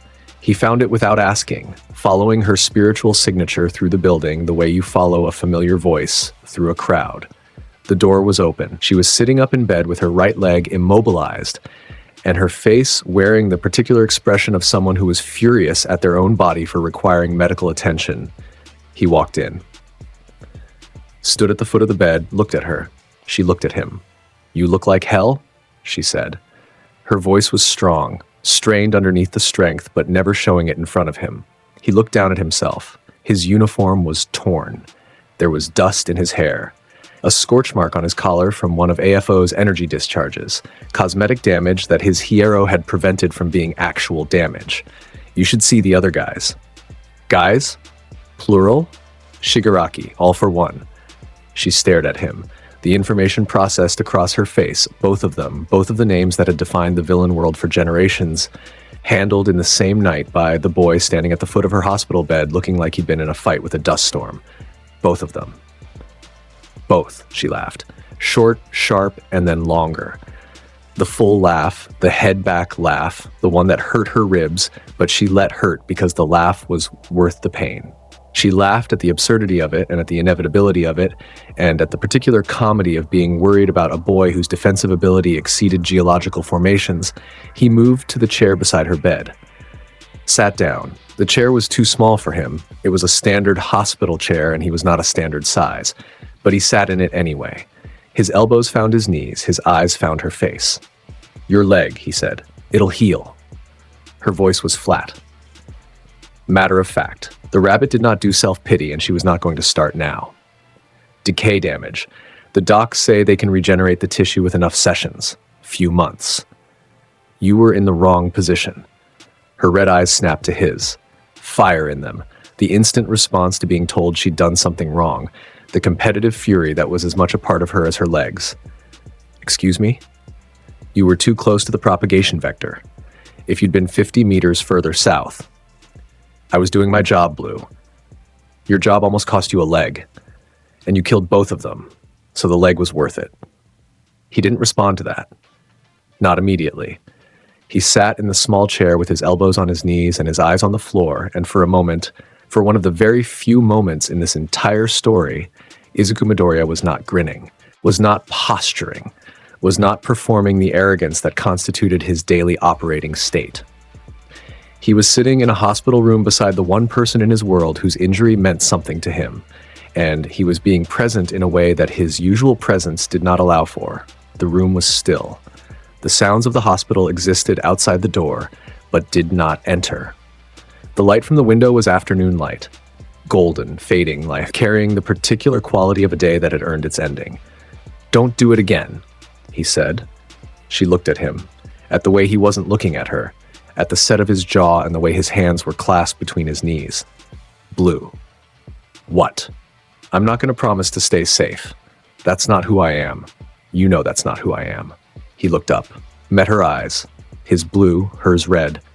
The two of them in a hospital room at the end of the largest battle in their country's history, having a conversation that existed entirely beneath the words they were saying.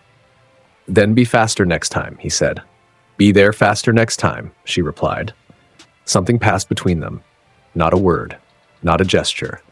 Just the particular weight of two people who had been a unit since a warehouse on Dock Street, acknowledging something that did not need to be said aloud to be absolute. He stayed. He didn't know what people brought to hospital rooms, and he brought nothing, and she didn't ask for anything, and the room was enough. She fell asleep eventually, the medications winning the argument against her insistence on consciousness, and Izuku sat in the chair beside her bed and watched the ceiling and existed in the stillness the way he existed in everything. Completely. Without compromise. Without the need for anything to be different from what it was. The world rebuilt itself the way worlds always rebuild. Messily, incompletely, with arguments about what should go where and who should decide. The hero rankings restructured in the weeks following the war. The number system, which had organized professional heroism into a neat hierarchy for decades, still existed, but wore differently. The conversations about what it meant had changed. The categories still functioned, but everyone understood at a level that preceded institutional acknowledgement that the categories were approximations, because at the top of whatever list anyone cared to write, above the number one spot, above Endeavor's flame, above the memory of All Might's smile, above every pro-hero who had spent decades climbing toward the peak, there was something that the list could not contain. Something that had never entered the list because the list was designed for people who had applied, who had trained within the system, who had graduated through the ranks. Something that existed outside and above all of it by simple merit of what it was. The country processed Izuku Midoriya in real time. Every screen, every conversation, every editorial and every debate, and every late-night discussion about the nature of heroism and whether the word still meant what it had always meant. The footage from the war, the Resurrection transformation, the Grand Race Cero that ended Shigaraki, the second that ended All for One, played on loops across every network. Analysts examined frame by frame. Power assessment experts provided commentary that was mostly guesswork dressed in professional vocabulary. The public formed opinions, and those opinions ranged from worship to terror and occupied every point between. Izuku did not engage with any of it. He returned to UA, which was damaged but operational, its campus bearing scars from the war that the repair crews were addressing with quirk-enhanced construction. He attended his remaining classes. He graduated on schedule. He did not give a speech. He did not attend the ceremony's social events. He took the diploma, nodded at Aizawa, who nodded back, one teacher acknowledging one student, the entire complexity of their relationship compressed into a single gesture, and left. All Might was in the courtyard when Izuku walked out. Standing beside one of the cherry trees that lined the main path, his frame no longer the muscle form that the public had known, but his true form, thin, angular, carrying the years that his heroic persona had hidden. He was looking at the tree when Izuku approached, and he turned at the sound of footsteps. Young Midoriya? Izuku stopped, looked at the man who had been the symbol of peace, at the frame that had carried the world's expectations and been diminished by the weight of them, at the eyes that still held something bright, dimmer now, different, but still present. "You were right," All Might said. His voice was his own, thin, honest, carrying none of the projection that his public persona had required. "My world is over," he smiled. Not the public smile, something smaller, something real. "I don't know what yours looks like yet. Nobody does, but I think," he paused. The smile flickered with something complicated. "I think whatever it looks like, it was always coming. Whether you were here or not, the world was always going to change. You just made sure it changed fast enough that the bad parts couldn't keep up." Izuku looked at him for a long moment, at the symbol of peace reduced to a man, at the pillar of a society standing on its own power for the first time in decades, unsupported by the myth that had held it up. "Take care of yourself, old man," Izuku said. All Might laughed. Short, genuine. The laugh of a man who had been dismissed by a teenager and found the dismissal both appropriate and oddly comforting. "You too, young Midoriya. You too." Izuku walked past him, down the path, through the gate, into the city beyond, which was still rebuilding and still arguing and still trying to fit itself into categories that no longer applied the way they once had. Rumi was waiting at the end of the block, leaning against a wall, her right leg bearing weight, healed, months of regeneration sessions completed, the muscle rebuilt, and the nerve connections reestablished, and the power back in those legs that had matched him since a warehouse in Dock Street. She looked the same, stronger, maybe, in the way things that break and rebuild come back with new density. "Took you long enough," she said. "You could have come in and watched you sit through a ceremony? I'd rather fight muscular again," he grinned. She grinned back. Two predators in a world that was still learning what it meant to have them both present and aimed in the same direction. They walked. No destination, no urgency, just two people who existed in each other's orbit, moving through a city that was learning its own new shape. She kicked at his ankle. He dodged it. She kicked again, and he caught her foot and held it, and she hopped on one leg and called him something unrepeatable, and he laughed and let go, and the street around them went about its business, while two forces of nature flirted in the language of applied violence. The rooftop was his. He found it the way he found all his high places, by wanting height and moving toward it until he had it. The building was tall enough to see the whole city from its edge. The sun was going down, or coming up, or high and hard at noon. The specific time mattered less than the specific feeling. Izuku stood at the edge of the roof with the wind in his blue hair, and the city spread below him and the sky above holding whatever weather the day had chosen, and the entire world visible from this single vantage point. Rumi was beside him, not touching, not needing to. Occupying the same space with the same comfort they always had. Two things that did not require proximity to be a unit but chose it anyway because the choosing was the point. The bone-white jaw fragment caught the light. His blue eyes caught the light. Everything about him caught the light because that was what he was built to do. Catch and hold and refuse to give back. The world below was different from the one he'd been born into. The boxes that society had maintained, the neat categories, the tidy hierarchies, the systems that asked their citizens to fit and smile while fitting, were still there, but they were wearing differently. The herd still moved. People still lived their lives. Heroes still wore their costumes, and villains still tested their borders, and the eternal machine of society still turned. But the machine turned around a different axis now.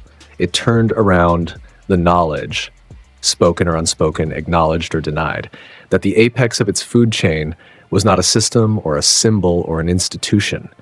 It was a boy with blue hair and a hole where compliance was supposed to be, and a grin that said, "Try me." Let me tell you what the world looks like when nothing in it can look down on the king. It looks like this. It looks like a city rebuilding. It looks like a rabbit standing beside a panther on a rooftop. It looks like the burnt-out aftermath of the last war anyone will start for a while, because the cost of starting wars in this territory now exceeds what any challenger is willing to pay.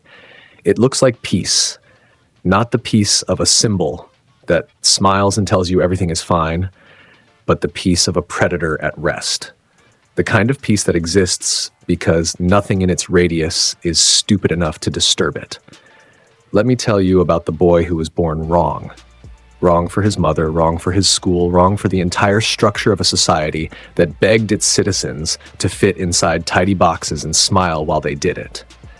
Let me tell you that being born wrong was the only right thing that ever happened to this world. Let me tell you that the boxes deserve to break, that the hierarchy was always an illusion waiting for something strong enough to prove it, that every system that claimed to define what power looked like was writing in sand on a beach that belonged to the tide. The king stands on his rooftop. The rabbit is beside him. The city is below. The sky is above. The world is different, and the world is his, and the grin is there, always sharp, always catching the light the way a crown catches light even when no one put it on your head. Nothing looks down on him. Nothing ever did. Nothing ever will. And somewhere in the wind that moves across that rooftop, in the current that carries the sounds of a city being alive and the smell of a world being new, there is the echo of a crack. Sonído. The sound of something arriving. The sound that says, I am here, and I am everything, and the story is over, because the story was always about whether anything could stand at the top and mean it. He meant it. From the first day to the last. From the schoolyard crater to the final grand race Cero. From the warehouse where he found his equal to the rooftop where he stands with her now. He meant every grin, every hit, every word he ever delivered with the weight of absolute certainty behind it. Izuku Midoriya was born an apex predator in a world of house cats, and the cats learned to live with it. And the world turned around him whether it chose to or not. And the last image this story leaves you with is the simplest one it has. A boy on a roof, the wind in his hair, the city at his feet, and a grin that says, not to you, not to anyone, but to the whole arrangement of existence itself. I won. I was always going to win. And now the sun is setting and the view is good, and the rabbit is warm beside me, and every single thing below this rooftop exists because I allow it to. This is the throne. This is the crown. This is the kingdom. This is the king. The Hierro roster. A massive salute to the legends backing this journey. Your support is what keeps the momentum at an all-time high and the dream moving forward. You guys are the absolute best. Pro heroes. The elite front line, stepping up and setting the pace for the whole community. DA, Fire 05. Symbol of peace. The pillars of the community. The titans who keep our foundations solid and the hype at an all-time high. Alexander Igarza. That guy Miso. Deck.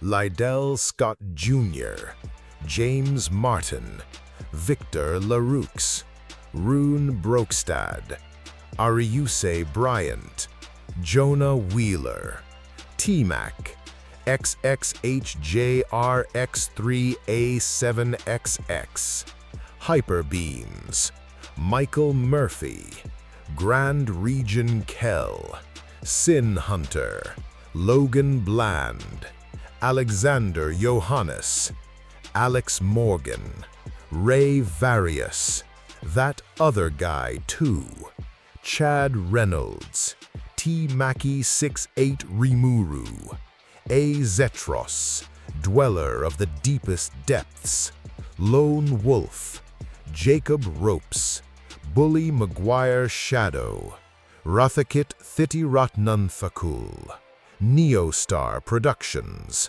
Asael Cardenas, Shaquan Simmons, Thunder, Sunawin 631, Elijah Saunders, Peter Hamilton, Freddie Rose, Omega, Akuma Noakami, Remorsefuls, Black Vein, Joshua Hedrington, Aaron Abercrombie, Drift SK8ER, Corey Tokars, Jan, Devin Black, Crow, Joe Bros, Ray Von Crimson River, Dante Alastor, Adam Yonkers, Blood Saints, Donna Cafe, Zeph, KC, Howie 60, Ignacio.